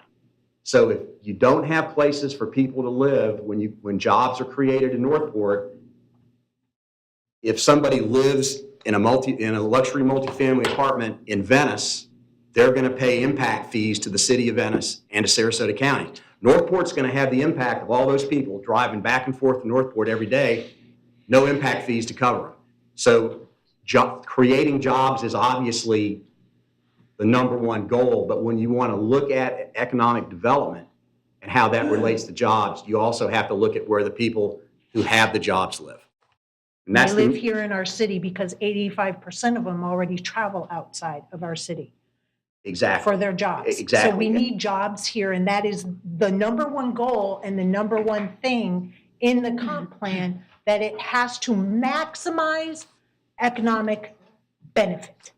And that's what I was talking And about. jobs are economic benefit. They are, but so is everything else. And thank you, I understand. My last question, Mayor, has to do with the policy of our comp plan of 515, attract young professionals. It talks about a wide variety of targeted workforce. These are luxury apartments. However, there is one document in here that says that these luxury apartments are going to have one projected student. Out of 175 units, one projected student. I am failing to make the connection between one student and workforce. One student, common sense, I know that's nowhere in this comp plan or nowhere in this ULDC, but common sense says one student is more retirees, not workforce. So Commissioner McDowell, while Mr. Barnes is looking through a computer, I'll just speak to personal experience. So I have 3 children, 2 32-year-olds and a 36-year-old. They all live in Venice. The 2 younger ones actually work in my law firm. You've seen Jackson Boone, my son, here, and Annie Boone was making presentations in Venice City Council today. They are young professionals. My daughter is a lawyer, but she has the more important job, which is raising my 2 grandsons, and her husband is a doctor. So in my family, I have 3 young professionals. They only have 2 kids between the 3 of them. And it's one household. Neither my daughter, who's the lawyer, works with me, nor my son, who's married. They don't have any kids. One of the biggest needs for these types of apartments is exactly for people who, if they're single, they're not ready to start a family. Young professionals that are single, young professionals that are living together or married and are getting ready to start a family. You can ask my client here, he'll tell you that that's a large part of what these apartments serve, because once the folks that live there are ready to start a family, that's when they'll start looking for a house. And the best way to look for a house in a city is to already live there before you start looking around. So this actually meets that comp plan policy dead on bullseye. Are you done, Commissioner? I apologize. I can't find the reference to one student that you mentioned. However, I can. School capacity report Exhibit B in the application, and it lists Cranberry Elementary as one projected student. Thank you. I'm not sure what page it is on the staff report, but it's more towards the end from when I printed it out. It's actually right after the neighborhood meeting.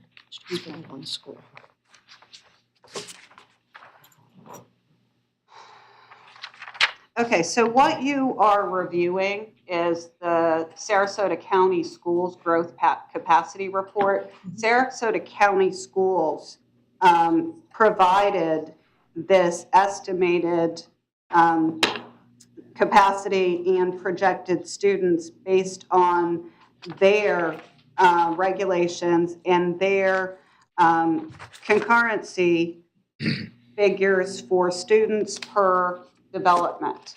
Now, that being said, we can certainly check in with the Sarasota County Schools and see how they respond to a question about one projected student. But I can tell you that the next step in the process, should this proceed to site plan, is a full school concurrency review, where the fully comprehensive impacts of this residential development will be evaluated by the school board and any required capacity set aside for those students that may be living in these facilities.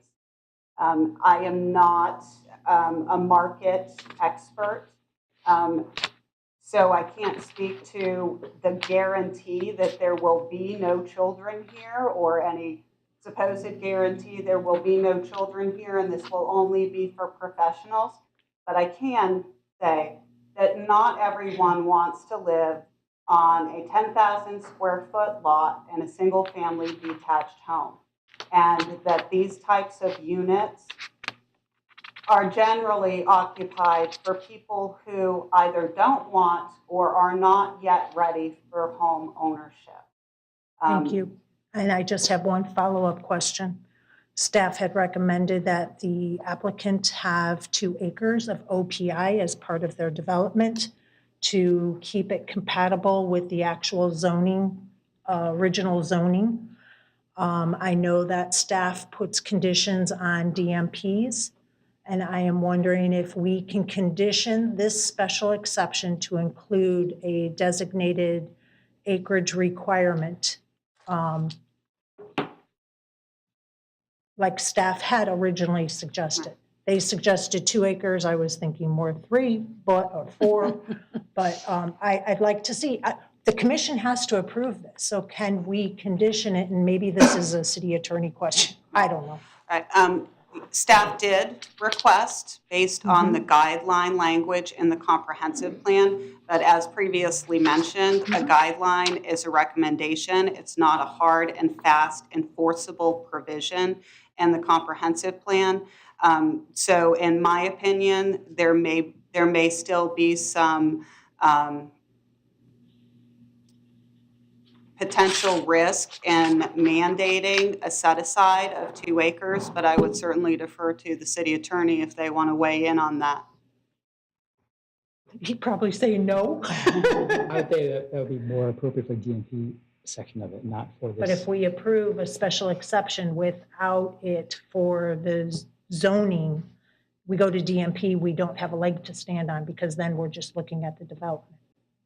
That's where we're kind of in a catch-22, I think. Yeah, it's a good question. Yeah, I don't. Really. Mayor McDowell, if we could respond to that. This is Mr. Joseph Holt, who's a representative of the developer, and he's the one who, with his partners, looked at and tried to work with the staff on this request. He's been sworn. I've been sworn. Thank you. Joseph Holt with the developer. Thank you for the question and time to discuss this. Just to address that point, because I think we did consider that and looked at a couple different options. So I wanted to kind of share a little bit of what, I hope you guys can hear me okay, but some of the challenges we found with reserving those acres. First is it's actually going to make it more difficult for the stormwater, because we'll have more acreage. We'll have 2 acres more buildings. We'll have less room for our own stormwater retention. So it's going to reduce the acreage that we're able to work with the stormwater. Secondly, we also, our commercial partners would like access off of Sumter for commercial properties into the property rather than come off of these side roads, McKibben and Pocatello. And from talking with staff, it's our understanding that an access point on Sumter would not be supported and would cause probably some other issues. So those were the reasons we couldn't accommodate that request. Thank you. I'm not seeing any more questions, but before I move to closing arguments, I do want to make a statement. And that is, the proposed multifamily residential use is neither listed under permitted or prohibited uses in this OPI office professional institutional zoning district. So when that happens, the matter must come before the commission in order for that exception to be granted. So I have to ask, why was the code written that way? Why bother bringing a matter in front of this body if we absolutely have no leeway in coming up with a determination? I really believe that the code was written this way so that the commission could evaluate short and long-term impacts of making modifications to our code so that we're able to calibrate current situations, current market situations. What position does the city find itself in today? So we have a little bit of adjustment room for code that was written 10 years ago, 12 years ago. Things have changed incredibly in this city since that time. We've been talking a lot about the fact that within the next few years, 2 hospitals are going to be built within the city of Northport. That's going to have a lot of impact, pro and con, to this city. But I don't think anyone would argue with the fact that it's really going to drive the need, yes, for staff housing, to give people who are going to work in those facilities a place to live. But I know enough about the healthcare industry to also understand that hospitals depend on an infrastructure of doctors and healthcare professionals locating their practices here in the city so that there's a sufficient professional underpinning to support the hospitals and doctors to admit people to those hospitals. The current situation in our city is we have a lot of housing. We have several developments in the queue for moderate and high intensity apartment buildings. What we don't have is sufficient commercial infrastructure of all types. We don't have it. And as I read through all of these documents, and with all due respect to the professional opinions of folks, and I'll admit I'm not a professional in this realm, but I do have good business sense and I have a good gut. And I've got to believe that this matter is in front of this commission to give us an opportunity to calibrate the code with the current conditions and needs of the city. So I just want to get that out there before I move on to closing arguments. City Attorney? I could just, thank you, Mayor, but just chime in for a moment to give you a reason of why it's come back before the commission is required by ULDC, so that you can determine whether or not it adversely affects the public interest, health, safety, welfare, and for those reasons that you stated, as well as if it doesn't, to make those, put those on the record, explain how they do not, and if it doesn't meet one of those other 16 or so elements, why it doesn't, how it doesn't. If a condition you want to place would help you meet one of those conditions. Then let me state it more plainly. I think it adversely impacts this city because it compromises the ability for a hospital to function, and it also impacts, seriously, negatively impacts the ability of this city to diversify its tax base. And I think those things are vitally important to the future of this city.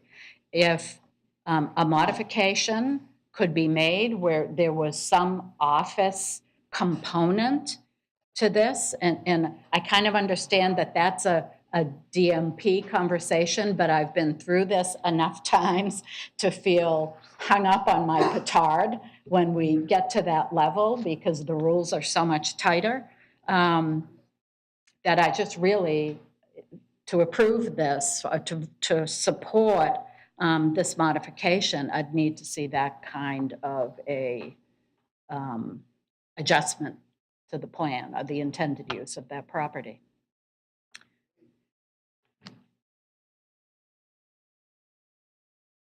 Okay.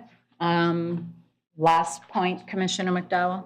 The last point I'd like to make is economic benefit is goal one of future land use.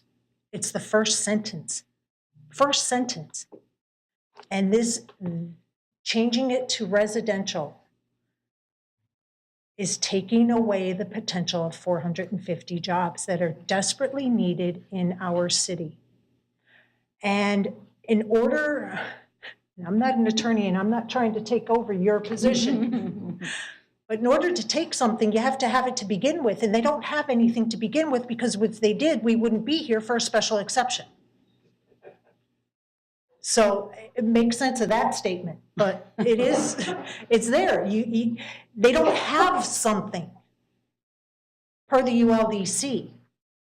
That's why they're here asking for something.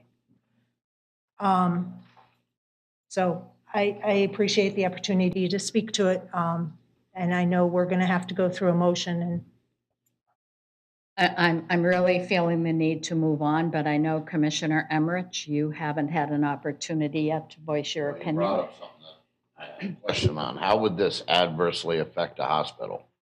Because we have such limited land for professional office space, that if this particular area where the intention is for that type of development goes residential, we remove a significant opportunity to build that medical and healthcare infrastructure that would support a hospital. Hospitals need doctors to refer patients to them, period. We can't just show up and admit ourselves. We have to be admitted by a medical professional.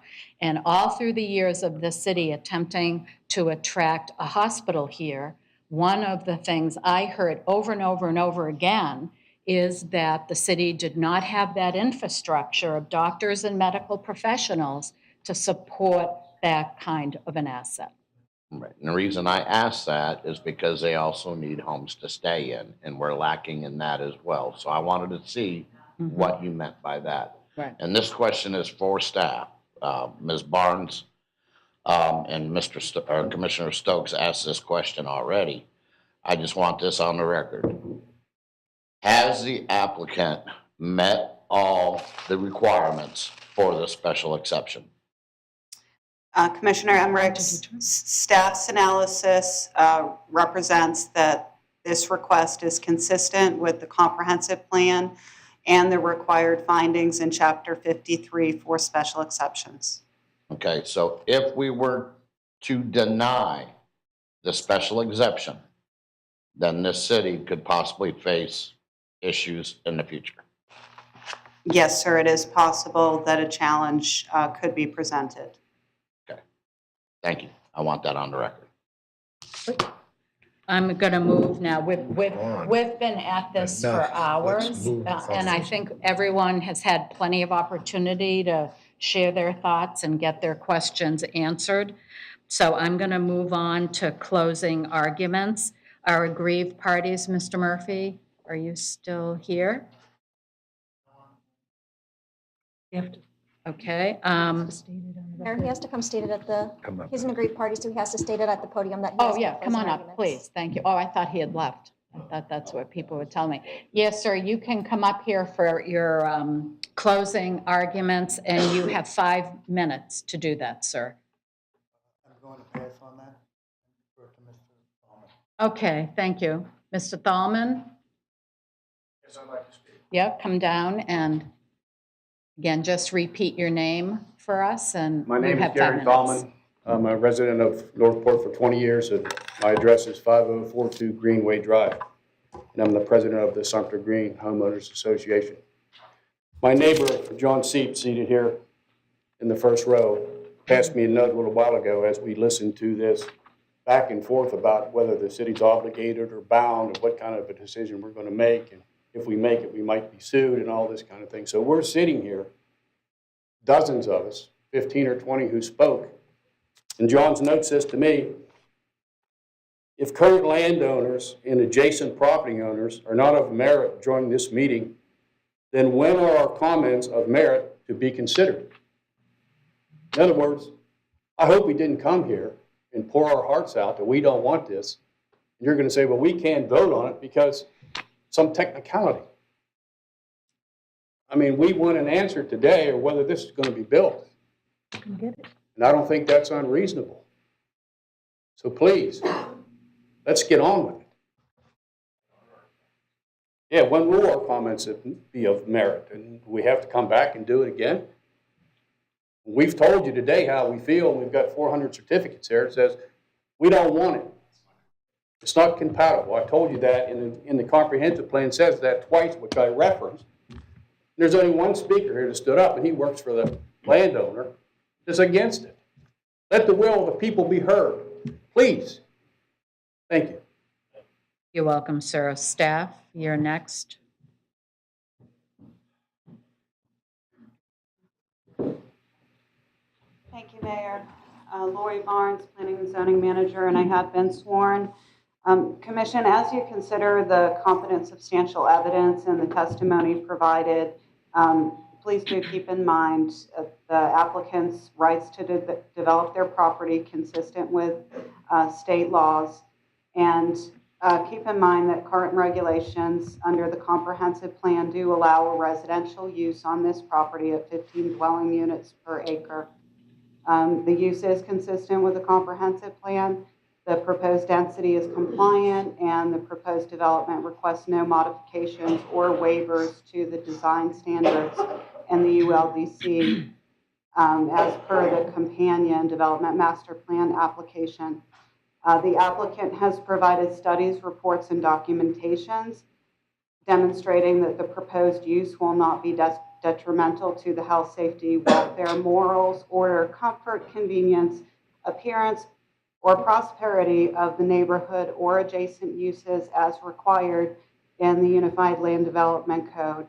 The city's SDR team, including Public Works, Stormwater, and Fire, as well as Planning, has reviewed this special exception.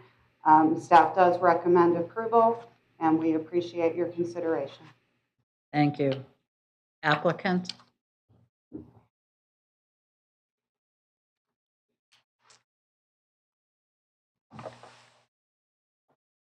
Madam Mayor, members of the commission, thank you very much for taking as much time as you have today to listen to everybody, applicant, staff, and all the neighbors. Obviously, this type of process is a balancing act, and everybody's input should be accepted. We have placed before you today mountains of competent, substantial evidence that the special exception application is consistent with the city's comprehensive plan. Your staff agrees with that. It's also consistent with the criteria required for a special exception, and your staff concurs with that as well.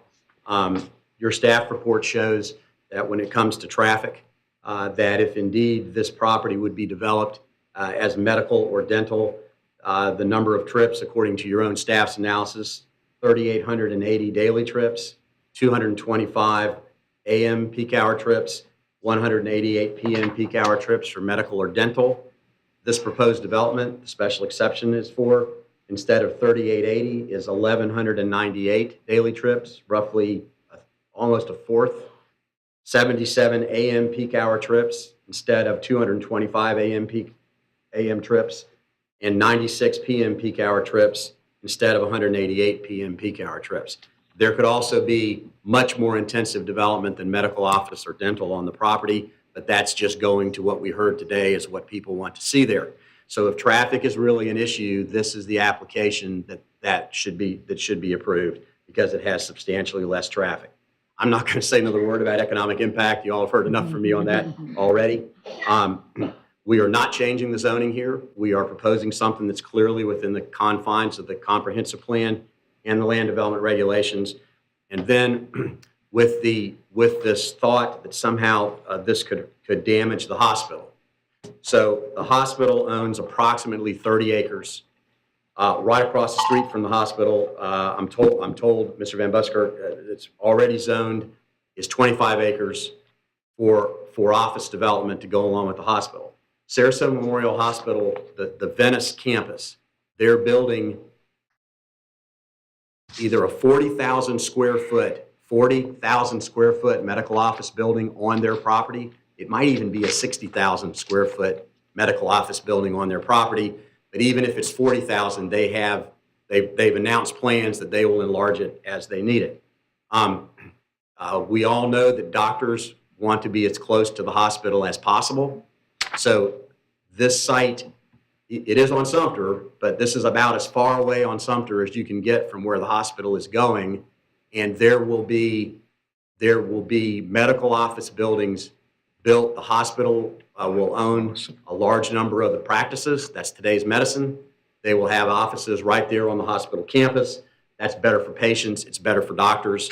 It's better for everybody to go from the doctor's office to the hospital on two different sides of the parking lot. Plus, there's also the property across the street. This is the type of housing. The evidence before you today has not been disputed at all that this is the type of housing product that the city needs. The city is short on this type of housing product, and the comprehensive plan says that the city should have a variety of housing products in order to meet the needs of the city residents. And again, you want the folks who work in the new medical facilities to be city residents for all sorts of reasons. And this will allow that to be the case. Again, this is a balancing act. Clearly, the traffic issue supports the proposed multifamily development. We haven't gotten to the DMP, but a lot of care has been placed on the DMP by the developer to mitigate the impacts, even though they're a long way away of the residential properties on either side. And as far as stormwater, Mr. Van Buskirk's here if anybody would want to ask him questions, and it's really more for the DMP. But city regulations, state regulations, and federal regulations will have to be met for stormwater permits to be issued. Without those permits, no development can occur on the property. And that's going to be an issue no matter what develops on the property, whether it's office or whether it's multifamily. So again, commissioners, all of the competent, substantial evidence that you've received today is in support of this project, of this special exception being approved, and we would respectfully request your vote for that. Thank you. Thank you, sir. At this point, I'm closing this public hearing, and I'm requesting a motion. I'll make a motion, Mayor. Go ahead, Commissioner. See if it flies. Before I do, using the stated cheat sheet, I looked for section 52-256-3 because it says we have to meet all 16 listed in section 52-256. There's no such code. So I will make a motion. I make a motion to deny resolution number 2022 R-68 and find that based on the substantial competent evidence granting this special exception will adversely affect the public interest, health and safety, and general welfare for the following reasons. A, the proposed use is not consistent with the intent, goals, objectives, policies, and programs of the comprehensive plan and the intent of the zoning district as is defined in the ULDC for which the property is located. B, the intensity and the second reason is the intensity and proposed use is not harmonious with the character of the other uses in the neighborhood. Thank you, ma'am. Do I hear a second?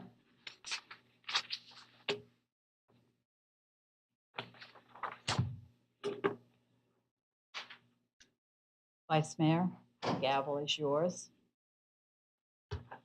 I would like to second that motion. Thank you. I don't? On the safe side. Okay, well, thank you. I thought I did. Okay, we have a motion on the floor made by Commissioner McDowell to deny Resolution 2022-R-68 finding that based on competent substantial evidence, granting the special exception will adversely affect the public interest, health, safety, and general welfare of all. No, I Well, stopped. we stopped General there. health, welfare, Health and welfare. for the Be- following For the reasons. following reasons, the proposed use is not consistent. Could you carry on from there? The letter A, just for the city clerk for the minutes, is letter A, the proposed use is not consistent with the intent, goals, objectives, policies, and programs of the City of Northport's comp plan and the intent of the zoning district as defined in the ULDC for the area in which the property is located. The second reason is outlined as letter D, like dog. The intensity of the proposed use is not harmonious with the character of the other uses in the neighborhood. Do you have that, City Clerk? Okay. Let's vote, please. I'd like to speak to the motion, Mayor. Go ahead. The reason why I chose those two items is because Goal 1 of the comp plan specifically states maximum economic development. The other reason is in goal, I think it's goal 5 of the economic development element, it states that it must be economically stable for the community. Having jobs and having housing go hand in hand. You're taking away precious land that is necessary to create those jobs. For those reasons were why I stated those two reasons. Thank you, Commissioner. Thank you. Please, let's vote. Vote to deny.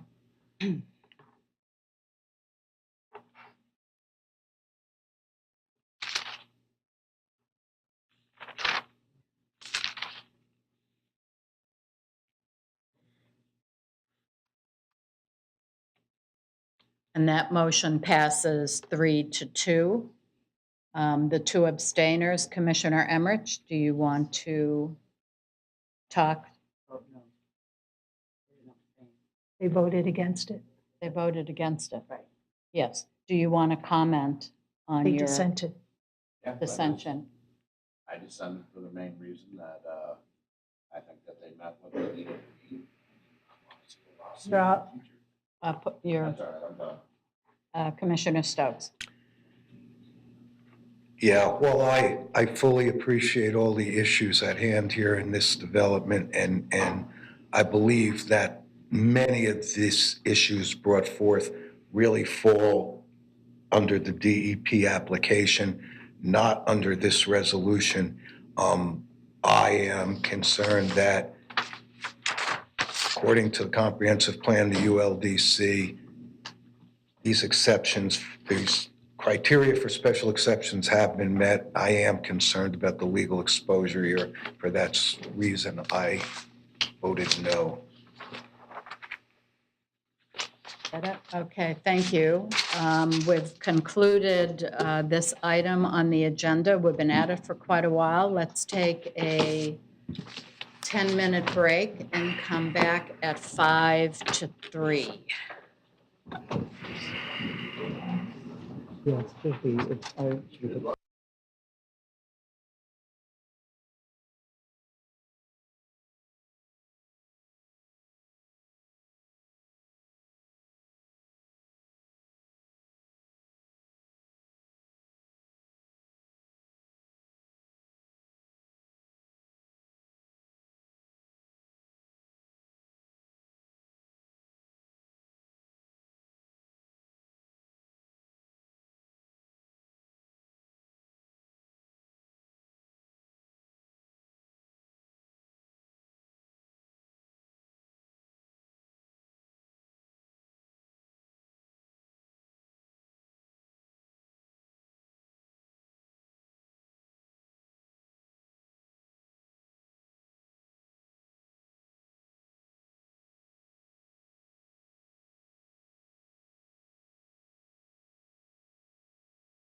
It is 2:50.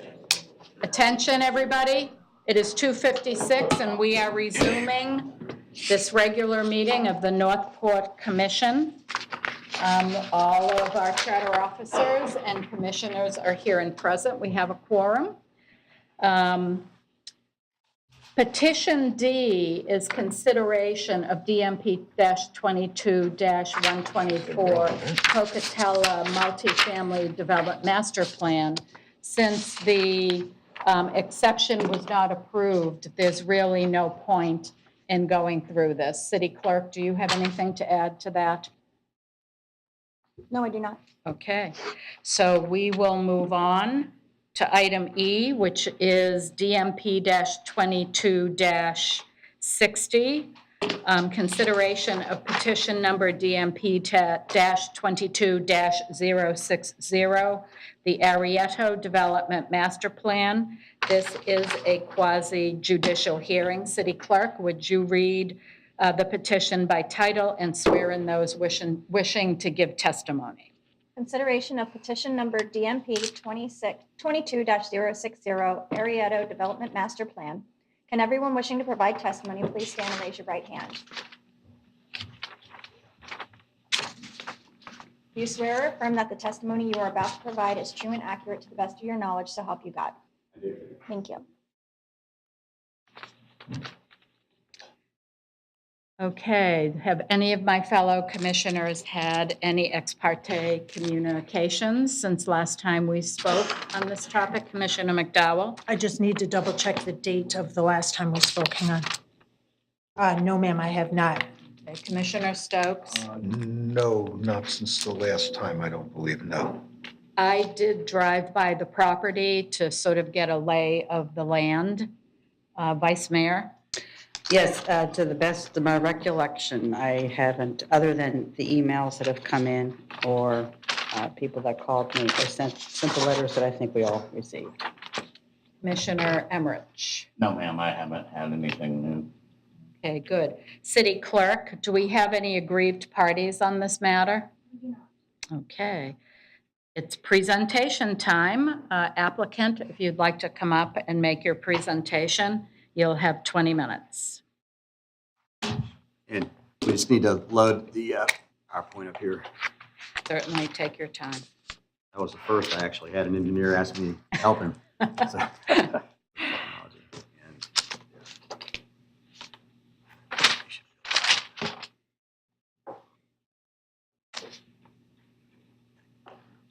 all right. Good afternoon, Madam Mayor and Commissioners. For the record, Jeffrey Boone of the Boone Law Firm, representing the applicant. As you all will recall, this is a continued hearing. When we were with you before, we made our presentation, staff made its presentation, members of the public spoke.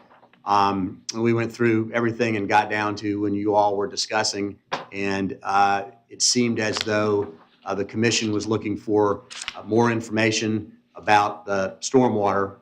And so what we were directed to do is to work with city staff and come back to you all with more information on stormwater. At this point, this is Mr. Trenton Strackbine, who is a licensed professional engineer in the state of Florida, and he is going to, he's a stormwater engineer, and he's going to make a presentation. Great, thank you. Good evening. Trenton Strackbine, Kimley Horn & Associates. I've been sworn. I'm here today to talk to you about some of the stormwater and flood control considerations with the Arrietto DMP. So what is stormwater management? Stormwater management is the storing of runoff created by development and releasing it in a controlled manner. State and city regulations govern stormwater management. The current regulations as they exist today were established in the mid-1980s. New projects require stormwater management, and most existing development in Northport predates the current regulations. So what is regulated? Water quality is regulated. The peak discharge rate of floodwaters from your property onto another property is regulated, and filling within floodplains and floodways is regulated. The purpose of these regulations is to protect adjacent property owners and the general public. So, does the Arrieto project meet regulations? And the answer to that is yes. At the time of this presentation, the stormwater design has been submitted to the Water Management District and the city and has been reviewed and approved by staff. All developments in the city must have these approvals prior to site construction.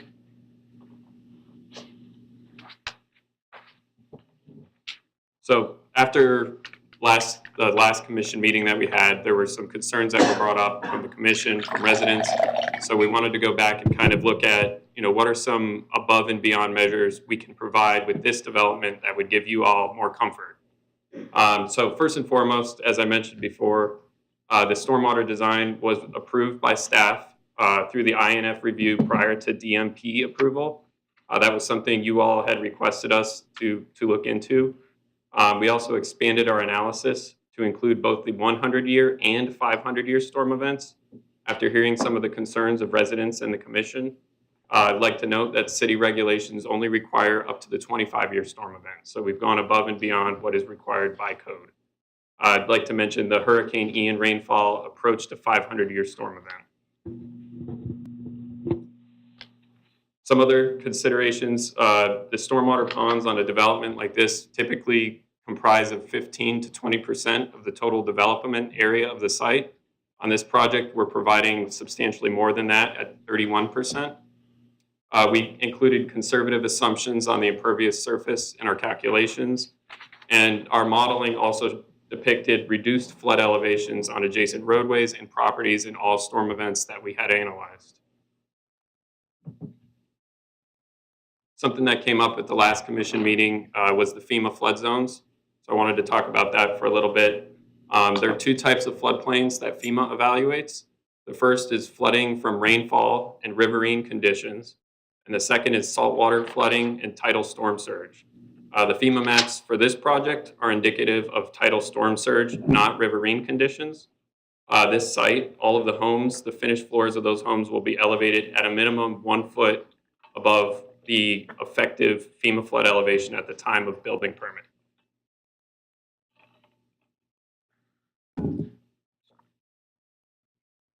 So in addition, filling within a storm surge floodplain does not have an impact on adjacent properties. The catastrophic flooding that was observed in Northport due to Ian was from rainfall and riverine conditions, which inundated freshwater canals and drainage systems. Notably, this project is adjacent to saltwater canals, which are tidal and do not exhibit riverine flooding conditions. I'd like to note also that the proximity of this project to tidal waters, saltwater, is a net benefit as it creates an efficient path of stormwater discharge that minimizes interactions of the freshwater drainage from our project with adjacent properties. So there's very little interaction. It's a very efficient path for our project to discharge and avoid impacts to adjacent properties. So in conclusion, the stormwater design has been reviewed and approved through the INF process prior to DMP approval at the request of the commission. We performed additional analysis up to the 500-year storm event after hearing your all concerns. This project generally stores additional runoff in a pond so that it is not discharged on any adjacent properties. And the peak rate of discharge from our site is reduced in comparison to the existing conditions out there today in every storm event that we analyzed. And finally, the flooding observed in adjacent roadways will be reduced by this project based on the modeling that we performed. I appreciate your time. Open up to any questions. Thank you for that, sir. Staff?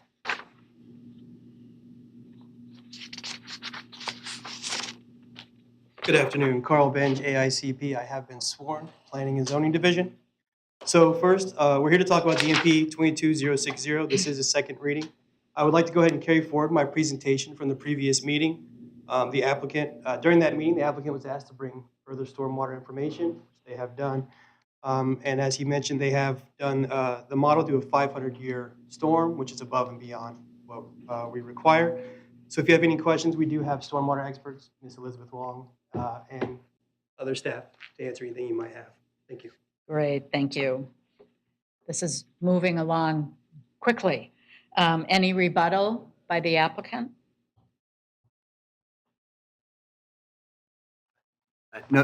Jeffrey Boone, attorney for the applicant.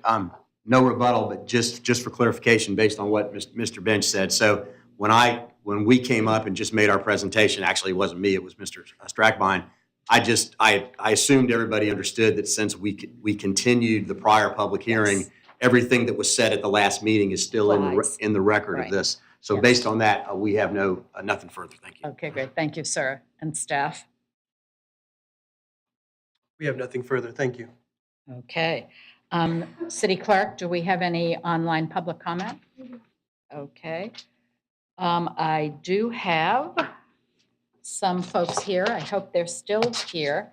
Laura Ross, also Janet Shaw, if you could be down here and ready, terrific, and Bruce Shaw. Okay, so you're handy. Great. You have 3 minutes, Ms. Ross. Okay. Good afternoon. My name is Laura Ross. I reside on Marius Road and I have been sworn in.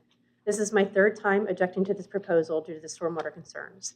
The additional attachments provided for the agenda included an email and a letter to Elizabeth Long outlining small modifications to the draft design to allow a slight increase to the groundwater recharge and 2 screenshots from a modeling application. There does not appear to be any further designs, plans, or calculations regarding the proposed pond except a rough outline draft of the shape. There's no mention of depth, length, sloping, littoral shelf design, volume capacity, planting schemes, weir design and elevation, discharge rate, and most importantly, maintenance. The letter from Mark Brumfield indicated that the water will be reused for irrigation in addition to having pavers set for the driveways. Based on the current design, it doesn't seem that this will have much of a positive impact for recharging the groundwater. A good step forward, but it's not enough. With all due respect to Mr. Boone and the city commissioners, I would like the opportunity to review the engineering documents for the designs of the stormwater pond. I'm not comfortable going forward with a proposal with a mere letter and a screenshot and taking the word from the applicant without providing any supporting documentations or calculations. In addition, I would like the opportunity to submit the information to an outside consultant to determine if there will be any additional impacts to the stormwater structures that the pond will be connected with. I shouldn't have to do the city's job, but I'm willing to do what I need to do to protect my home.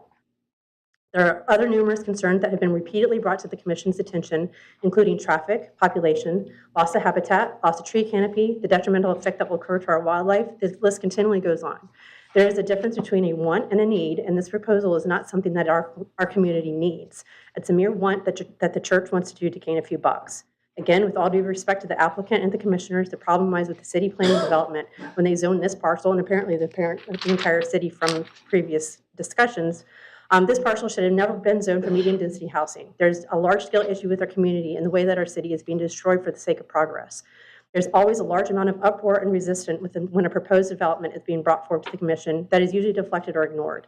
We voted you guys in to hope that you would do the right thing and decline these types of proposals.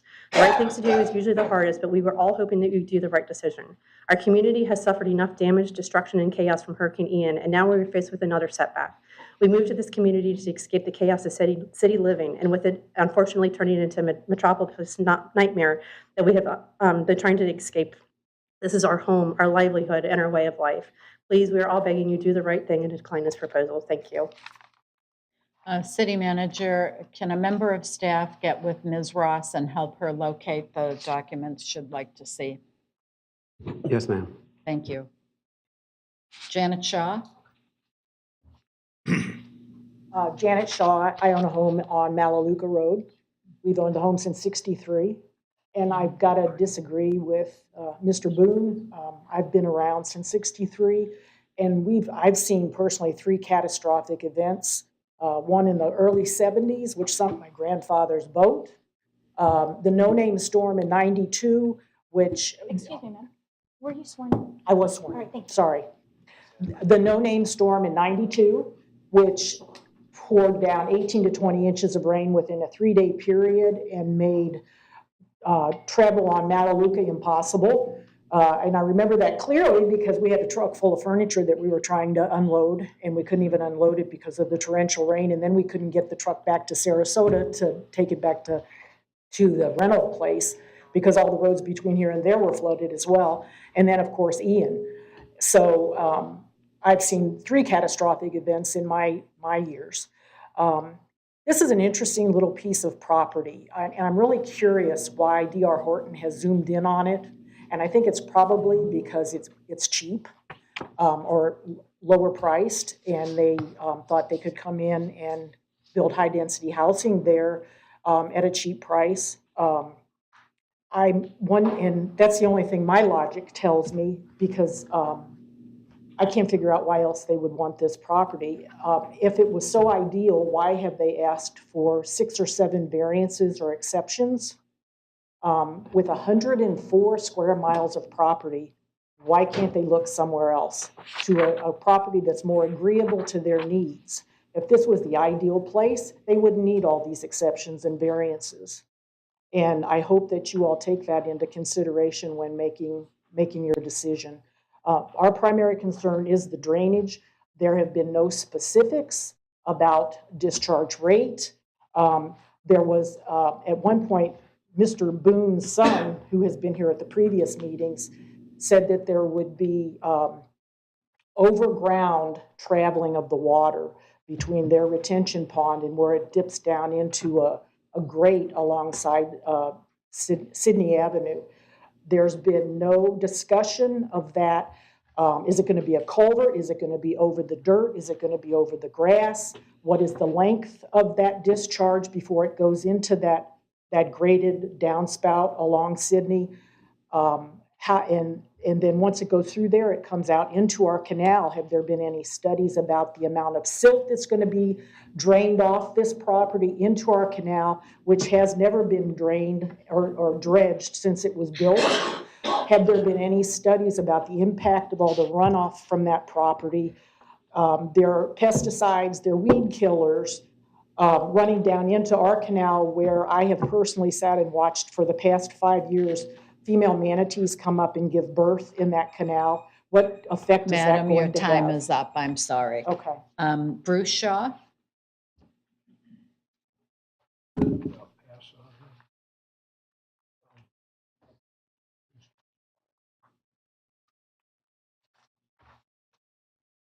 Got some to pass out.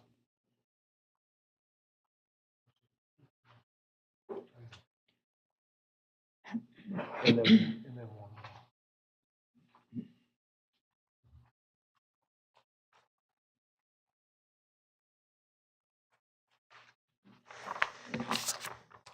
And if you would just state your name, sir, Just a and whether moment. you've been sworn.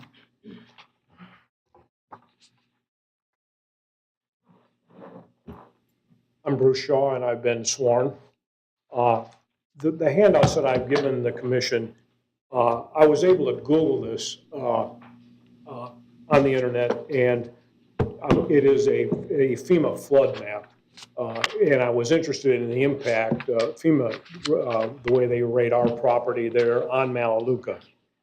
And if you notice, the first map is one that was effective in 2006.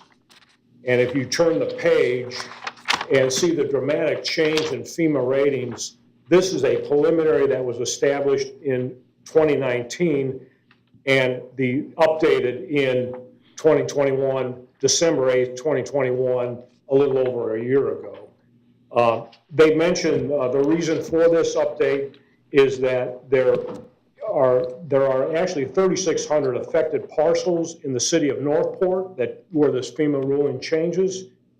And of that, 3,500 are going to be impacted and moved to the AE floodplain.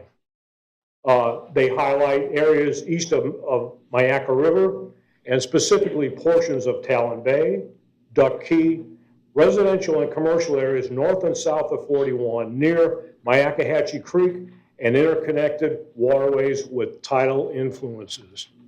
Now, if you look at that second map, we are surrounded. This is total AE floodplain.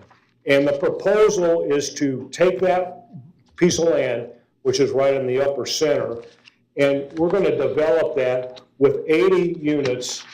And what's going to protect us, they're going to take a hole, they're going to dig a hole in the ground, they're going to spread that dirt around and make a berm, and they're going to have those residences above that floodplain. And yet, we down below are going to suffer in the event of a 100-year storm. Now, clarifying a 100-year storm. Now, that gives you some comfort, but it is not really what it is. Remember, it is a 1% chance in any given year, 1 out of 100 in any given year. And in 30 years, it's a 30% chance. I picked 30 because that's a typical mortgage term. So in 30 years, there's a 30% chance that there will be a flood. I just don't think that this particular development belongs in this area in a complete AE floodplain. And I just can't be convinced that with our silted-in canal, it's going to be able to discharge the water properly. And in the second handout, I've shown there have been 3 major storms according to Sarasota County, and you can see it in the handout. Sir, I'm sorry, your time is up. And Ian was not included. Thank you. The next 3 speakers, Kathleen Belchin, Kobe Neerhoot. Is Kobe here? No? And Janelle Black. Go ahead. Okay, good afternoon. I'm Kathleen Bulchin. I live in Midas Place. I've been in Northport since 1998. So I've been around, okay? Every time we have rain, not drizzling, but anything over an hour or so when it's kind of heavy, Midas Place and Malaluka floods. Takes a couple of days, maybe not 72 hours, but it takes a couple of days for that water to finally go away. And anybody who drives on Sydney near the Commons and Matero Court, that road also floods right there. And you cannot drive through there unless you go very, very slowly because it's totally flooded. And it takes a while for that. Problem is, you want to put in a stormwater drain, a pond, it's not going to work. We have one at the Commons, and we still have flooding. We need to have a better stormwater runoff. And I think personally, you should go back to the builder and say, come up with a better plan. All right? Just putting in a little pond is not going to stop the flooding on the roads. The canals along behind my house do not flood. It is the streets that are constantly flooding every time we have a heavy rain. And when we had the hurricane, it came up to my front door. Okay? Now, granted, we're in a flood zone, and we have to accept that fact, but we don't need the extra help of drainage coming down from a higher built property line, from not only from the Commons and this new building, and from Talon Bay. So we're getting all of their runoff going down our streets, and nobody is addressing that situation. I agree. I don't think it's a proper place to build the housing. I agree we need housing for the low-income people. $200,000 homes to me is not affordable to low-income families. However, I would recommend that every time there's another green space that we're going to lose comes up for bid, you might want to evaluate how much can we afford to lose these tiny little green spaces. Thank you. Thank you, Madam. Janelle Black. Come up and state your name. Hi, my name's Janelle Black, and I've been sworn. I'm new to all this, and I wasn't here before whenever you guys had the other hearing, but my concern is you've got a throughway that's going to end up on Hoffman Street, and my house is right there. So the through street is going to come and end with the headlights pointing, I believe, right up my house. And I was just wondering if maybe you could have them eliminate a couple of houses and make it a dead-end street, and then they could make a turnaround, and then people can go back out on Sydney that way instead of, and then you could put a little privacy fence and a walkthrough where people can get to the sidewalk on Hoffman, but not come the headlights right into my house. And that would be good for the school kids because it would be a safer district for them if it was a dead-end street with a turnaround, and the fire trucks and everybody could get in and turn around and go back out on Sydney. The way Hoffman is now is a thoroughfare, and it's very busy. If you add another intersection there, it's going to be a problem. Not to mention, I really don't want the headlights coming in my house. So that's kind of what I was concerned about. And I was hoping that maybe they could fix their plan some way where they could fix that and make it a dead-end street. That's what I'd like. Thank you, ma'am. Thank you. Okay, at this point, I'm opening up the floor to commissioner questions. Vice Mayor White, go ahead. I was fumbling there, huh? Yes, just for my sake and the sake of others, because we last talked about this in November, is that correct? Right? November? Yes. Right? 22nd. So did we not approve anything on this at all? Because there's an awful lot of waivers on here. Applicant withdrew, Withdrew. So we didn't came back. So we didn't talk about anything. postponed it. correct. Well, we talked about it. We didn't A little bit. vote on anything. We asked them to Okay. come back. Okay, and that was mainly because of the water thing, and that's the only thing. The drainage. Drainage, right. Okay, because I had concerns about the waivers for reducing the square footage there. The minimum lot size in half. Am I reading that correctly? What's required is 7,500 square feet, and they're proposing 3,675.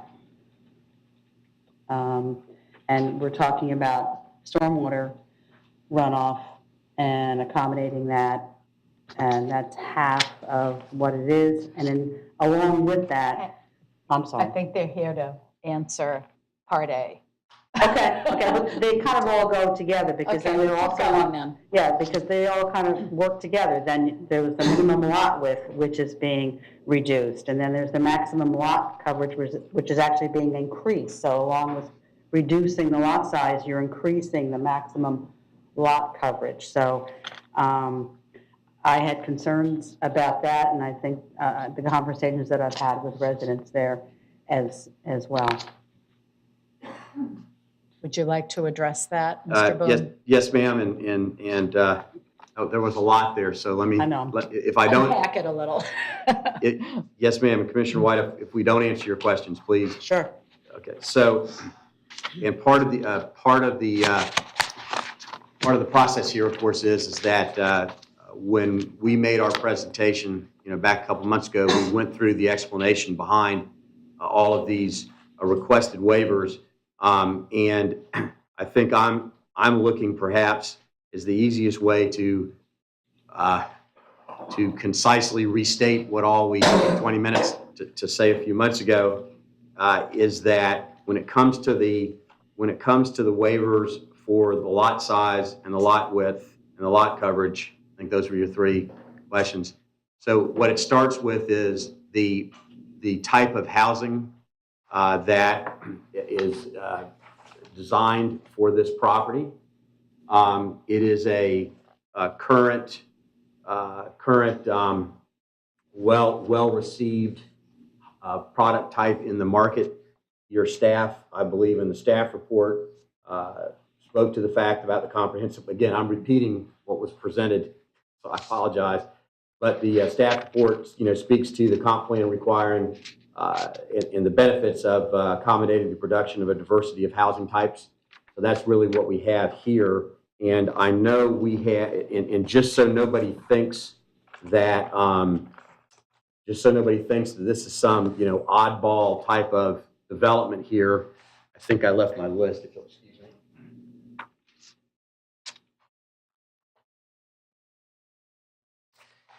Yeah, just so nobody thinks, well, this is some sort of an oddball type of development. These are 35-foot wide lots, which is a very popular housing type at the moment. And these same type of lots with the single-family attached product, which is what they're aimed for, those are in other places in the city. Renaissance, the West Villages, Preserves at the West Villages, Grand Paradiso, Island Walk, and Sunstone Village. So what we have here is a piece of property that perhaps it can accommodate this different type of housing product. It's single family. It's just smaller lots with attached villas, and the lot and the waivers are to accomplish that type of development.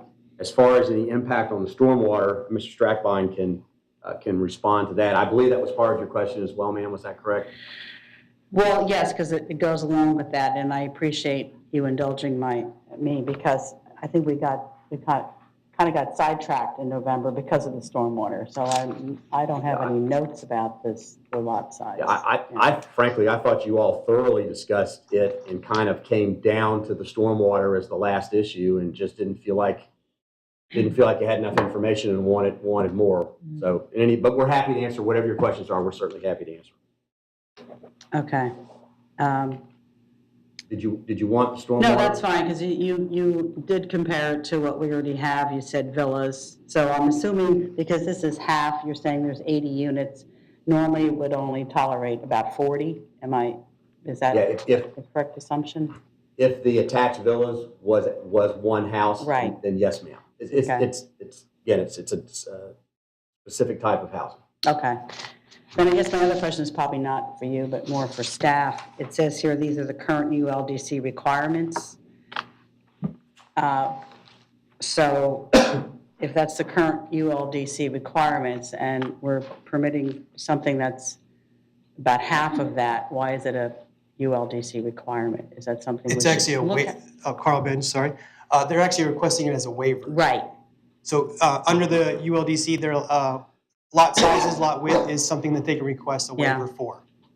All right, because I know we've had has nothing to do with this, I know, but it's the same line that we've had with other developments that they've requested smaller lot sizes as opposed to what was the ULDC requirement. So I guess I'm just putting that out to my fellow board members up here that why go over the ULDC and then we're going to not adhere to it anyway, so. They're allowed under the right to request those waivers. The waiver, correct. All right. Thank you. That's it for me. Okay, Commissioner McDowell? Yes, mine has to do more with waiver 3. It says this is a waiver to allow the maximum lot coverage to exceed 50%, 50%. However, the code clearly states, Code 53107B1 states that under no circumstance should the maximum lot coverage be varied to increase the lot coverage. They're requesting to increase the lot coverage by 7%, but it says under no circumstance should the lot coverage standards be increased. Absolutely. So in our analysis, it says due to the smaller lot design, a standard size unit covers a larger percentage of the lot. Despite the increase in lot coverage, the plan provides open space that exceeds the minimum 30%.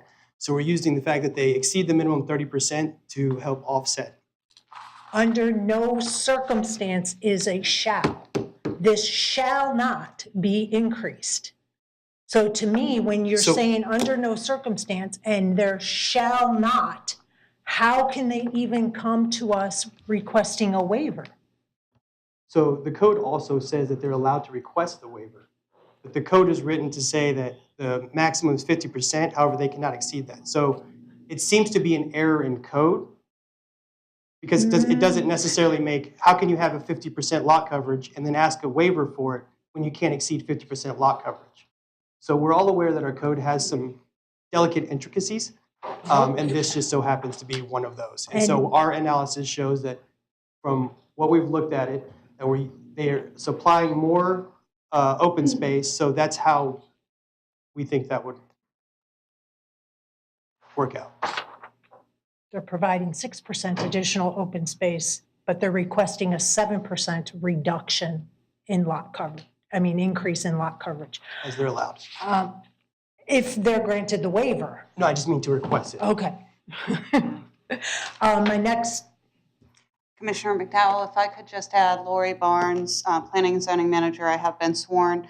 If you look at their Development Master Plan sheet C4, you will see that the building coverage is 22.2%. So there is somewhat of an anomaly in the code, and there's an interpretation issue in that regard. So overall, on their site, their lot coverage is 22.2%. But on each of these villa lots, because they are of reduced size, they exceed the 50% coverage on each of those lots. So overall, for the development project, they meet the intent of the code with a 22.2% building coverage.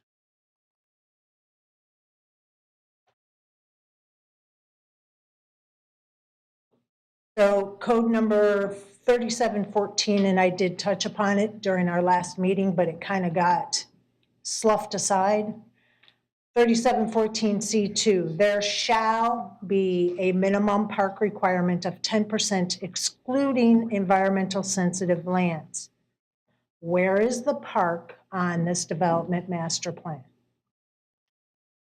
So again, Carl Bench, I think we had this discussion that a definition of a park can be many things according to our ULDC. And this passive area that is around the storm pond and the open space around it, all classified as a park. I believe we hashed that out last time we had the conversation. So the park is included into the open space. So the park requirement is 1.7 acres. The amenity center, which you said is part of this, is probably barely a half an acre. But then you got to count all the land around the stormwater pond. All the open space classifies as a park according to the ULDC. We had this conversation. Yeah, we did. Yeah, we did. We did. sure did. Yeah, but it's not. In the past, we were advised by staff.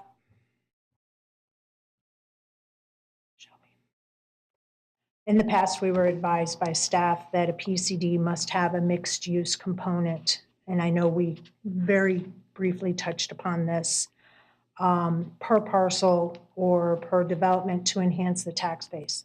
This has no mixed use. This is 100% residential, which does not enhance the tax base except for residential, which everybody understands residential increases the need.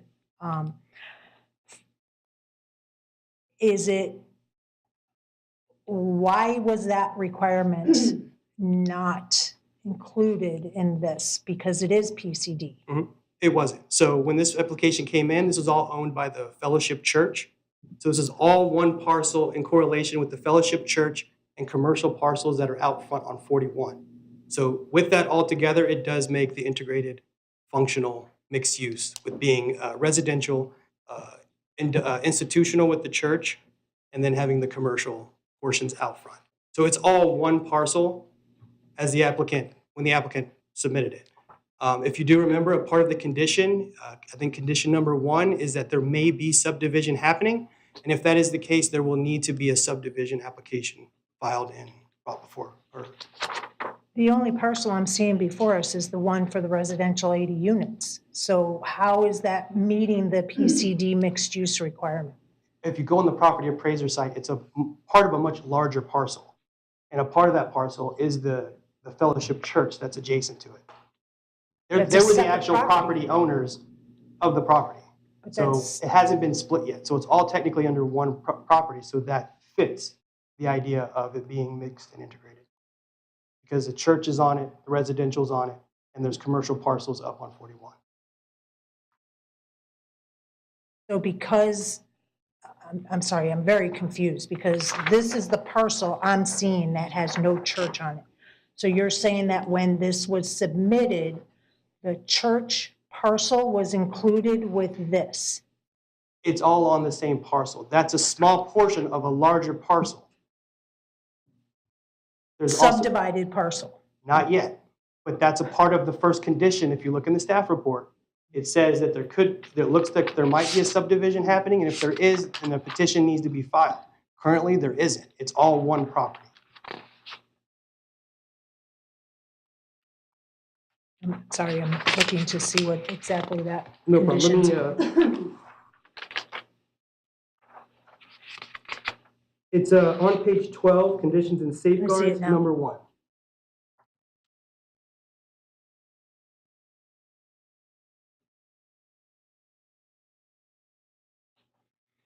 Thank you.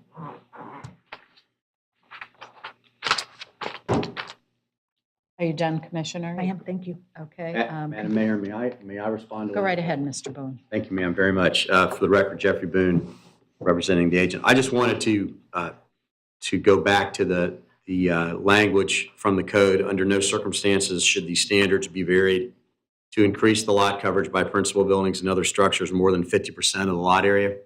I think it's important to read that whole section. So B starts with maximum lot coverage by principal buildings and other structures may be modified in the development master plan in accordance with section 53-118 of these regulations and the following criteria. So again, maximum lot coverage may be modified. So the code clearly says modifications are appropriate. The number one, under no circumstances should these standards be varied to increase lot coverage by principal buildings and other structures more than 50% of the lot area. Well, we are not increasing coverage by principal buildings and other structures by more than 50%. We're increasing it by, we think, a Nominal percent, five. a single, Mr. Strackbein's trying to calculate this right now in response to the question, but it's in a single digit percentage, not more than 50%. So the way that we read the code in this instance, we're not restricted in any way because we're well under the 50%. Thank you. Wait, actually, Mr. Strackbein just found it is 7%. That's what we have in the DMP. Commissioner Stokes, you're up. Yeah, I don't have any questions, just a comment. I do appreciate, because at our last hearing on this, stormwater was the main issue, and I believe the critical issue. I appreciate, the applicant taking a hard look at this and making some modifications by going to pavers, and both in the driveway areas as well as the common areas.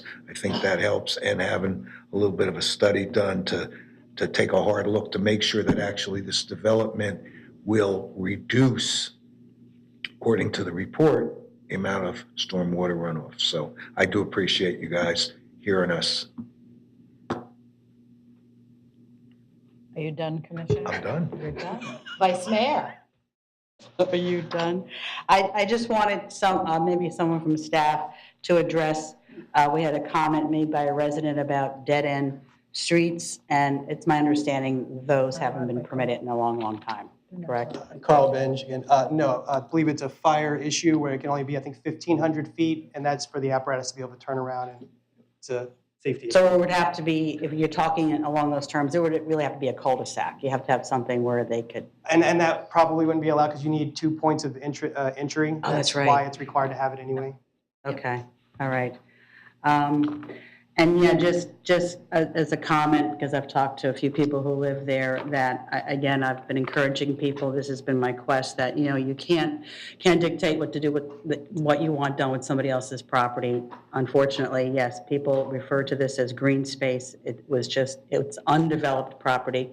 I never refer to it as vacant because it's not vacant. It's teeming with wildlife and benefits for our environment, but you can control what happens to your own property. And that's why when I have conversations with people, I always say, plant something on your front yard, plant a tree, shrubs.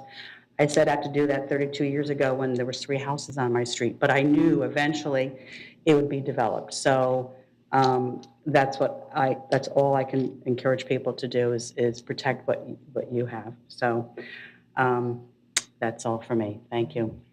I see your I light is on. apologize for prolonging what's already a long day. Was just one point I wanted to make. In the discussions we had last time we met on this matter, part of the discussion was the thought that city might take a hard look at some of the surrounding areas that are very low lying, to take a look to see what, if anything, the city could do in connection with mitigating some of stormwater issues. And I just wanted to bring it back up for the record and refresh city management and staffs on this subject. So perhaps somebody might take some time out of their busy schedules already to take a look at this. Thank you. Mayor, just for Phil, for Commissioner Stokes, Mr. Speaks did come back and said that they were looking into those areas and preparing to do a study on the low-lying areas surrounding that in the last meeting, so. Perfect. I just wanted to let you Thank you, sir. know that. I do think we had a general concern of Right. new Yes. developments going adjacent to older communities that are lower, so. And I had noticed he had Thank you, left Mr. already. Speaks. He's Yeah, he's he left already, but- so I Chuck's just, on it. we knew As long that as- conversation. As long as Chuck's on it, I'm good. Yep. Okay, I'm not seeing any more questions, so we are going to move on to closing arguments. First up, staff. Again, Carl Benj, Planning and Zoning. I just kind of want to reiterate that, a development stormwater runoff's conditions cannot exceed its current undeveloped state, and the applicant has shown that, they're going to maintain that. And also, we as a city cannot hold a developer accountable for off-site stormwater runoff. Right. And that's something off-site, not what's, sorry, not what's on the site, but off-site issues. We can't hold them accountable for those. We've heard a lot of stuff about the canals and about the low-lying streets, and we understand, however, we cannot hold this developer accountable for those. Other than that, that's all I have. Thank you. Okay, applicant, you're up. Thank you, Madam Mayor and members of the commission. In closing, as you'll recall, we had a full-blown hearing the last time. I just want to remind everybody of that there was a lot of input, a lot of questions, and a lot of answers. It seemed as though the commission was satisfied with everything except for stormwater. My client now has done exactly what you all asked us to do. I know Ms. Wong is here. She was here in case, or I guess she probably still is. Oh, there she is. She's here in case you all had any questions. But we have done exactly what you've asked. We've designed to a storm event well in excess of what the city's requirements are. We do have a lot of modifications here, but I think today we briefly responded to the whys, but at the last hearing, we had a lot of information as to the whys on the modification. And just to reiterate, the end result of all these modifications is we're providing more open space than what the code requires. And this is a housing type that helps to vary the city's housing stock, which is what the comprehensive plan speaks to. And this is a very popular housing type being built in other parts of the city as well as all throughout Sarasota County. So with that much said, we would respectfully request your vote of approval, including the requested modifications, which we've tried our best to explain. So thank you very much. Thank you, sir. At this point, I'm closing this public hearing and requesting a motion. Public comments? No. Oh, did we? All right. Anyone requesting a motion? I'll make a motion. Thank I you, think. Vice Mayor. I think. Yeah. I move to approve petition number DMP 22060 as presented and based on the competent substantial evidence, the development master plan, DMP complies with the Unified Land Development Code. Second. We have a motion on the floor to approve petition number DMP-22-060 as presented and find that based on competent substantial evidence, the development master plan complies with the Unified Land Development Code. That motion was made by Vice Mayor White, seconded by Commissioner Emmerich. Anything to that? No. No? Yes. I see Commissioner McDowell. Go. The motion is to approve the DMP. The motion does not include anything about granting the waivers requested, nor does it speak about the conditions in the staff report. Vice Mayor. All you're doing is approving the DMP. You got to approve the waivers and you got to approve the conditions. Unless you don't Commissioner want- Emmerich, will you lift your second? And Vice Mayor, would you want to restate? Yes, I will. Yeah. Okay, thank you. All right. Thank you, Commissioner McDowell. I didn't realize, I thought that was all part of it. All right, I move to approve petition number DMP 22060 as presented with the following waivers being included. Waivers 1, 2, 3, 4, 5, 6, and 7. and find that based on the competent substantial evidence, the the Development Master Plan complies with the Unified Land Development Code. Got the conditions 1 through 10 on page 12.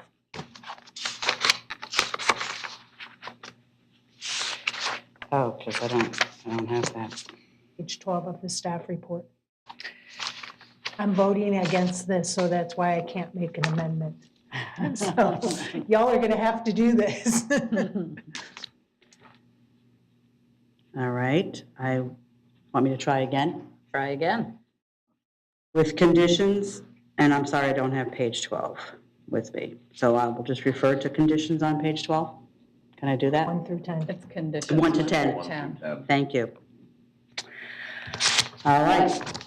I wouldn't have volunteered, but that's okay. I'm going to learn how to do it though, guys. Nothing wrong with it. I move to approve petition number DMP 22060 as presented, including the waivers, the proposed waivers 1, 2, 3, 4, 5, 6, and 7, and the conditions as stated on page 12, numbers 1 through 10, and find that based on the competent substantial evidence, the Development Master Plan complies with the Unified Land Development Code.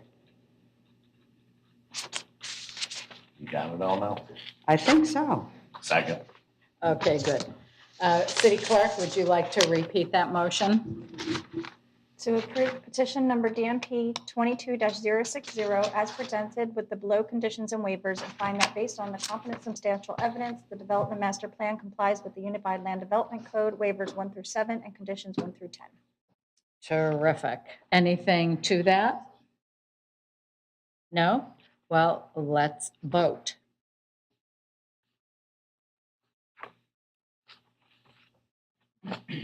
And that motion carries 4 to 1 with Commissioner McDowell dissenting. Do you want to comment, Commissioner? I think my questions stated clearly why I dissented. There's, under no circumstance, to me, there's nothing after that that should be allowed. And the park requirement, until the code gets changed, this has to be cleared up. And I will vote against every one of them because of that park requirement. Thank you. Okay, thank you. Moving on to general business. We have item A, 23-0047, discussion and possible action regarding the approval of December 8th, 2022 City Commission special meeting minutes. City Clerk, this is your item. Yes, after the December 8th, 2022 Commission special meeting minutes were submitted to Commission for review on December 13th, 2022, Commissioner McDowell provided a suggested change, and that was a discrepancy of the motion related to Hurricane Ian utility fees. And we had included what Vice Mayor White had stated in the motion, but the mayor had repeated it differently, so we needed to capture as communicated by the mayor. So that's what we changed it to. Make a motion, Mayor, if there's no questions. And I'm not seeing any. Well, let me get on to my question. Any questions from my commissioners? Okay, let's move to a motion. Public comment? Oh, well, that comes, yes, I'm sorry. City Clerk, is there any online public comment on this item? There's none in-house.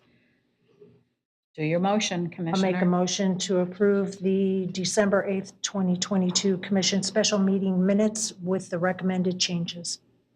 Second. We have a motion on the floor to approve the December 8th, 2022 meeting minutes as presented with the recommended changes made by Commissioner McDowell and seconded by Commissioner Stokes. Anything to that? Okay, let's vote.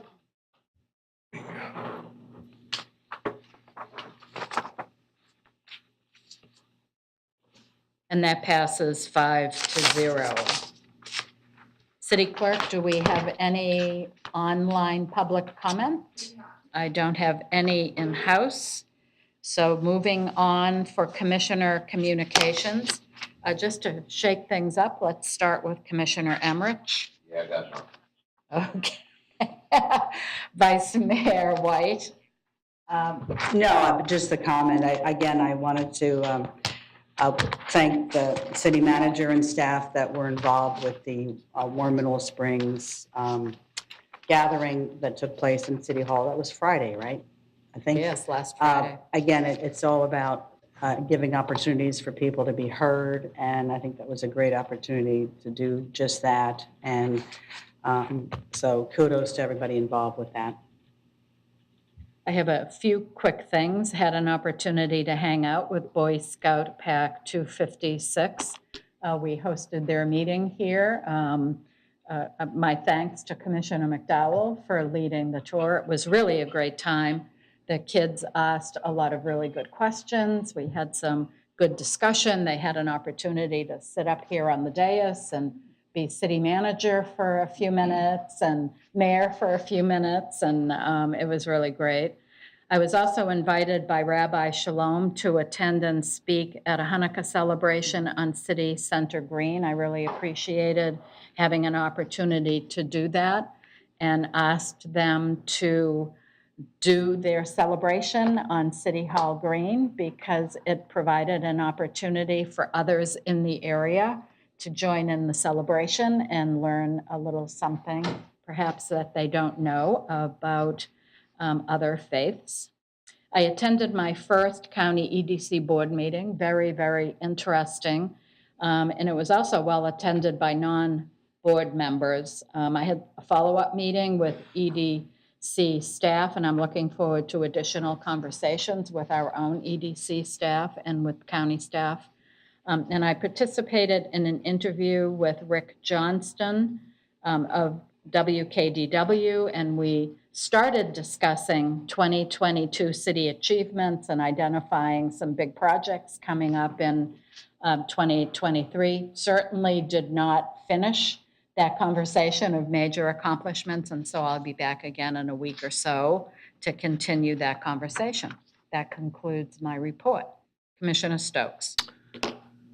Being the newbie on the commission, I've had a busy month. I did tours of a number of city departments, utilities, EDC, Public Works, NDS, HR, and Finance. I have a couple more to go. I want to extend my appreciation to all those folks. They were great. They gave of their time to explain and educate me on what they do, and made me feel that much better about what a real professional staff we do have throughout our city. I also attended the Hanukkah celebration with Mayor Langdon, got to light the candle, which was kind of cool. And I did meet with the TDC rep from county to get a little oriented. Got registered with them, and over the next month, I'll start attending those meetings regularly. I also attended a Homeless to Home nonprofit group. They meet regularly. Found it enjoyable and a humbling experience, really, to meet with folks who are out there, you know, supporting the public in areas that, you know, the city typically doesn't. Kudos to all those nonprofits out there. And finally, I did attend an online orientation for newly elected officials, which didn't do the reality justice. And that's it for me. Thank you. Okay, Commissioner McDowell. So I also participated in the PAC 257 tour here of City Hall. They absolutely loved the decorations and how beautiful City Hall is. Learned that the lighting and the beautiful trees and stuff are on timers, so they didn't get the full effect, but they got to use their imagination. They just absolutely enjoyed that. I think the highlight for me was their questions, but for them it was banging the gavel and being the mayor for a few minutes. That was pretty cool. And they bang it as loudly as I do, FYI. I attended the Homeless to Home luncheon. I had the privilege and honor to be invited to the Hall of Fame induction of one of Northport's own at Northport High School. That was held, I think it was right before the holidays. The induction was for the basketball player He's been in the Northport High School Hall of Fame, and for him to invite me, that was really, really special. Got a tour, thank you, Chief Titus, and to Deputy Chief Hurley of the fire tower. Unfortunately, I will not be able to be there on Friday for that ribbon cutting. I wish I could clone myself and be in two places at once, but that's not possible yet. So thank you very much for the sneak peek, and I promise not to post my pictures that I took online until after the ribbon cutting. Mayor, I do request an indulgence because I have a request. I don't believe this requires an agenda item. The City of Northport, as I'm sure all of you are aware, has received a $2.5 million appropriation thanks to Representative Stubbe for the Toledo Blade and I-75 interchange. I would really, really, really like to see a letter of thanks be sent to Representative Stubbe for his efforts, for his accomplishment in helping the City of Northport. So I would like to get a consensus to send a letter of thanks to Representative Stubbe with the mayor's signature on behalf of the entire commission, and to have that sent out by week's end. That $2.57 million will go a very long way to getting that interchange at Toledo Blade upgraded, hopefully sooner than much later. This is a very long process. Okay, let's vote on that. Commissioner McDowell? Absolutely. Absolutely, Stokes? I'm a yes. Absolutely for me. Vice Mayor White? Commissioner Emmerich? Yep. And City Manager, I would hope that would be automatic whenever we get an appropriation or a grant. It's already been done. The letter went out today. Okay, I love it when you're way ahead of us. Is that the mayor's signature, or is that on? It was. That's right. I just sign. I don't read. Oh. Sign here. Don't say that. Just kidding.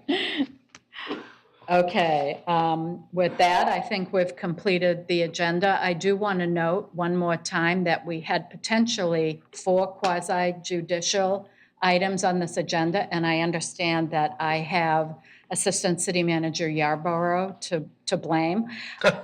I poke jokingly. I only say that to recognize the incredible amount of work that goes on the part of staff to prepare those. And I just really want to acknowledge all the really terrific work that went into today's agenda, and I thank you very much. So on that happy note. Do they have anything? Our charter officers? Oh, wow. I just have so much trouble following directions. City Manager, do you have anything? No, ma'am, thank you. Assistant City Attorney? Nope. City Clerk? I do have one thing. Sorry, never has anything.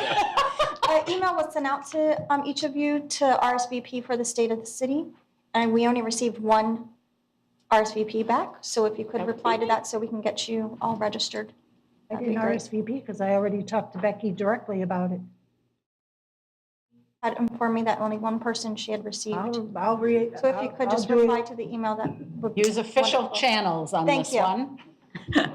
Okay, you're welcome. So, are we all done? Did I miss anything? No. Okay, it is 3:59, and I am adjourning the City Commission regular meeting.